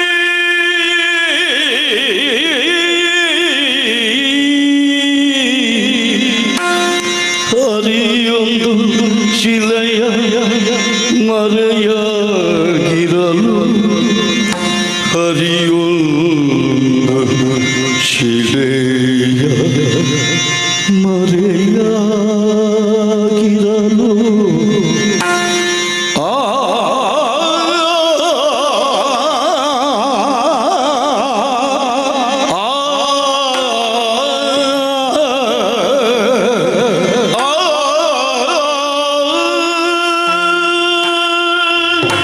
ಆಹಾ, ಎಂತಹ ವಿಸ್ಮಯ ಇದು. ಕಗ್ಗತ್ತಲಿನಿಂದ ಕೂಡಿದಂತಹ ಗುಹೆ ಇರಬೇಕು ಅನ್ನುವಂತಹ ನಿರ್ಣಯದಿಂದ ನಾನು ಒಳ ಪ್ರವೇಶಿಸಿದರೆ ಆಹಾ, ಹುಣ್ಣಿಮೆಯ ದಿವಸ ಚಂದ್ರೋದಯವಾದಾಗ ಆದಂತಹ ಅನುಭವ ನಮಗಾಗುತ್ತಾ ಉಂಟು. ಶರದೃತುವಿನಲ್ಲಿ ಕಾರ್ಮೋಡಗಳೇ ಇಲ್ಲದೆ ಇದ್ದಂತಹ ಆಗಸದಲ್ಲಿ ಪೌರ್ಣಮಿಯ ದಿವಸ ಉದಿಸಿ ಬಂದಂತಹ ಪೂರ್ಣ ಚಂದ್ರಮ ಎಷ್ಟು ಆಹ್ಲಾದಕರವಾಗಿ ತನ್ನ ಕಿರಣಗಳನ್ನು ಪ್ರಪಂಚದತ್ತ ಪಸರಿಸ್ತಾನೆಯೋ ತದ್ರೀತಿಯಲ್ಲಿ ನೋಟಕರ ಹೃನ್ಮನಗಳನ್ನು ಕ್ಷಣಾರ್ಧದಲ್ಲಿ ತನ್ನಷ್ಟು ಸೆಳೆದಿಟ್ಟುಕೊಳ್ಳಬಹುದಾದ ಒಂದು ವಿಶಿಷ್ಟವಾದ ಸೌಂದರ್ಯ ವಿಭ್ರಮದ ಹೆಣ್ಣೊಬ್ಬಳನ್ನು ನಾನು ಕಾಣ್ತಾ ಇದ್ದೇನೆ. ಗಿರಿಜೆ ರಮೆ ವಾಣಿಯರ ಸೌಂದರ್ಯವನ್ನೂ ಮೀರಿಸಬಹುದಾದ ಅನುಪಮವಾದಂತಹ ರೂಪರಾಶಿಯ ಈ ಹೆಣ್ಣು ಏನು ಮಾಡ್ತಾ ಇದ್ದಾಳೆ? ಓ, ತೊಟ್ಟಿಲನ್ನು ತೂಗ್ತಾ ಇದ್ದಾಳೆ. ತೊಟ್ಟಿಲೊಂದು ಮಗುವೂ ಇದೆ. ಓಹೋ ಹೋ, ಹಾಗಿದ್ರೆ ಅವಳ ಸಂತೋಷಕ್ಕೋ ಸಂಭ್ರಮಕ್ಕೋ ನನ್ನಿಂದ ತೊಡಕಾಗಕೂಡದು. ಅವಳಿಗೆ ಕಾಣಿಸದ ಇಲ್ಲಿ ಒಂದು ಶಿಲೆ ಕಾಣಿಸ್ತದೆ, ಅದರ ಮರೆಯಲ್ಲಿ ಅಡಗಿ ನೋಡೋಣ ಅವಳ ಜೋಗುಳಕ್ಕೆ ಸ್ವಲ್ಪ ಜೋ ಜೋ ಜೋ ಜೋ ಜೋ ಸುಕುಮಾರ ಜೋ ಜೋ ಜೋ ಜೋ ಜೋ ಸುಕುಮಾರ ಜೋ ಜೋ ಜೋ ಜೋ ಸತ್ಗುಣ ಧೀರ ಗಂಭೀರ ಜೋ ಜೋ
ಇಷ್ಟದಲ್ಲಿ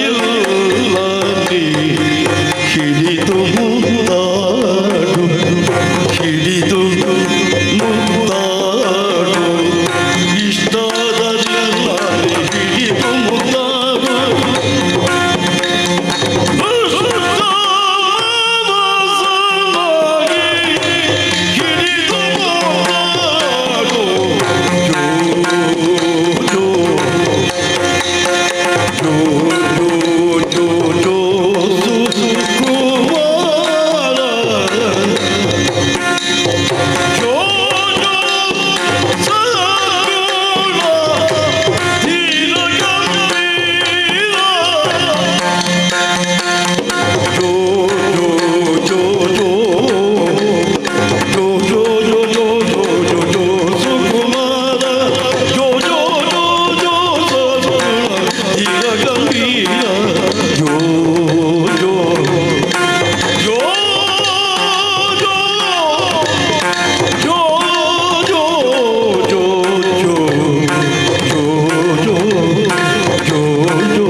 ಅರಕ್ಷಣ ಕಿವಿಗೊಟ್ಟೆ ಹಾಡುತ್ತಿರುವಂತಹ ಜೋಗುಳದ ಸೊಬಗಿಗೆ ಮನಸೋತೆ.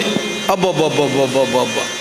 ಆಶುಕವಿತ್ವದ ಮೂಲಕವಾಗಿ ನಡೆದ ಘಟನೆಯನ್ನೇ ಕಾವ್ಯವಾಗಿಸಿ ಹಾಡುವಂತಹ ಈಕೆಯ ಜಾಣ್ಮೆಯನ್ನು ಕೇಳಿದಾಗ ಯಾವನಾದರೂ ತಲೆದೂಗಲೇಬೇಕು. ನಮಗೆ ವಿಚಿತ್ರ ಅನಿಸಿದ್ದದಲ್ಲ.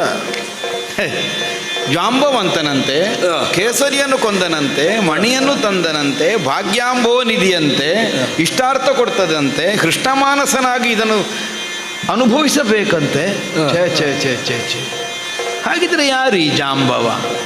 ಒಮ್ಮೆ ನೋಡಬೇಕಾಗಿ ಬಂತಲ್ಲ, ನಾವು ಬಂದಿದ್ದೇವೆ ಎನ್ನುವುದನ್ನು ತೋರಿಸಿಕೊಡಬೇಕಾಗಿ ಬಂತಲ್ಲ. ಪರಮ ಸಂತೋಷದಲ್ಲಿ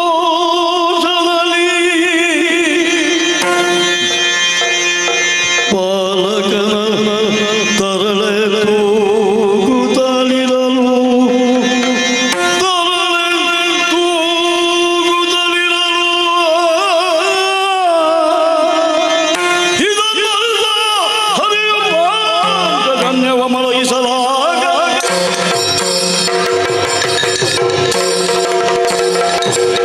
ಮೈ ಮರೆತು ಹರುಷದಿಂದಲೇ ಜೋಗುಳದ ಮೂಲಕವಾಗಿ ತೊಟ್ಟಿಲನ್ನು ತೂಗುತ್ತಾ ಬಾಲೆ ಇದ್ದಾಳೆ. ನನಗೆ ಕಾಣಿಸಿಕೊಳ್ಳಬೇಕಾದದ್ದು ಬಾಲೆಯಲ್ಲ, ಈ ಜಾಂಬವಂತ.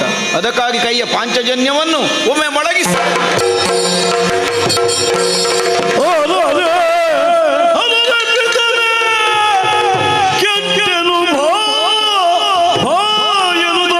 ಪರಮ ಭೀಕರವಿದೆ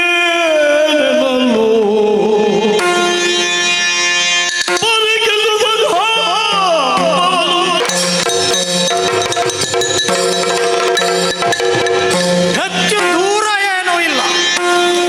ಇಲ್ಲೇ ಗುಹೆಯ ಈಚೆಯ ಮಗ್ಗುಲಲ್ಲಿ ಪ್ರವೀರನನ್ನು ತೂಗುತ್ತಾ ಚಂದದ ಜೋಗುಳ ಹಾಡುವ ನನ್ನ ಮಗಳ ಸುಶ್ರಾವ್ಯ ಕಂಠಸಿರಿಯನ್ನು ಆಲಿಸುತ್ತಾ ಮಲಗಿದ್ದೆ. ಇನ್ನೇನು ಆ ಸೊಗಸಿನಲ್ಲಿ ಜೊಂಪು ಹತ್ತಿ ಅಲ್ಲಿಗೆ ಕಣ್ಣು ಮುಚ್ಚಿ ಬಿಡುತ್ತೇನೋ ಅಂತ ಹೇಳುವ ಹೊತ್ತಿಗೆ ಅರರ ಪಿತನ ಕೆಟ್ಟೆ. ಏನು ಸೋಜಿಗ ಇದು! ಅದೇ ಹಾಡಿನ ಸೊಲ್ಲುಗಳ ಮಧ್ಯದಲ್ಲಿ ವೀರಾಧಿ ವೀರ ಬಲ್ಲೂಕ ರಾಜ ಅಂತ ಹೇಳ್ತಾಳೆ, ಈಚೆಗೆ ಅರರ ಪಿತನ ಕೆಟ್ಟೆ ಅಂತ ಹೇಳ್ತಾಳೆ. ಕೃತಜ್ಞಳಾಗಿ ಹೋದಳೆ ನನ್ನ ಮಗಳು. ಎಲ್ಲೋ ಸಿಕ್ಕಿದಂತಹ ಮಗುವನ್ನು ಭೂತದಯಾಪರತೆಯಿಂದ ಅನಾಥ ಪ್ರಜ್ಞೆಯಿಂದ ಪಾರು ಮಾಡಿದ್ದಕ್ಕೆ ಈಗ ಶಾಸ್ತಿ ಕೊಟ್ಟು ಬಿಟ್ಲು ನನಗೆ. ಅರರ ಪಿತನ ಕೆಟ್ಟೆ. ಹಾಗೆಲ್ಲ ಯೋಚಿಸುವವಳ ನನ್ನ ಮಗಳು ಯಾವ ಕಾರಣಕ್ಕೂ ಅಂತಹ ನಿತ್ಯಾತ್ಮಕವಾದ ಯೋಚನೆಯನ್ನು ಮಾಡುವವಳಲ್ಲ. ಹಾಗಾದರೆ ಅಜ್ಞಾನಿಯಾಗಿ ಹೋದಳೆ. ನಾನವಳ ನಿಜವಾದ ತಂದೆ ಅಲ್ಲದೆ ಹೋದರು. ಕರಡಿಗೂ ಮಾನವಿಕ ಶಿಶುವಿಗೂ ಸಂಬಂಧ ಉಂಟು ಎನ್ನುವುದನ್ನು ಸೌಹಾರ್ದದ ಸೇತುವಿನ ಮೂಲಕವಾಗಿ ಕಾಣಿಸಿಕೊಟ್ಟ ನನ್ನನ್ನು ಇಲ್ಲಿಯವರೆಗೆ ಈ ಎತ್ತರಕ್ಕೆ ಬೆಳೆಸಿದ ಅಪ್ಪನ ಸ್ಥಿತಿಯಲ್ಲಿ ಗುರುತಿಸುವುದಕ್ಕೆ ಅಶಕ್ತಳಾಗಿ ಹೋದಳೆ. ಹೇಗೆ ಅಜ್ಞಾನಿಯಾಗುವುದಕ್ಕೆ ಸಾಧ್ಯ? ಸುದೀರ್ಘ ಕಾಲದ ನನ್ನ ಬದುಕಿನ ಅನುಭವದ ಪಾತ್ರೆಯಿಂದ ಜ್ಞಾನಾಮೃತದ ಸವಿಯನ್ನು ಉಣ್ಣಿಸುತ್ತಾ ಬೆಳೆಸಿದವನು ನಾನು. ಹಾಗಾದರೆ ಆ ಕಾರಣದಿಂದಲೂ ಅಲ್ಲ. ಆದರೆ ಅವಸರಿಸಿ ಬಿಟ್ನೋ ನಾನು. ಆ ವಾಕ್ಯ ಪೂರ್ಣವಾಗುವುದು ಏನು, ಪರಮ ಭೀಕರ ಇದೇನು ಅಂತ ಹೇಳ್ತಾಳೆ ಅವಳು. ಹಾಗಾದರೆ ಯಾವುದನ್ನು ಕಂಡಳು, ಯಾವುದನ್ನು ಕಂಡು ಹೀಗೆ ಸ್ತಂಭೀಭೂತಳಾದಳು? ಅಪರಿಚಿತವಾದ ಮೃಗಗಳ ಪ್ರವೇಶ ಮಾಡಿದ್ದು ಅಪರಿಚಿತವೇ ಎಲ್ಲವೂ. ಭಲ್ಲೂಕ ರಾಜನಾದಂಥ ಜಾಂಬವನ ಹೆಸರು ಕೇಳಿದರೆ ಯಾವುದೇ ಜೀವಿಗಳು ನಮ್ಮ ಗುಹೆಯ ಒಳಗೆ ಸುಳಿಯುವುದಿಲ್ಲ. ಹಾಗಾದರೆ ಬೇರೆ ಏನನ್ನು ನೋಡಿದ್ದಾಳೆ? ಯಾರೋ ನನ್ನ ಮೈ ಮರೆಯುವಿಕೆ, ನನ್ನ ತನ್ಮಯತೆಗಳ ಹೊತ್ತನ್ನು ಸಾಧಿಸಿ ಒಳ ಪ್ರವೇಶ ಮಾಡಿದ್ದಾರೆ. ದೇವರೇ, ಎಲ್ಲಿಯಾದ್ರೆ ಹೋಗಿಬಿಟ್ಟಾರೋ ಅಲ್ಲ ಉಳಿತಾರೋ ಅಲ್ಲಿ. ನಾನು ಹೋಗುವ ಮೊದಲು ಆಚೆಗೆ ಹೋಗಿಬಿಟ್ರೆ ಕಷ್ಟ, ಯಾರು ಅಂತ ಪತ್ತೆ ಹಚ್ಚುವುದು ಕಷ್ಟ. ಒಳಗೆ ಕೆರಳಿ ಆರ್ಭಟಿಸುತ್ತಾ ಉಂಟು. ಸಿಟ್ಟು ಸಿಟ್ಟು ಸಿಟ್ಟು, ಇನ್ನು ತಡ ಮಾಡುವುದಕ್ಕಿಲ್ಲ, ಪಕ್ಕನೆ ಈಚೆಗೆ ಬಂದಿದ್ದಾನೆ. ಓಹೋ, ಇವನ ಯಾರೋ ನೀನು?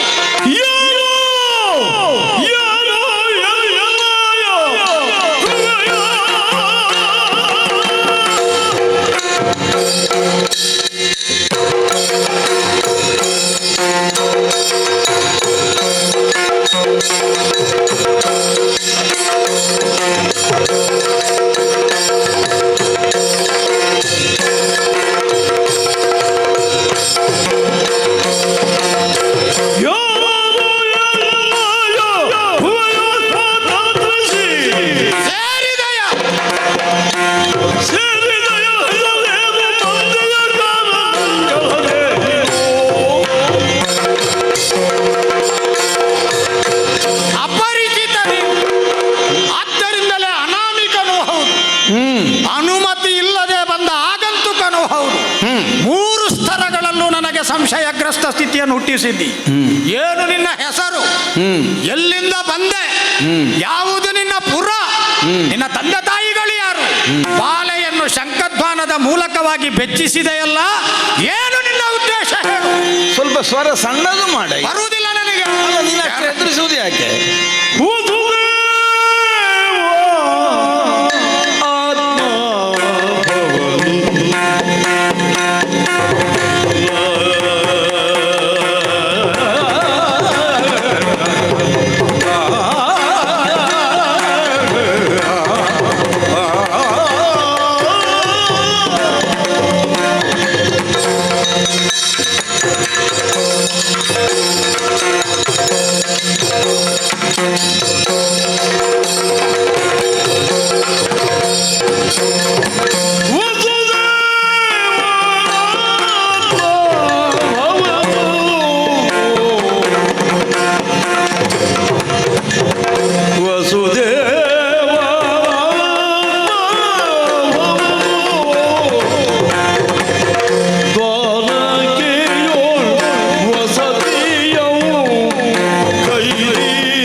ನಿಟ್ಟಿದ್ದಿ, ಕಣ್ಣು ಹೊರಳಿಸಿ ಹೊರಳಿಸಿ ಮಾತನಾಡುತ್ತಾ ಆರ್ಭಟ ಕೊಟ್ಟ ಪ್ರಚೋದನೆ ಅದು.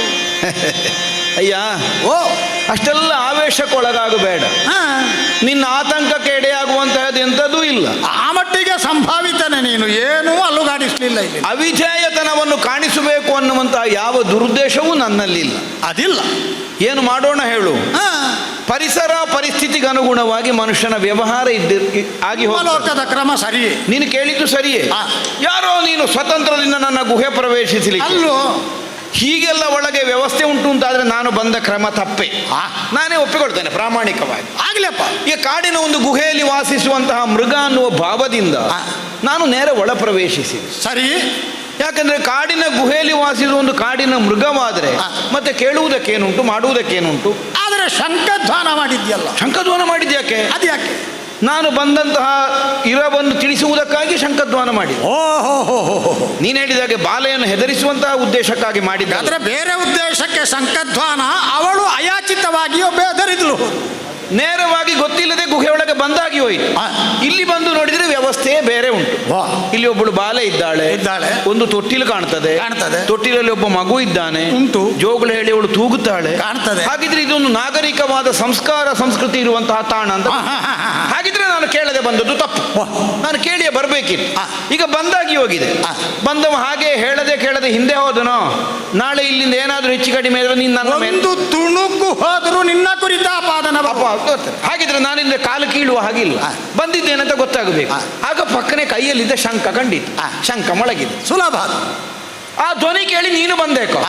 ನಾನು ಶಂಖ ಬಹುಶಃ ಊದಿದ್ದು ಸ್ವಲ್ಪ ಹೆಚ್ಚಾಯಿತು ಅಂತ ಈಗ ನನಗೆ ಅನ್ನಿಸ್ತದೆ. ಅಲ್ಲ, ನಿನ್ನ ಶಂಖಕ್ಕೆ ಸ್ವರವೇ ಅಷ್ಟು. ಹೌದಲ್ಲ, ಅದು ಊದುವಾಗ ನಾವೆಷ್ಟು ಉಸಿರು ತುಂಬುತ್ತೇವೆ ಅದರ ಮೂಲಕವಾಗಿ ಬರುವುದಲ್ವಾ. ನಾನೊಂದು ಉತ್ಸಾಹದಿಂದ ಊದಿಬಿಟ್ಟದ್ದು. ಯಾಕೆಂದ್ರೆ ಉದ್ದೇಶ ಪೂರ್ತಿ ಆಗುವಂತಹ ಸಮಯ ಬಂತು ಅಂತ ನನಗೊಂದು ಉತ್ಸಾಹ ಬಂತು. ಗುಹೆ ಛೇದಗೊಳ್ಳದ್ದು ಪುಣ್ಯ. ಅಲ್ಲ, ಹಾಗೆಲ್ಲ ಏನಾಗುವುದಿಲ್ಲ. ಬಂದಿ ನೀನು ಯಾರು ಏನು ಸರಿಯಾದ ವಿಳಾಸ ಪರಿಚಯ ಎಲ್ಲ ಇದ್ದವನೇ ನಾನು. ಮತ್ತೆ ಹೌದಪ್ಪ, ಹೌದಾ? ನಾನು ದ್ವಾರಕ್ಕೆ ಅಂತ ಗೊತ್ತುಂಟ ನಿನಗೆ? ನನಗೆ ಹೆಚ್ಚು ಪರಿಚಯ ಇಲ್ಲ. ಗುಹೆ ಬಿಟ್ಟು ಹೋದದ್ದೇ ಇಲ್ಲ ನಾನು. ಅಲ್ಲ, ಗೊತ್ತಿಲ್ಲ. ಹೆಚ್ಚೆಂದರೆ ವಿಂಧ್ಯಾದ್ರಿಯ ತಪ್ಪಲು. ಅಲ್ಲ, ಗೊತ್ತಿರುವುದಕ್ಕೆಂದ್ರೆ ಈ ಭೂಲೋಕದಲ್ಲಿ ಬಹಳ ಪ್ರಸಿದ್ಧಿಗೆ ಇನ್ನು ಬರಬೇಕಷ್ಟೇ. ಯಾಕೆಂದ್ರೆ ನಾವೇ ಸ್ವತಂತ್ರವಾಗಿ ಮಾಡಿಕೊಂಡ ಒಂದು ಪಟ್ಟಣ. ಏಕ ಸಂಧಿಯಿಂದ ನಿನಗೆ ಇಷ್ಟು ನಿರ್ಣಯ ನನ್ನ ಬಗ್ಗೆ ಅಲ್ಲ. ಹಾಗಲ್ಲ, ಅದು ಈ ಭೂಮಿಯ ಮೇಲೆ ಇರುವ ಜಾಗ ಅಲ್ಲ. ಆಗ್ಲಪ್ಪ, ದ್ವಾರಕ್ಕೆ ಎನ್ನುವ ಊರು ಉಂಟು ಅಂತ ಒಪ್ಪೋಣ. ಊರು ಉಂಟು ಅಂದ್ರೆ ಊರು ಮಾಡಿದ್ದು ನಾವು ಪಡುಗಡಲಿನಲ್ಲಿ ನಿರ್ಮಿಸಿದ್ದು. ಹೌದಪ್ಪ, ಪಡುಗಡಲಿನಲ್ಲಿ. ನೀರಿನ ಮೇಲೆ ಹೇಗಯ್ಯ ಪುರ ಕಟ್ಟುವುದು? ಒಂದು ಕಾಲದಲ್ಲಿ ಲಂಕೆ ಅಂತ ಇತ್ತು ಅಂತ ಕೇಳ್ತೇವೆ. ಅದು ನೀರಿನ ಮೇಲೆ ಇದ್ದದ್ದಲ್ಲ, ತ್ರಿಕೂಟಾಚಲದ ಮೇಲೆ. ನೀರಿನ ಕಾಲ ಮೇಲೆ ಅಂತಲ್ಲ, ಅದು ಒಂದು ಕಾಲಕ್ಕೆ ಭೂಪ್ರದೇಶ ಇದ್ದ ಜಾಗವೇ. ತ್ರಿಕೂಟಾಚಲದ ಹಾಗೆ ಸಮುದ್ರ ಅದನ್ನು ಆಪೋಷಣ ತೆಗೆದುಕೊಂಡು ನಾವು ಅದನ್ನು ಮೇಲಕ್ಕೆತ್ತಿದೆವು. ನೀವು ಎತ್ತಿದ್ದು? ಹೌದೌದು. ಹಾಗೆ ಎತ್ತಿ ಅಲ್ಲಿ ಒಂದು ಮನೆ ಮಾಡಿ ದ್ವಾರಕೆ ಅಂತ ಅದಕ್ಕೆ ಹೆಸರು. ಹೌದು. ಅಲ್ಲಿ ನನ್ನ ವಾಸ. ನನ್ನ ಅಪ್ಪನ ಹೆಸರು ವಸುದೇವ ಅಂತ. ವಸುದೇವ? ಹೌದು. ಹೆತ್ತ ತಾಯಿ ದೇವಕಿ. ವಸುದೇವ ದೇವಕಿಯರ ಮಗ ನಾನು. ವಾಸುದೇವ ಅಂತ ಹೇಳ್ತಾರೆ. ತಂದೆಯ ಹೆಸರೇ ಬೆಳೆದದ್ದು. ಹೌದಪ್ಪ. ಆದರೆ ಬಹಳ ಪ್ರಖ್ಯಾತದಿಂದ ನನ್ನ ಹೆಸರು ಕೃಷ್ಣ ಅಂತ. ಕೃಷ್ಣ? ಕೃಷ್ಣ, ಹೌದು. ಕೃಷ್ಣನೆಂದು ಸಿರುವರು ಎನ್ನ ಜಗದಿ. ಈ ಜಗತ್ತಿನಲ್ಲಿ ನನ್ನನ್ನು ಕೃಷ್ಣ ಅಂತ ಎಲ್ಲರೂ ಕರೆಯುವುದು. ಇದು ನಾನಿಲ್ಲಿಗೆ ಬರಲಿಕ್ಕೆ ಕಾರಣ ಏನು? ಪ್ರಧಾನ ಉದ್ದೇಶ ಇದು ನಮ್ಮದೊಂದು ಕಳೆದು ಹೋಗಿದೆ, ಅದನ್ನು ಹುಡುಕಿಕೊಂಡು ಬಂದದ್ದು. ನಿಮ್ಮದು ಒಂದು ಕಳೆದು ಹೋದ್ದು? ಹೌದಾ? ಅದು ಇಲ್ಲಿ ಉಂಟು ಅಂತ ಯಾರು ಹೇಳಿದ್ರು? ಅಲ್ಲ, ಎಲ್ಲಿ ಉಂಟು ಅಂತ ಹುಡುಕಿಕೊಂಡು ಬಂದ, ಅನ್ವೇಷಣೆ ಮಾಡ್ತಾ ಬಂದ. ಹೌದು. ಮತ್ತೆ ನೋಡುವಾಗ ನನಗೆ ಗೊತ್ತಾಯ್ತು ಇಲ್ಲಿಯೇ ಉಂಟದು. ಅನ್ವೇಷಣೆಯ ಗುರಿ ಮುಟ್ಟುವವರೆಗೆ ಎಲ್ಲೆಲ್ಲೋ ತಡಕಾಡಬೇಕಾಗ್ತದೆ. ಹೌದೌದು. ನಿನ್ನ ತಡಕಾಟದ ಒಂದು ಭಾಗ ನನ್ನ ಗುಹಾ ಪ್ರವೇಶ. ಹೌದು. ಹಾಗೆ ಗುಹೆಗೆ ಬಂದನ. ಬಂದದ್ದು ಒಳ್ಳೇದಾಯ್ತು. ನಾನು ಹುಡುಕಿಕೊಂಡು ಬಂದದ್ದು ಇಲ್ಲೇ ಉಂಟು. ಅಪಾರ್ಥಕ್ಕೆಡೆ ಆದಿತ್ತು, ವಿಪರೀತಾರ್ಥಕ್ಕೆಡೆ ಆದಿತ್ತು. ಏನು? ನೀನು ಕನಿಷ್ಠ ಇನ್ನು ಮುಂದೆ ಇಲ್ಲಿ ನಿರ್ದೇಶಿಸುವ ವಸ್ತುಗಳಿಗೆ ಬೆರಳು ತೋರಿಸುವುದು ಒಳ್ಳೆಯದು. ನಾನು ಹುಡುಕುತ್ತಾ ಬಂದದ್ದು ಅಂತ ಹೇಳಿದ್ರೆ ನನ್ನ ಮಗಳು ಇದ್ದಾಳಲ್ಲಪ್ಪ ಎದುರಿಗೆ. ನೀನು ಇದ್ದಿ, ಮಗಳು ಮಗ ಎಲ್ಲ ಇದ್ದಾರೆ. ಇದರಲ್ಲಿ ಹುಡುಕಿ ನಿಮ್ಮನ್ನು ನಿರ್ದೇಶಿಸು ಅಂತ ಹೇಳುದು. ನಾನು ಮೊದಲೇ ಹೇಳಿದ್ದೇನೆ, ನಮ್ಮದು ಕಳೆದು ಹೋದದ್ದನ್ನು ಹುಡುಕುತ್ತಾ ಬಂದ. ತೊಟ್ಟಿಲ ಹಗ್ಗದಲ್ಲಿ ಕಟ್ಟಿಕೊಂಡು ಉಂಟಲ್ಲ, ಹೌದು, ಮಣಿ, ಅದು ನಮ್ಮದು. ಅದಕ್ಕೆ ನಾನು ಅದನ್ನು ತಕೊಂಡು ಹೋಗ್ಲಿಕ್ಕೆ ಬಂದ. ಹೌದೌದು. ಏನು ಸುಲಭದಲ್ಲಿ ಸಂಪಾದನೆ ಮಾಡಿದ್ದೇನೋ? ಮತ್ತೆ ಎನ್ನ ಬಾಹು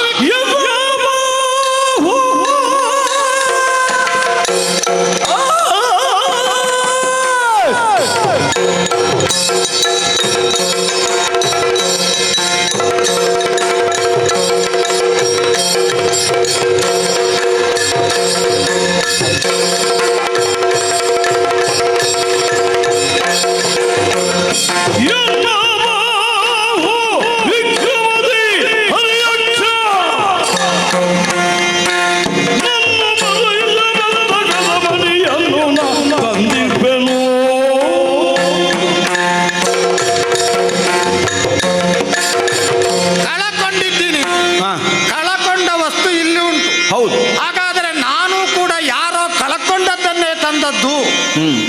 ಅರ್ಥವನ್ನು ದೂರದಿಂದ ನೀನು ಗ್ರಹಿಸಬಹುದು.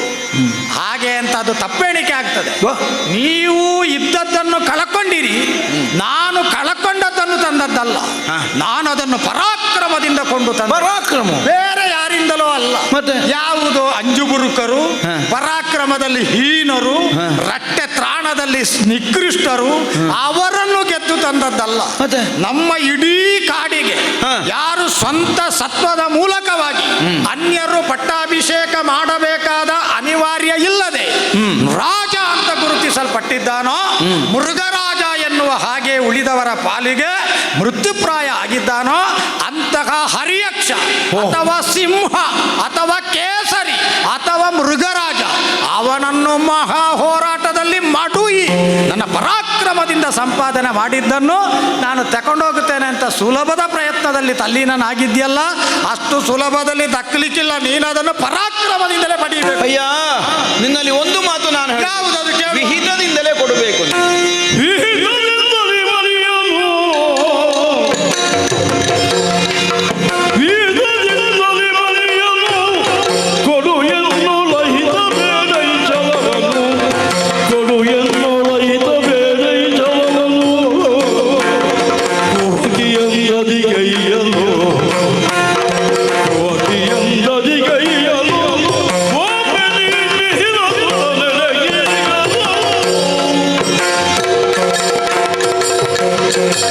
ಅಯ್ಯ ಬಬ್ಲೂಕನೇ, ಕೃಷ್ಣ ಈಗ ಸರಿ ಆಯ್ತು. ಯಾವುದು ಎಷ್ಟು? ಅದು ಮಣ್ಣಿನ ಮುದ್ದೆ. ನೀನು ಸಿಂಹವನ್ನು ಕೊಂದು ತಂದದ್ದಲ್ವ? ಹೌದು. ಹೌದೌದು, ಅದು ಮಣ್ಣಿನ ಮುದ್ದೆ. ನಮ್ಮದೇ. ಅದು ಹೇಗೆ? ಅದು ಹೇಗೆ ಅಂದ್ರೆ, ನನ್ನ ಸಖ ಒಬ್ಬ ಪ್ರಸೇನ ಅನ್ನುವ ಕಾಡಿಗೆ ಬೇಟೆಗೆ ಬರುವ ಕಾಲಕ್ಕೆ ಈ ಮಣಿಯನ್ನು ಕೊರಳಿಗೆ ಹಾಕಿಕೊಂಡು ಬಂದ, ಧರಿಸಿಕೊಂಡು ಬಂದನೆ. ಹೌದೌದೌದು. ಆ ಮಣಿಯ ಹೆಸರು ಶಮಂತಕ ಅಂತ. ಸರಿ, ನಾನು ಕೂಡ ಪ್ರಾಮಾಣಿಕನಾಗಿರಬೇಕು ನಿನ್ನ ಹಾಗೆ. ಹೌದು, ಅದಕ್ಕೆ ಸಾಕ್ಷ್ಯ ನನಗೆ ಸಿಕ್ಕಿದೆ. ಆ ಕೇಸರಿಯ ಕೇಸರ ಉಂಟಲ್ಲ, ಅದಕ್ಕೆಲ್ಲ ರಕ್ತ ಅಂಟಿಕೊಂಡಿತ್ತು. ಅದು ಪ್ರಾಣಿಗಳ ರಕ್ತದ ಹಾಗೂ ಇರಲಿಲ್ಲ. ಎಲ್ಲವೂ ಮುದ್ದೆ ಆದಂತಹ ಮಾಂಸದ ತುಣುಕುಗಳಿದ್ದಂತಹ ರಕ್ತ. ಅದು ಮನುಷ್ಯನದ್ದೇ ಅಂತ ತರ್ಕಿಸಿದ್ದೆ.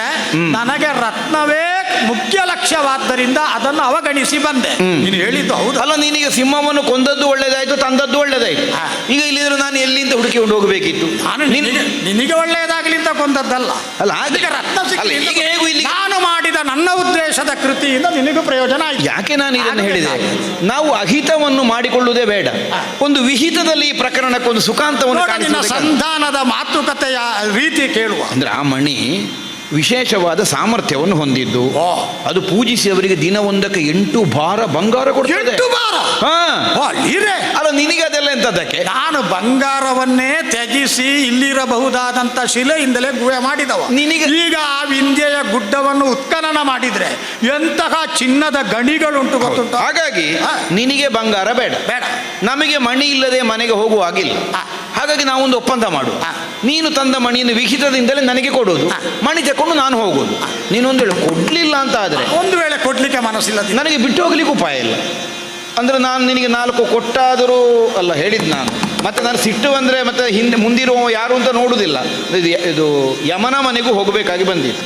ಹೇಗೆ ವರ್ತಿಸಿದ್ರೆ ಕುಹಕಿ ಅಂದದಿ ವರ್ತಿಸಿದ್ರೆ ನನ್ನಲ್ಲಿ ಕುಹಕ ಕಾಣ್ತದ? ಅಲ್ಲ, ಹೇಳಿದ್ ಕಂಡ್ರೆ ನಿನಗೆ ಉತ್ತರ ಕೊಡ್ತೇನೆ.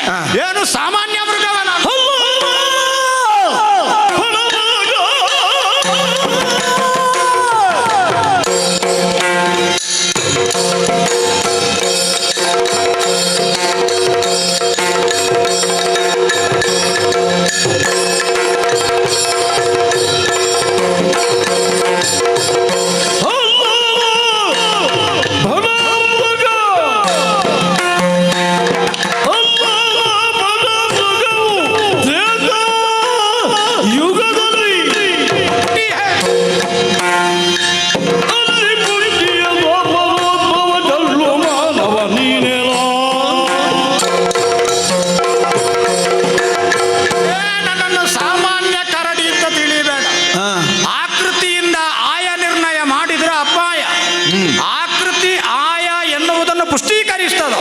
ಅಥವಾ ಆಯಾ ಆಕೃತಿಯಿಂದಲೇ ಹೊರಹೊಮ್ಮಿದ್ದು. ಇವು ಎರಡರ ಸಮನ್ವಯ ಸೂತ್ರವನ್ನು ಬಲ್ಲವನು ಮಾತ್ರ ಜಾಗರೂಕತೆಯಿಂದ ಅದನ್ನು ವಿನಿಯೋಗ ಮಾಡಬಲ್ಲ. ಏನು ನನ್ನನ್ನು ಸಾಮಾನ್ಯ ಕರಡಿ ಅಂತ ತಿಳಿದಿದ್ದು? ನಾನು ಬ್ರಹ್ಮನ ಆಕಳಿಕೆಯಿಂದ ಹುಟ್ಟಿದವ, ದೇವ ಪಾಂಡವರ ಹೋರಾಟ ಕಂಡು ದೇವತೆಗಳಿಗೆ ರಕ್ಕಸರ ಮೇಲೆ ಬಂಡೆ ಉರುಳಿಸಿ ಸಹಾಯ ಮಾಡಿದವನು ಅಷ್ಟು ಮಾತ್ರ ಅಂತ ತಿಳಿದಿದ್ಯೋ? ಬಲಿರಾಯ ಮಾಡಿದ ಯಾಗ ಮಂಟಪದಲ್ಲಿ ಔಷಧಿ ಶಾಲೆಯ ಮೇಲ್ವಿಚಾರಣೆಗಿದ್ದವನು, ಬಂದವರಿಗೆಲ್ಲ ಶುಶ್ರೂಷೆ ಮಾಡಿದವನು, ಅದಕ್ಕಿಂತಲೂ ದೊಡ್ಡದಾಗಿ ಸಮುದ್ರ ಮಥನದ ಕಾಲದಲ್ಲಿ ಪ್ರತ್ಯಕ್ಷ ಪ್ರಕ್ರಿಯೆ ಕಂಡವನು, ಉತ್ಪತ್ತಿಯಾದ ಅಮೃತವನ್ನು ತುದಿನಾಲಗೆಯಲ್ಲಿ ನೆಕ್ಕಿದವನು. ಸ್ವಾರ್ಥ ಇರಲಿಲ್ಲ, ಸ್ವಲ್ಪ ನನಗೆ ಸಿಕ್ಕಿತ್ತು ಅಂತ ನೆಕ್ಕಿದೆ. ಆಮೇಲೆ ನಾರಾಯಣನ ಮೂರು ಅವತಾರಗಳನ್ನು ಕಂಡವ. ಅದೆಲ್ಲವನ್ನು ಮಾಡಿದ ಮೇಲೆ ತ್ರೇತಾಯುಗದಲ್ಲಿ ಮರ್ಯಾದಾ ಪುರುಷೋತ್ತಮನಾದ ಶ್ರೀರಾಮನ ಆಪ್ತತೆಯನ್ನು ಅನುಭವಿಸುವ ಅನನ್ಯವಾದ ಸೌಭಾಗ್ಯ ಪಡೆದ ಧನ್ಯ ಜೀವಿ ಅವನೇ. ಅಪ್ಪಿಕೊಂಡು ಪ್ರಳಯಾಂತ್ಯದವರೆಗೆ ನೀವು ಬದುಕಿರುತ್ತೀರಿ ಜಾಂಬವರೇ ಅಂತ ಹೇಳಿದ್ದಾನೆ. ನೀನೀಗ ನನ್ನನ್ನು ಮಿಹಿರ ಸುತ ಅಂದರೆ ಭಾಸ್ಕರ ತರಳನಾದ ಯಮನಲ್ಲಿಗೆ ಕಳುಹಿಸಿದ್ರೆ ಅವ ಸ್ವಾಗತಿಸಿಯಾನೆ ಹೊರತು ನನ್ನ ಜೀವ ತಕೊಳ್ಳಿಕ್ಕಿಲ್ಲ. ನೀನು ದ್ವಾಪರದ ಜೊಳ್ಳು ಮಾನವ, ಏನೇನು ವಟ ವಟ ಹೇಳಬೇಡ. ಹಾಗಿದ್ರೆ ನಿನಗೆ ನನ್ನ ಸತ್ವ ಕಾಣಿಸಲೇಬೇಕು. ಕಾಣಿಸಿ ನೋಡು.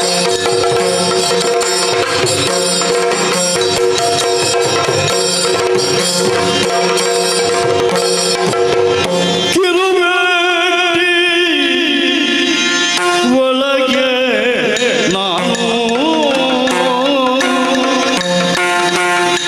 ಬೆಟ್ಟಿನೊಳಗೆ ನಾನು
ಕುಗ್ಗಿರಬೇಕು ನನ್ನ ವರಸೆ ಕೇಳಿ. ಯಾಕೆ? ಯಾಕಂದ್ರೆ ನೀನು ಸಣ್ಣದ್ದಾದ್ದು ಗೊತ್ತಾಗ ಆಗಲ್ಲ ಆಗಲ್ಲ ಆಗಲ್ಲ ಆಗಲ್ಲ. ಉತ್ಸಾಹದಿಂದ ನೀನೇನೋ ಸಿದ್ಧನಾಗಿದ್ದಿ, ಹಾ. 4 ಗುದ್ದು ಆ ಕಡೆಗೆ ಈ ಕಡೆಗೆ ನಾವು ವಿನಿಮಯ ಕುತ್ಕೊಂಡಿದ್ದೇವೆ. ಆಯಿತು ನಮ್ಮ. ಆದರೆ ಸುಮ್ಮನೆ ನನ್ನ ಕೈಯಿಂದ ಏಟು ತಿಂದು ನೀನು ಕೆಳಗೆ ಬೀಳುವುದನ್ನು ನನಗೆ ಸಹಿಸುವುದಕ್ಕೋ ಊಹಿಸುವುದಕ್ಕೋ ಸಾಧ್ಯ ಆಗಲಿಲ್ಲ. 1ನೇ ಸುತ್ತಿನಲ್ಲೇ ಮಾತಿನಲ್ಲಿ ಜಾರುವ ಪ್ರಯತ್ನಕ್ಕೆ ತೊಡಗಿದೆ. ಯಾಕಂದ್ರೆ ನನ್ನ ಸತ್ವವನ್ನು ನೀನು ಸರಿ ತಿಳಿದಿಲ್ಲ. ಅದೆಂತದಪ್ಪ ನಾನು ತಿಳಿಯದ ನಿಜವಾದ ಸತ್ವ? ಈಗ ಬಿಡು, ಈಗ ಒಂದು ಹೊಂತಕಾರಿ ಅಲ್ವಾ ನಾನು? ಹಾ. ಅಲ್ವಾ? ಹಾ. ನಾನು ಸಣ್ಣ ಪ್ರಾಯದಲ್ಲಿ ಮಾಡಿದ ಸಣ್ಣವನಿರ್ಬೇಕಾಗ ನೀನು ಅಲ್ಲ ಅದೇ ಹೋಗುದೆ. ಹಾ. ಆದ್ರೆ ಆಗ ಮಾಡಿದ ಒಂದು ಅಘಟಿತ ಘಟನೆ ಅದೆಂತದಪ್ಪ? ಕೇಳುವ. ಅದು ನಾನು ಅವಾಗ ದ್ವಾರಕೆಯಲ್ಲೆಲ್ಲ ನಂದ ಗೋಕುಲದಲ್ಲಿ ಇದ್ದದ್ದು. ಹಾ. ಅಲ್ಲಿ ದನಗಳನ್ನು ಮೇಯಿಸುವುದೆಲ್ಲ ನಮ್ಮ ವೃತ್ತಿ. ಓ ಗೋಪಾಲನೆ, ಗೋಪಾಲಕ.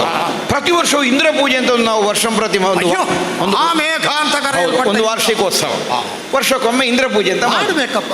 ಯಾಕೆ ಕೇಳಿದ್ರೆ ನಮ್ಮ ಹಿರಿಯರೆಲ್ಲ ಹೇಳಿದ್ರು, ಗೋವಾಳರೆಲ್ಲ, ಆ ದೇವೇಂದ್ರನೆಲ್ಲೋ ನಮಗೆ ಮಳೆ ಸುರಿಸುವುದು, ಸಂಪ್ರದಾಯ ಅಲ್ವೋ? ಅದರಿಂದಲೇ ಅಲ್ಲೋ ಇಲ್ಲಿ ಹುಲ್ಲು ಬೆಳೆಯುವುದು, ಬಿಡಬಾರ್ದು. ಹಸುಗಳಿಗೆಲ್ಲ ಅದೇ ಅಲ್ಲೋ ಆಹಾರ. ಸರಿ ಹೇಳಿ. ಹಾಗಾಗಿ ಅದಕ್ಕೆ ನಾನು ಹೇಳಿದೆ, ಮಳೆ ಸುರಿಸ್ತಾನೆ ಅನ್ನುವಂತಹ ಕಾರಣಕ್ಕಾಗಿಯೇ ನೀವು ಪೂಜೆ ಮಾಡುವುದು, ಹಸುಗಳಿಗೆ ಹುಲ್ಲು ಸಿಗುತ್ತದೆ ಅನ್ನುವ ಕಾರಣಕ್ಕಾಗಿ ಪೂಜಿಸುವುದಾದರೆ ದೇವೇಂದ್ರನನ್ನೆಲ್ಲ ಪೂಜಿಸಬೇಕಾದದ್ದು. ಗೋವರ್ಧನಗಿರಿ ಆ ಪರ್ವತ ಪ್ರಾಂತ್ಯದಲ್ಲಿ ನಾವಿದ್ದದ್ದು. ಅಷ್ಟು ಸಣ್ಣ ಪ್ರಾಯದಲ್ಲೇ ಅಂತಹ ವೈಚಾರಿಕವಾದ ನಿಲುಮೆ ನಿನಗೆ? ಹೌದಪ್ಪ. ಆದ್ದರಿಂದ ಯಾವ ಗಿರಿಯ ನಮಗೆ ಹುಲ್ಲು ನೀರು ಕೊಡ್ತದೆ ಆ ಗಿರಿಯನ್ನೇ ಪೂಜೆ ಮಾಡೋಣ. ಎಲ್ಲರೂ ಒಪ್ಪಿದ್ರಲ್ವ? ಇಂದ್ರ ಪೂಜೆ ಇಲ್ಲ ಆ ವರ್ಷ, ಗೋವರ್ಧನ ಪೂಜೆ. ಗೋವರ್ಧನ ಪೂಜೆ ಏನು ವಿಜೃಂಭಣೆಯಿಂದ ಮಾಡಿ ಎಲ್ಲ ಸಮರ್ಪಣೆ ಆಯಿತು. ಆದರೆ ಪರಿಣಾಮ ದೇವೇಂದ್ರನಿಗೆ ಸಿಟ್ಟು ಬಂತು. ಬರಲೇಬೇಕಲ್ಲ, ನನಗೆ ಸಿಗಬೇಕಾದದ್ದು ಸಿಗದೆ ಹೋಯ್ತಲ್ಲ. ವರ್ಷಕ್ಕೆ ತಪ್ಪದೆ ಸಲ್ಲಬೇಕಾದದ್ದು 1 ವರ್ಷಕ್ಕೆ ಉಳಿಯುತ್ತದೆ ಅಂತಾದ್ರೆ ಜನ ಕಳುಹಿಸುವುದೇ. ಸಿಟ್ಟು ಬಂತು ಅವನಿಗೆ ನೆನಪುಂಟ ಇಲ್ಲ. ಸಿಟ್ಟು ಬಂದು ನಮ್ಮ ಗೋಕುಲವನ್ನೇ ಮುಳುಗಿಸಿ ಬಿಡ್ತೇನೆ ಅನ್ನುವಂಥ ಆಕ್ರೋಶದಿಂದ ಅವ ಮೇಘ ಸಂಕಲೆಯನ್ನೇ ಕತ್ತರಿಸಿ ಬಿಟ್ಟ ಕಾಣ್ತದೆ. ಏನು ಮಳೆ ಪುಣ್ಯಾತ್ಮ! ಮೇಘ ಸ್ಫೋಟ. ಅಯ್ಯೋ, ಮಳೆ ಅಂದ್ರೆ ಎಂತ ಮಳೆ! ಎಲ್ಲ ಹಸುಗಳೆಲ್ಲ ನೀರಿನಲ್ಲಿ ತೇಲಿ ಹೋಗುವುದಕ್ಕೆ ಪ್ರಾರಂಭ ಆಯಿತು, ಮನೆಗಳೆಲ್ಲ ಮುಳುಗಿ ಹೋಯಿತು, ಗೋಪಾಲಕರೆಲ್ಲ ಗಡಗಡ ನಡುಗಿದ್ರು, ಉಳಿಯುವುದಕ್ಕೆ ಅವಕಾಶ ಇಲ್ಲ ಅಂತ ಹೇಳಿದ್ರು. ಆ ಕ್ಷಣಕ್ಕೆ ನಾನೇನು ಮಾಡಿದೆ? ಕಲಿಸ್ತೇನೆ ದೇವೇಂದ್ರನಿಗೆ ಅನ್ನೋ ಹಾಗೆ ಹೇಳಿ. ದೇವೇಂದ್ರನಿಗೆ? ಹೌದಪ್ಪ, ತ್ರೈಲೋಕಾಧ್ಯಕ್ಷನಿಗೆ ಏನು ಕಲಿಸಿದ್ದು? ಎಲ್ಲರನ್ನು ಬರಿಸಿ ಗೋವರ್ಧನ ಪರ್ವತವನ್ನು ಕಿರು ಬೆರಳಿನಿಂದ ಎತ್ತಿ ಹಿಡಿದು. ಕಿರು ಬೆರಳಿನಿಂದ? ಹೌದು, ಎತ್ತಿದ್ದು. 1-2 ದಿವಸ ಅಲ್ಲ, ಹಗಲು ರಾತ್ರಿ ಅನ್ನುವ ಭೇದ ಇಲ್ಲದೆ 7 ದಿವಸ. ನಿಮ್ಮ 7 ದಿವಸದ ಲೆಕ್ಕ ಲೋಕದಲ್ಲಿ ಎಲ್ಲರೂ ಪಾಲಿಸುವ ಲೆಕ್ಕದಾಗೆ ಉಂಟು. ಹೌದೌದು, ಹಾಗೆ. ಒಂದು 7 ಕ್ಷಣವನ್ನು ನೀನು ಎಂತದಯ್ಯ ಅದು? 7 ದಿವಸ ಕಿರು ಬೆರಳಿನಲ್ಲಿ ಗೋವರ್ಧವನ್ನು ಆಧರಿಸಿ ಹಿಡಿದು ಎಲ್ಲರ ಶಕ್ತಿಯೇ ಗೋವುಗಳನ್ನು ಗೋಪಾಲಕರನ್ನೆಲ್ಲ ಆಶ್ರಿತವನ್ನಾಗಿಸಿಕೊಂಡು ಅದರಲ್ಲಿ ಸಂರಕ್ಷಣೆ ಆಗಲಿ. ಯಾರಾದರೂ ಮೆಚ್ಚಿದ್ರು ಅದನ್ನು? ದೇವೇಂದ್ರನಿಗೆ ಮತ್ತೆ ಗೊತ್ತಾಯಿತು, ಓಹ್ ಇವನ ಹತ್ರ ನಾವು ವಿರೋಧ ಮಾಡಿದರೆ ಆಗುವುದಲ್ಲ ಅಂತ ಕೆಳಗಿಳಿದು ಬಂದ. ನನ್ನದು ತಪ್ಪಾಯಿತು ಅಂತ ಕೈ ಮುಗಿದ, ನನಗೆ ಗೋಲೋಕದ ಅಧಿಕಾರವನ್ನು ಕೊಟ್ಟ, ಕಾಮಧೇನುವಿನ ಹಾಲಿನಿಂದಲೇ ನನಗೆ ಅಭಿಷೇಕ ಮಾಡಿದ, ಗೋವಿಂದ ಅಂತ ಹೆಸರು ಕೊಟ್ಟ. ಇನ್ನು ಮುಂದೆ ನಿನಗೆ ನಾನು ವಿರೋಧ ಮಾಡುವುದಿಲ್ಲ ಅಂತ ಕೈ ಮುಗಿದು ಹೊರಟೋದೆ. ಮನಸ್ಸು ಮಾಡಿದರೆ ಮೇರು ಪರ್ವತವನ್ನಾದರೂ ನಾನು ಚಲಿಸುವಂತೆ ಮಾಡಬಲ್ಲೆ ಅಂದ್ರೆ ಕೇಳಬಲ್ಲೆ. ಅಂಜೆ ನೀನು. ಈಗ ನಿನಗೆ ಸಾಧ್ಯವೋ? ಅಯ್ಯೋ, ಶರಥಿಗೆ ಸೇತು ಕಟ್ಟಿದ್ದು ಗೊತ್ತಿಲ್ವಾ ನಿನಗೆ?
ಸಣ್ಣ ಗಿರಿ, ನನಗೆ ಮೇರು ಪರ್ವತವನ್ನಾದರೂ ಅಂಜಿಸಬಲ್ಲ ನಿನಗೆ ಪಂಥಾಹ್ವಾನ ಒಡ್ಡುವುದಕ್ಕೆ ಸಾಧ್ಯವೇ? ನನಗೆ ಅಂಥ ಗಿರಿಯನ್ನು ಕೀಳಲು ಬಹುದೇ? ಅಂಥದ್ದೇನಯ್ಯ ಕೇಳಿದ್ಯಲ್ಲ ನೀನು. ತ್ರೇತಾಯುಗದಲ್ಲಿ ಪ್ರಭು ಶ್ರೀರಾಮಚಂದ್ರಮ ತನ್ನ ಪ್ರೀತಿಯ ಮಡದಿಯಾದ ಜಾನಕಿಯನ್ನು ದುರುಳ ರಾವಣ ಅಪಹರಿಸಿದಾಗ ವಾನರ ಕಟಕದ ಬೆಂಬಲದಿಂದ ದಕ್ಷಿಣ ಸಮುದ್ರದ ತುದಿಗೆ ಬಂದು ವಿಸ್ತಾರವಾಗಿರುವಂತಹ ಲವಣಾಂಬುದಿಯನ್ನು ಕಂಡು ತ್ರಿಕೂಟಾಚಲದ ಬಾಗಿಲಿನವರೆಗೆ 100 ಯೋಜನ ವಿಸ್ತಾರವುಳ್ಳ ದಾರಿಯನ್ನು ಕ್ರಮಿಸುವುದು ಹೇಗೆ? ಆ ಕಾಲದಲ್ಲಿ ವರುಣನ ವಿಶೇಷವಾದಂಥ ಕೃಪೆಯಿಂದ ಸಮುದ್ರ ರಾಜನ ಅಂಗೀಕಾರದಿಂದ ವಾನರ ಕಟಕಗಳನ್ನು ದುಡಿಸಿ, ಕಡ್ಡಾಯದಿಂದಲ್ಲ, ಒತ್ತಾಯಪೂರ್ವಕವಲ್ಲ, ನಿಸ್ಪೃಹತೆಯಿಂದ ಅವರು ಮಾಡಬಹುದಾದ ಕೃತಿಗೆ ಆಗಿ ಅವರನ್ನು ದುಡಿಸಿ ಆ ಮೂಲಕವಾಗಿ ಸೇತುವೆ ಕಟ್ಟಿದ ಕಥೆ ನಿನಗೆ ಗೊತ್ತಿಲ್ಲದ್ದಲ್ಲ. ಆ ಕಾಲದಲ್ಲಿ ಉಳಿದ ವಾನರರೆಲ್ಲ ತಮ್ಮ ದೈಹಿಕವಾದ ದಾರ್ಢ್ಯತೆಯನ್ನು, ನಾನಾ ವಿಧದ ಬೆಟ್ಟಗುಡ್ಡಗಳನ್ನು, ಮಹಾ ಮರಗಳನ್ನು, ಕಲ್ಲು ಬಂಡೆಗಳನ್ನು ಎತ್ತಿ ತಂದು ಪ್ರದರ್ಶನ ಮಾಡುವ ಕಾಲದಲ್ಲಿ ಜಾಂಬವರು ಸ್ವಲ್ಪ ಬದಿಗಿರ್ಲಿ, ಮೇಲೆ ವಿಚಾರಣೆ ಮಾಡಿದ್ರೆ ಸಾಕು. ಹೌದೌದು, ಅದನ್ನು ಮಾಡುವುದು ಬೇಡ. ಸುಮ್ಮನೆ ಆಚೆ ಈಚೆ ಹೋದ್ರೂ ಸಾಕು. ನಾವು ಪೂರ್ತಿ ಕೆಲಸ ಅಂತಲೇ ಅದನ್ನು ಗೊತ್ತು ಮಾಡ್ತೇವೆ. ಇದು ಮೈ ಕೈ ಕುಣಿಸಿದ್ದಕ್ಕೆ ಅರ್ಧ ಕೆಲಸ ಅಂತಿಲ್ಲ, ಪೂರ್ತಿ ಕೆಲಸವೇ ಅಂತ ರಾಮದೇವರು ವಿಶೇಷವಾದ ಕೃಪೆ ಮಾಡಿದಾಗ ತಡ್ಕೊಳ್ಳಿಕ್ಕೆ ಆಗಲಿಲ್ಲ ನನಗೆ. ರಾಮ ಸೇವಾ ಧುರಂಧರರಾದಂಥ ಇವರೆಲ್ಲ ಇಷ್ಟು ಕಷ್ಟ ಸಹಿಷ್ಣುಗಳಾಗಿ ಇಂತಹ ಕಾರ್ಪಣ್ಯವನ್ನು ಅನುಭವಿಸ್ತಾರೆ ಅಂತ ಆದರೆ, ಜಾಂಬವ ಹಾದಿಯಿಂದ ಹುಟ್ಟಿಕೊಂಡು ಬಂದವನು ಸಾಧನೆಯಲ್ಲಿ ಕಡಿಮೆಯೋ ಎಂದು ತೋರಿಸುವುದಕ್ಕಾಗಿ ಧರೆಯಿಂದ ನೆಗೆಹೆ ಅಥವಾ ಧರೆಯಿಂದ ನೆಗಹಿ ಎಲ್ಲಿ ನಿಂತಿದ್ದೇನೆ ಅಂತ ನೋಡಿದರೆ ಅಗಾಧವಾದಂತಹ ಮಹಾಪರ್ವತದ ಬುಡದಲ್ಲಿ ನಿಂತಿದ್ದೇನೆ. ಇನ್ನು ಇದೇ ಆದೀತು ರಾಮದೇವರ ಸೇವೆಗೆ ಅಂತ ಅಡಿಗೆ ಕೈ ಹಾಕಿ ಗಡಗಡ ನಡುಗಿಸ್ತೇನೆ. ಬಂದ್ರಲ್ಲ ಈಶ್ವರ ದೇವರು ಪಾರ್ವತಿ ಸಮೇತರಾಗಿ, ವೃಷಭ ವಾಹನನಾಗಿ ಬಂದದ್ದು ಮಾತ್ರ ಅಲ್ಲ. ಅಯ್ಯ ಜಾಂಬವರೇ, ನೀವು ಇದನ್ನು ಕೀಳ ಕೂಡದು. ನಿಮ್ಮ ವಿಶೇಷವಾದಂಥ ಶ್ರಮಕ್ಕೆ ಉಡುಗೊರೆ ಉಂಟು. ತಲೆಯಲ್ಲಿ ಇಷ್ಟು, ಹೆಗಲ ಮೇಲೆ ಇಷ್ಟು, ಕಂಕುಳಲ್ಲಿ ಇಷ್ಟು, ತುದಿಕೈಯಲ್ಲಿ ಇಷ್ಟು, ಸೊಂಟದಲ್ಲಿ ಇಷ್ಟು, ಜಂಗೆಯಲ್ಲಿ ಇಷ್ಟು, ಕಾಲಲ್ಲಿ ಇಷ್ಟು ಇರುಕಿಕೊಂಡು ಹೋಗುವ ಸಾಮರ್ಥ್ಯ ಉಂಟು ನಿಮಗೆ. ತಗೊಂಡು ಹೋಗಿ ಅಂತ ಹೇಳಿ ನನ್ನನ್ನು ಬೀಳ್ಕೊಂಡು ಪರಮ ಸಖ್ಯ ಮಾಡಿದ್ದಾರೆ. ನಿನ್ನ ಗುಡ್ಡ ಯಾವ ಲೆಕ್ಕವೋ? ಹೌದಾ? ಲೆಕ್ಕಕ್ಕಿಲ್ವಾ? ನೋಡ್ತೇನೆ.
ಸೋಲಿನ ಕಹಿಯನ್ನೇ ಅನುಭವಿಸಿದವನಲ್ಲ.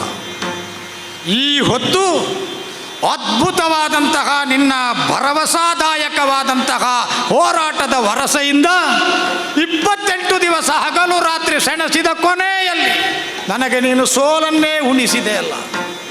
ನಿನ್ನಂಥವನೊಬ್ಬನ ಕೈಗಳ ಆಘಾತದಿಂದ ಅಥವಾ ಪಾದಗಳ ಮೆಟ್ಟುವಿಕೆಯಿಂದ ನನ್ನ ಶರೀರವೇ ಜರ್ಜರಿತವಾಗಿ ಹೋಗುತ್ತದೆ ಅಂತ ಆದರೆ ನೀನು ಅಸಾಮಾನ್ಯ ಎನ್ನುವುದಕ್ಕೆ ನಾನು ಎಲ್ಲಿಂದಲೂ ಸಾಕ್ಷ್ಯವನ್ನು ಯಾಕಾದರೂ ಅರಸಬೇಕು ಹೇಳು. ಅಯ್ಯ, ನಿನ್ನಂತಹ ಪರಾಕ್ರಮಿ ಇಲ್ಲಿಗೆ ಬಂದ ಮೇಲೆ ಆ ಪರಾಕ್ರಮದ ವಿಶಿಷ್ಟವಾದಂಥ ನೆಲೆಯಿಂದಲೇ ಜಾಂಬವನಿಗೆ ಇಂತಹ ಪರಿಭವವನ್ನು ತಂದುಕೊಟ್ಟ ಮೇಲೆ ಸತ್ಯಶೋಧಕ ನೀನಲ್ಲ ಆಗಬೇಕಾದದ್ದು. ನೀನು ಮಣಿಯಲ್ಲಿದೆ ಅಂತ ಸತ್ಯಶೋಧನೆಗೆ ಹೊರಟವನಲ್ವೇ.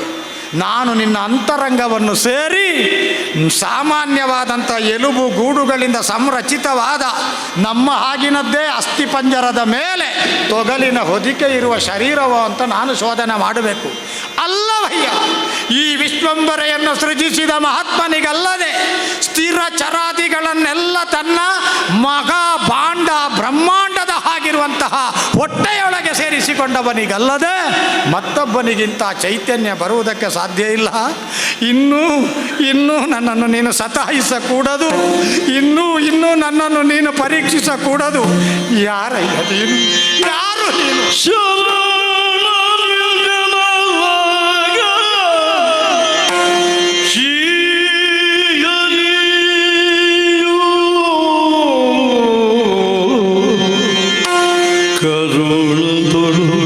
ಕ್ಷಮೆಯಾಂತು ಶ್ರೀ ಹರಿಯು ಕರುಣದೊಳು ಕ್ಷಮೆಯಾಂತು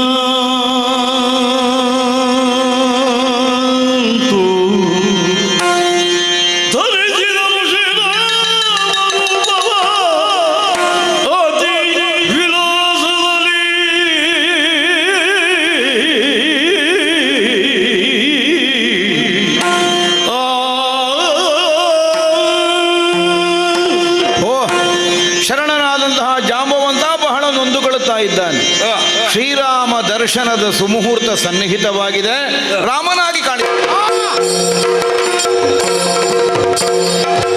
ಪರೀಕ್ಷಿಸುದ ಜಾಂಬವನು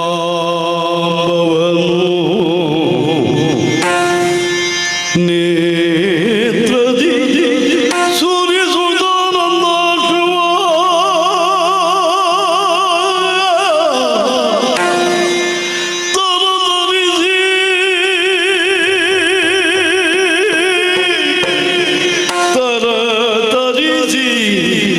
ಬಂದಡಿಗೆರಾಗಿ ಕರಗ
ಪಾಹಿ ಗುಣಾಕರ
ಪ್ರಭು ದಶರಥ ನಂದನ ಜಾಂಬವನ ಮನೋರಥವನ್ನು ತಿಳಿದು ರಾಮನಿಂದ ಬೇರ್ಪಟ್ಟ ನಂತರದಲ್ಲಿ ಸಂಭವಿಸಿದ ಅವನ ಸುಡು ಸುಡು ಮನೋಭಾವಕ್ಕೆ ತಂಪನ್ನರೆಯುವುದಕ್ಕಾಗಿ ಈ ರೂಪದಿಂದ ಕಾಣಿಸಿಕೊಂಡೆ ಎಲ್ಲ ಪ್ರಭುವೆ. ಪರೀಕ್ಷಿಸಿ ಎಲ್ಲವನ್ನೂ ಸ್ವೀಕರಿಸಬೇಕು, ಎಲ್ಲವನ್ನೂ ಅಂಗೀಕರಿಸಬೇಕು. ಎಂತೆಂಥ ಪರೀಕ್ಷೆಗಳನ್ನು ಆ ಕಾಲದಲ್ಲಿ ನೀನು ಮಾಡಿ ಆ ಪರೀಕ್ಷಾ ನಂತರದಲ್ಲಿ ನೀನು ಮುಂದಡಿ ಇಡಬೇಕಾದಂಥ ನೆಲೆಗಳನ್ನು ಖಚಿತಪಡಿಸಿಕೊಂಡೆ. ಒಂದೇ ಎರಡೇ ಪರೀಕ್ಷೆಗಳು. ಅಂತಹ ನಿನ್ನಿಂದಲೇ ಗುರು ಸಂಬಂಧದಲ್ಲಿ, ಗುರು ನೆಲೆಯಲ್ಲಿ ಶಿಷ್ಯ ನಾವು ಎನ್ನುವ ಹಾಗೆ ಅಭ್ಯಾಸ ಮಾಡಿದಂತಹ ಸಂಗತಿಗಳ ಅನುಭವದ ಆಧಾರದಲ್ಲಿ ಒಂದರಕ್ಷಣ ಪರೀಕ್ಷಿಸಬೇಕಾಯಿತು ಪ್ರಭುವೇ. ಅಭಿನಿವೇಶಕ್ಕೆ ಒಳಗಾಗಿ ಹೋದೆ ನಾನು. ಭ್ರಮ ಭ್ರಮ ವ್ಯತ್ಯಸ್ತವಾದದ್ದು ಅಂತ ಹೇಳುವ ತಿಳುವಳಿಕೆ ಇದ್ದರೂ ಒಂದರಕ್ಷಣ ನಾನು ಭ್ರಮೆಗೆ ಒಳಗಾದವನು. ಭ್ರಮೆಯನ್ನು ಅರಸಿ ಹೋಗಬೇಕಾದಂಥ ಅನಿವಾರ್ಯಕ್ಕೆ ಒಳಪಟ್ಟೆ. ಆದ್ದರಿಂದ ಮಾತ್ರ ನಾನು ಪರೀಕ್ಷಿಸಿದನೆ ಹೊರತು ಶತಾಯ ಗತಾಯ ನನ್ನದು ಅಪರಾಧ ಭಾವ ಅಂತ ತಿಳಿಯಕೂಡದು ಪ್ರಭುವೇ. 10 ತಲೆಗಳನ್ನು ಇಟ್ಟುಕೊಂಡರು. ಆ 10 ತಲೆಗಳ ಮೂಲಕವಾಗಿ ಪ್ರಪಂಚಕ್ಕೆ ಒಳಿತನ್ನೇ ಮಾಡಬಹುದಾದ ಸಾಧ್ಯತೆಯನ್ನು ಬೀಳುಗೊಟ್ಟ ದಶಾಸ್ಯ ದಶಗ್ರೀವ ಅಂಥವನನ್ನ ತಲೆಯನ್ನು ಕತ್ತರಿಸುವಾಗಲೂ ನೀನು ನಿರ್ದಯಿಯಾಗಿಯೇ ಇದ್ದೆ. ಕೆಲವೊಮ್ಮೆ ನಾನು ಯೋಚಿಸಿದ್ದಿತ್ತು, ಯುಗ ಯುಗದಲ್ಲಿ ಪದಯುಗಳದ ದರ್ಶನ ಕೊಡುತ್ತೇನೆ ಅಂತ ವಾಗ್ದಾನ ಕೊಟ್ಟ ದಾಶರಥಿಯಾದ ಶ್ರೀರಾಮಚಂದ್ರಮ ಈ ಗುಹೆಯ ಒಳಗೆ ನಾನು ಇರುವಂತಹ ಈ ಇಕ್ಕಟ್ಟಿನ ಪರಿಸ್ಥಿತಿಯನ್ನು ತನಗೆ ಪ್ರೀತ ಎನ್ನುವ ಹಾಗೆ ಭಾವಿಸಿದನೆ. ತನಗದು ಇಷ್ಟಕರ ಅಂತ ಆಲೋಚಿಸಿದನೆ. ನನ್ನ ಗುಹೆಯ ಒಳಗಿನ ತೊಳಲಾಟ, ಈ ಮಾನವಿಕ ಶಿಶುಗಳ ಜೊತೆಗಿನ ಸಂಬಂಧದ ಮೂಲಕವಾಗಿ ನಾನು ನನ್ನ ಸುತ್ತಲೂ ಕಟ್ಟಿಕೊಂಡ ಸಂದಿಗ್ಧದ ಕೋಟೆ, ಇದರಿಂದ ಒಮ್ಮೆ ನನ್ನನ್ನು ಪಾರುಗಾಣಿಸುವುದಕ್ಕಾಗಿ ಜಗದ ಕೋಟಲೆಗಳ ವಿಮೋಚಕನಾದ ರಾಮ ಬರ್ತಾನೆ ಅಂತ ನಿರೀಕ್ಷೆ ಮಾಡುತ್ತಿದ್ದವನನ್ನು ಈ ಕಾಲಕ್ಕೆ ರಾಮ ಪರೀಕ್ಷಿಸುತ್ತಿದ್ದಾನೆ ಅಂತ ಭಾವಿಸಿದ್ದಿತ್ತು. ನನ್ನ ಬಗ್ಗೆ ನಾನೇ ನಾಚಿಕೊಳ್ಳುತ್ತೇನೆ ಪ್ರಭುವೇ. ಆಡಿದ ಮಾತಿಗೆ ತಪ್ಪದ ಇಟ್ಟ ಗುರಿಯನ್ನು ಬದಲಾಯಿಸದ ಏಕಪತ್ನಿ ವ್ರತಸ್ಥ ಅನ್ನುವ ನೆಲೆಯಿಂದ ಪ್ರಪಂಚಕ್ಕೆ ಆದರಣೀಯವಾದ ಅನುಕರಣೀಯವಾದ ಆದರ್ಶವನ್ನು ಬೋಧಿಸಿ ಪಾಠದಿಂದ ಅಲ್ಲ ಕಲಿಯುವುದು, ಗ್ರಂಥಗಳಿಂದ ಅಲ್ಲ ಅಭ್ಯಾಸ ಮಾಡುವುದು, ಪ್ರತ್ಯಕ್ಷವಾಗಿ ನಾನು ಏನನ್ನು ಪ್ರವೃತ್ತಿಯ ಮೂಲಕ ಕಾಣಿಸಿಕೊಡುತ್ತೇನೆಯೋ ಅದನ್ನೇ ಜೀವನದ ಘನ ಧೋರಣೆ ಅಂತ ಕಣ್ಣು ಮುಚ್ಚಿ ಅಂಗೀಕರಿಸಿ ಎನ್ನುವ ಹಾಗೆ ಸ್ಫಟಿಕ ಶುಭ್ರ ನೀರಿನ ಹಾಗೆ ಪ್ರತಿಫಲಿಸುವ ದರ್ಪಣದ ಪ್ರತಿಫಲನದ ಶಕ್ತಿಯ ಹಾಗೆ ಜಗತ್ತಿಗೆ ಕಾಣಿಸಿಕೊಟ್ಟವರು ಪ್ರಭು. ಒಂದು ಮಾತನ್ನು ನಾನು ಆಡದೆ ಹೋದರೆ ಯಾವ ಕಾರಣಕ್ಕೂ ವ್ಯತ್ಯಯವಾದ ಲೋಪಕರವಾದ ಕೃತಿಯನ್ನು ಆಚರಿಸಿದ ಪಾಪ ನನಗೆ ಬಂದೀತು. ಏನು ನಿನ್ನನ್ನು ನಾನು ತಿಳಿಯದವನೇ? ಓ ದುಷ್ಟಮರ್ದನ ದುಷ್ಟಮರ್ದನ ದುಷ್ಟಮರ್ದನ ರಕ್ಷಿಸೋ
ಅಮೃತ ಉದ್ಭೂತವಾಯಿತು.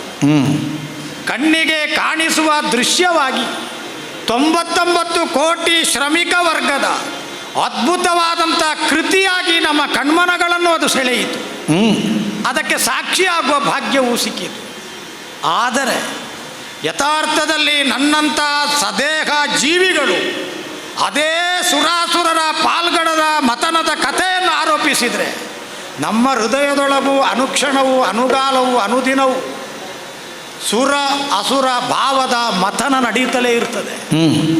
ಒಮ್ಮೊಮ್ಮೆ ಸುರ ಭಾವದ ಪ್ರಾಬಲ್ಯ ಮೆರೆದರೆ ಒಮ್ಮೆ ಅಸುರ ಕೈಗುಣವೇ ಹೆಚ್ಚಿನದ್ದು ಅಂತ ಕಾಣಿಸಿಬಿಡುತ್ತದೆ. ಆ ಕಾಲದಲ್ಲಿ ವಿವೇಕ ಎನ್ನುವುದು ಮಸಳಿಸಿ ಹೋದರೆ, ನಿರ್ಣಯಾತ್ಮಕವಾದಂಥ ಅನುಸಂಧಾನದ ಪ್ರಜ್ಞೆ ಎನ್ನುವುದು ಕುಸಿದು ಹೋದರೆ ಆಸುರಿ ಶಕ್ತಿಯೇ ಒಳಗೆ ವಿಜೃಂಭಿಸಿ ಬಿಡುತ್ತದೆ.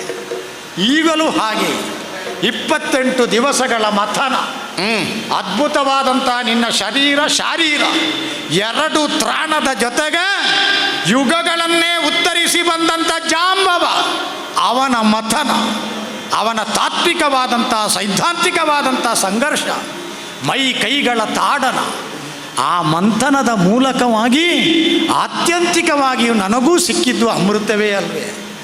ಯಾರ ಸಂಸ್ಪರ್ಶದಿಂದ ಯಾವುದು ಉದ್ಧರಣಗೊಳ್ಳುತ್ತದೋ, ಯಾರ ಕೃಪಾ ಕಟಾಕ್ಷದಿಂದ ಸಾಧಾರಣವಾಗಿರುವ ಕಾಷ್ಟವು ಗಂಧದ ಮಹಾಮರವಾಗಿ ಬೆಳೆಯುತ್ತದೋ, ಅಂತಹ ಅದ್ಭುತವಾದಂಥ ಶಕ್ತಿಯನ್ನು ಹೊಂದಿರುವ ನೀನು ಈ ಜಾಂಬವನ ಮೇಲೆ ಅನುಗ್ರಹ ಮಾಡುವುದಕ್ಕೆ 28 ದಿವಸಗಳವರೆಗೆ ನನ್ನ ಜೊತೆಗಿನ ಮಂಥನವನ್ನು ನೀನು ಅಪೇಕ್ಷಿಸಿದೆ.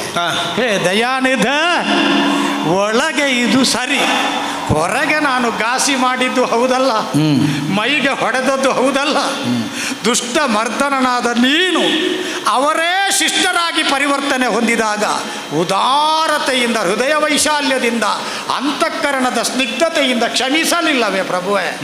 ಈ ಮಗುವಿನ ಹೊಡೆತವನ್ನು, ತಾಡನವನ್ನು ನೀನು ಕ್ಷಮಿಸಬೇಕು ಅಂತ ಪ್ರಾರ್ಥಿಸಿ ನಿನ್ನ ಮುಂದೆ ಗಡಗುಟ್ಟುತ್ತಾ ನಿಂತಿದ್ದೇನೆ ಪ್ರಭುವೇ, ನಿಂತಿದ್ದೇನೆ.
ಅವಕಾಶದಿಂದ ತಾನು ದೂರವಾದೆ ಅಂತ ನಾವು ಭಾವಿಸಿ ಹುಟ್ಟಿಸಬೇಕಾದದ್ದು. ಎಂದಿಗೂ ನೀವು ಶರಣರು ಶರಣರೇ, ಕೇವಲ ಶರಣರಲ್ಲ, ಶರಣ ಶ್ರೇಷ್ಠ. ಯಾಕೆ? ವಿಶ್ವಾಸ ಭಾವದಿಂದ ಪರಿಪೂರ್ಣವಾದ ಶರಣಾಗತಿ, ರಾಮದರ್ಶನವಾದ ತ್ರೇದೇವೇ ನನಗಾಗಿ ನಿಮ್ಮನ್ನು ಒಪ್ಪಿಸಿಕೊಳ್ಳಿ. ಸೀತಾನ್ವೇಷಣೆಯನ್ನು ಮೊದಲುಗೊಂಡು ಸೀತಾ ಪ್ರಾಪ್ತಿಯ ತನಕ ಅವಿರತವಾದಂತಹ ಶ್ರಮವನ್ನು ತಾವು ಹೊಂದಿರುವುದು ಇದೆಲ್ಲ ಕಡಿಮೆ ಸಿಕ್ಕಿದಂತಹ ಸೌಭಾಗ್ಯ ಅನ್ನುವಂತಹ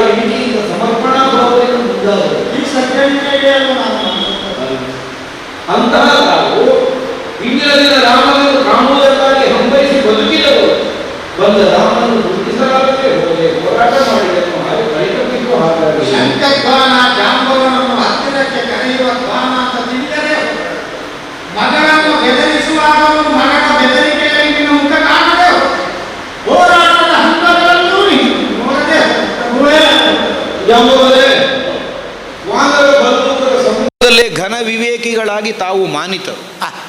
ಯಾರೂ ಮಾರ್ಗ ಕಾಣಿಸದೆ, ಯಾರು ಮುಂದಿನದ್ದಾದಂತಹ ಗುರಿಯ ಕುರಿತಾದಂತಹ ಸ್ಪಷ್ಟತೆ ಇಲ್ಲದೆ ಬಳಲುತ್ತಾರೆಯೋ ಅಂಥವರಿಗೆ ಪಥನಿರ್ದೇಶನವನ್ನು ತಾವು ಮಾಡಿದವರು. ಹಿಂದೆ ನೀನೇ ಅಲ್ವೋ ಬೆಂಬಲವಾಗಿ ನಿಂತದ್ದು ಪ್ರಭು. ಅಷ್ಟೆಲ್ಲ ಮಾಡಿದ ನಿಮಗೆ ಇಂದಿನ ದಿನ ಕಣ್ಣು ಮಬ್ಬಾಗಿ ಹೋಯಿತು.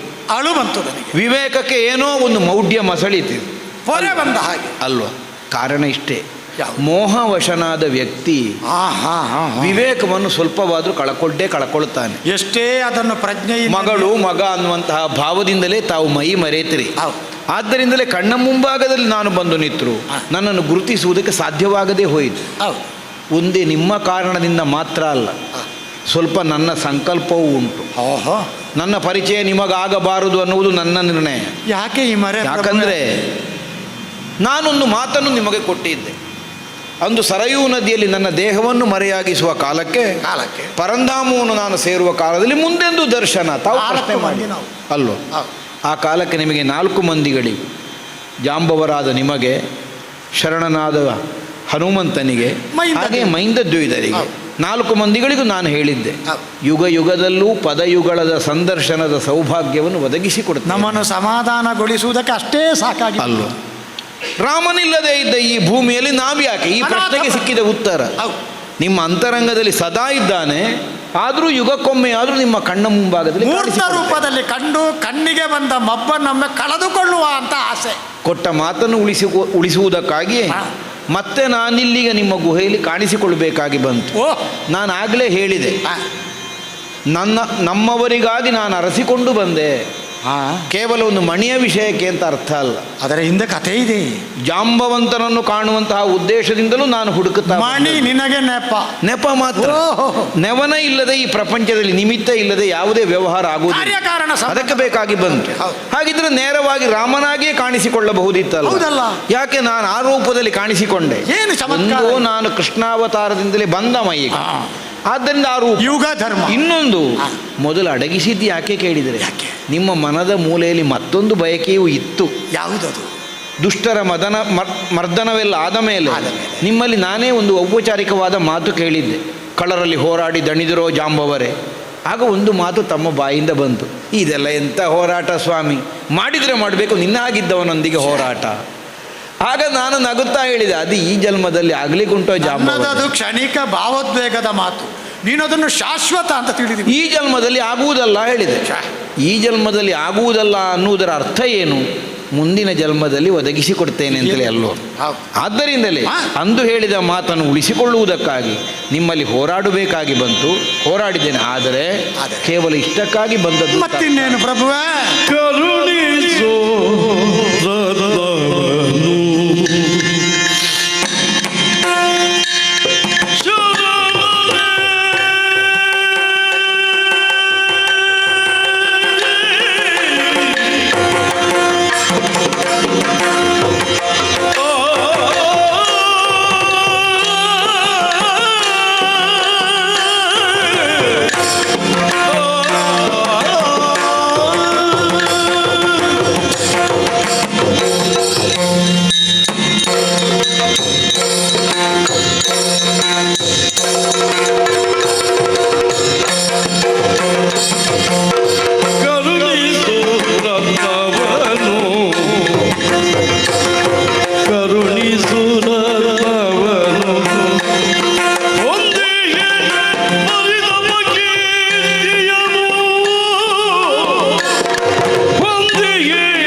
ಮಾಡಲೇಬೇಕು. ಯಾವುದು ಪ್ರಭು? ಆ ದಿನವೊಂದಕ್ಕೆ 8 ಭಾರ ಬಂಗಾರವನ್ನು ಕೊಡುವ ಮಣಿಯಿಂದ ಈ ಕೃಷ್ಣನಿಗೆ ಆಗಬೇಕಾದದ್ದೇನಿದೆ, ರಾಮನಿಗೆ ಆಗಬೇಕಾದದ್ದೇನಿದೆ? ನನ್ನ ಗುಹೆಯನ್ನು ಬೆಳಗುವ ಸ್ವಾರ್ಥದಿಂದ ತಂದ ಮಣಿ ನನ್ನ ಪ್ರಭುವಿಗೆ ಬೇಕಾಗಿದೆ. ಯಾಕಂದ್ರೆ ಕಳಂಕದಂತಿದೆ. ಹೌದು, ಅಪವಾದ ಕಾರಣವಾಯಿತು. ಅಯ್ಯಯ್ಯೋ, ಪ್ರಸೆಯನ್ನನು ನಾನು ಕೊಂದು ಮಣಿಯನ್ನು ಅಪಹರಿಸಿದ್ದೇನೆ ಅನ್ನುವಂತಹ ವರ್ತಮಾನ ಲೋಕದೆಲ್ಲ ವಿಸ್ತಾರ ಆಗಿದೆ. ಓ, ಅದನ್ನು ಹೋಗಲಾಡಿಸಬೇಕು ಅಂತಾದರೆ ಆದರೆ? ಮಣಿಯನ್ನು ಮರಳಿಸಿ ಅದಕ್ಕೆ ಯಾವನು ಅಧಿಕಾರಿಯೋ ಅಂತಹ ಸತ್ರಾಜಿತನಿಗೆ ಅದನ್ನು ಒದಗಿಸಬೇಕಾಗಿದೆ. ಆದ್ದರಿಂದ ಆ ಮಣಿಯನ್ನು ನೀವು ನನಗೆ ಕೊಟ್ಟರೆ ನಾನು ಅಪವಾದದಿಂದ ಮುಕ್ತನಾಗುವುದು. ನನ್ನನ್ನು ಸಣ್ಣದು ಮಾಡಬಾರದು. ಸನ್ನಿಧಿ ಆದಿದೇವರ ದೇವನಲ್ಲ.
ಜಾಂಬವರೇ, ಮುಳಿದು ನಿನ್ನೊಡನೆ ನಾನು ಕಾದಿದೆ.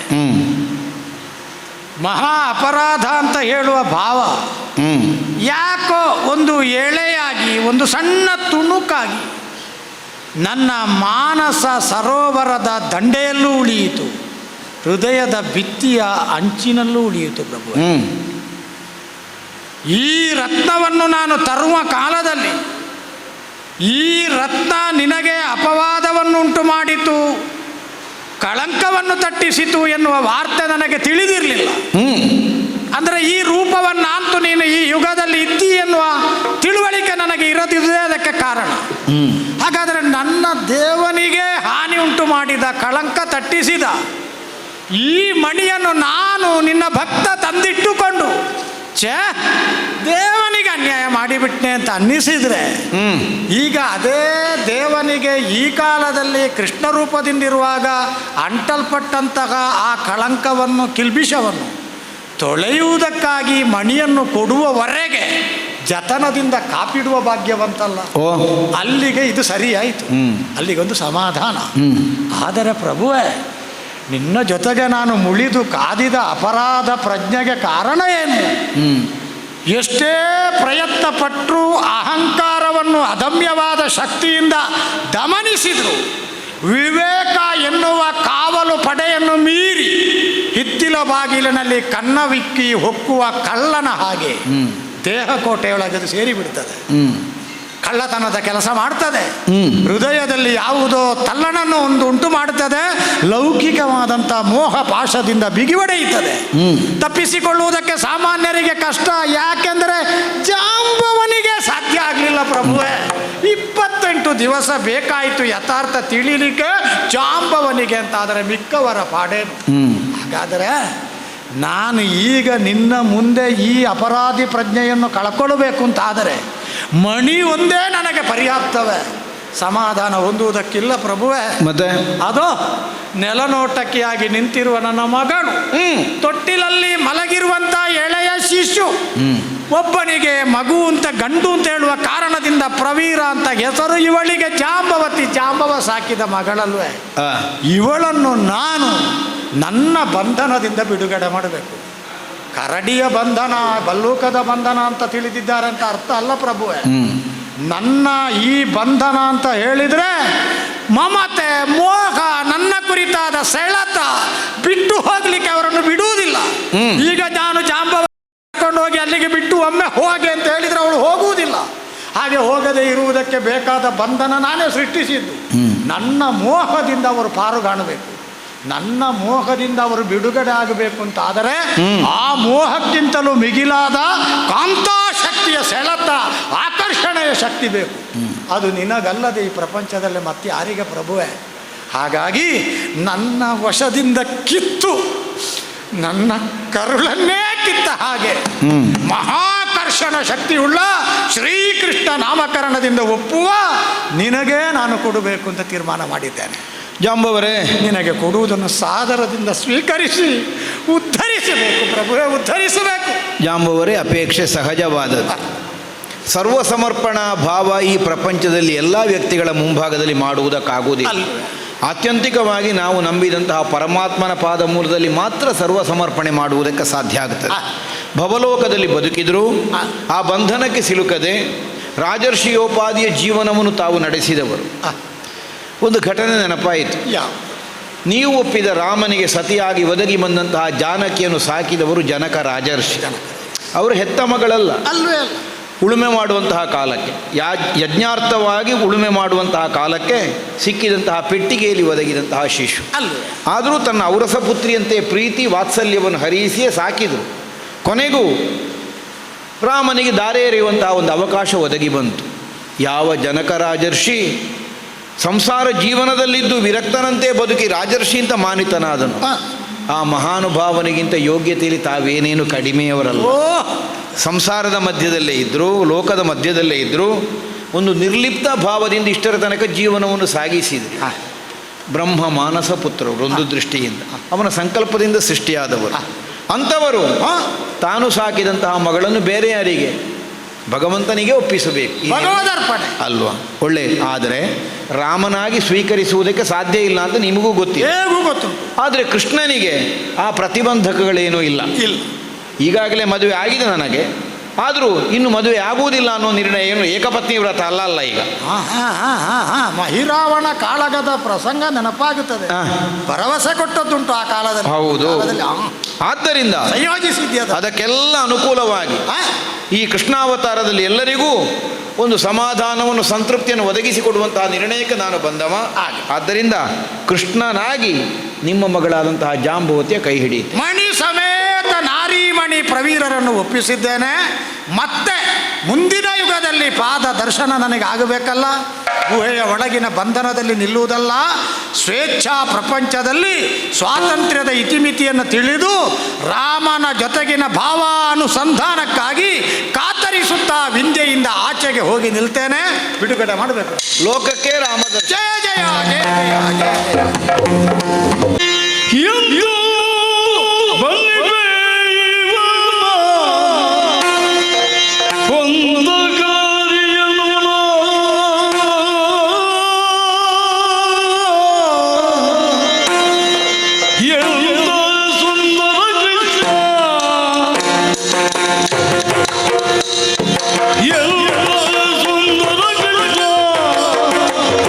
ಸುಂದರ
ಸಂಗಮದ ವರ್ಣ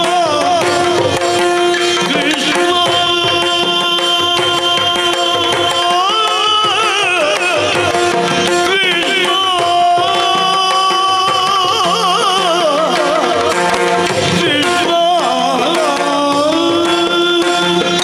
ನೀಲಗಿರಿ ನೀಲಮೇಘ ಸಂಗಮದ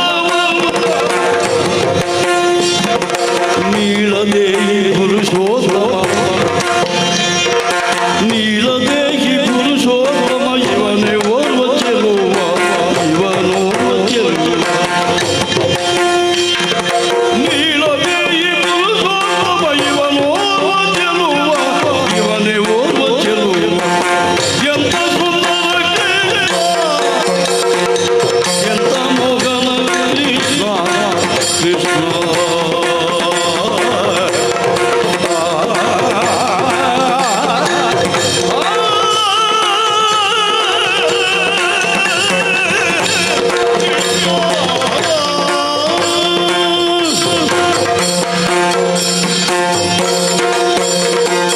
ಆದಿದೇವ ಸಕಲ ಪೂಜಿತ ಯಾದವ ಕುಲ ಮೋಹನ ವೇದೋದ್ಧಾರಕ ತಿರುಪತಿ ವೆಂಕಟ ವೇಣುನಾದ ಪ್ರಿಯ ನಮೋ ನಾರಾಯಣತಿ ನಮೋ ನಮೋ ನಾರದ ಚಂದ್ರ ನಮೋ ನಮೋ ಆದಿದೇವ ಸಕಲಾಗಮ ಪೂಜಿತ ಯಾದವ ಕುಲ ಮೋಹನ ವೇದೋದ್ಧಾರಕ ತಿರುಪತಿ ವೆಂಕಟ ವೇಣುನಾದ ಪ್ರಿಯ ನಮೋ ನಮೋ ನಾರಾಯಣತೆ ನಮೋ ನಾರದ ಚಂದ್ರ ನಮೋ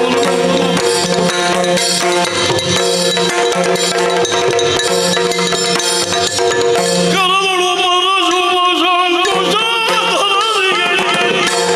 ಹರುಷದಿ ಭಕ್ತರ ಪೊರೆವಗೆ ಕುರಗಭೂಷಣನ ಸುಕುಮಾರ ಗಜವದನನ ಕುರಗಭೂಷಣನ ಸುಕುಮಾರ ಗಜವದನನ ಕುರಗಭೂಷಣನ ಸುಕುಮಾರ ಗಜವದನನ ಚರಣ ಕಮಲಕ್ಕೆ ಆರತಿಯ ಬೆಳಗಿ ಆರತಿಯ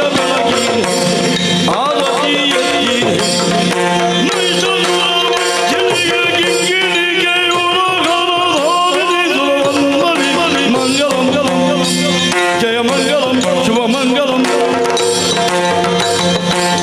ಗಜಮುಖ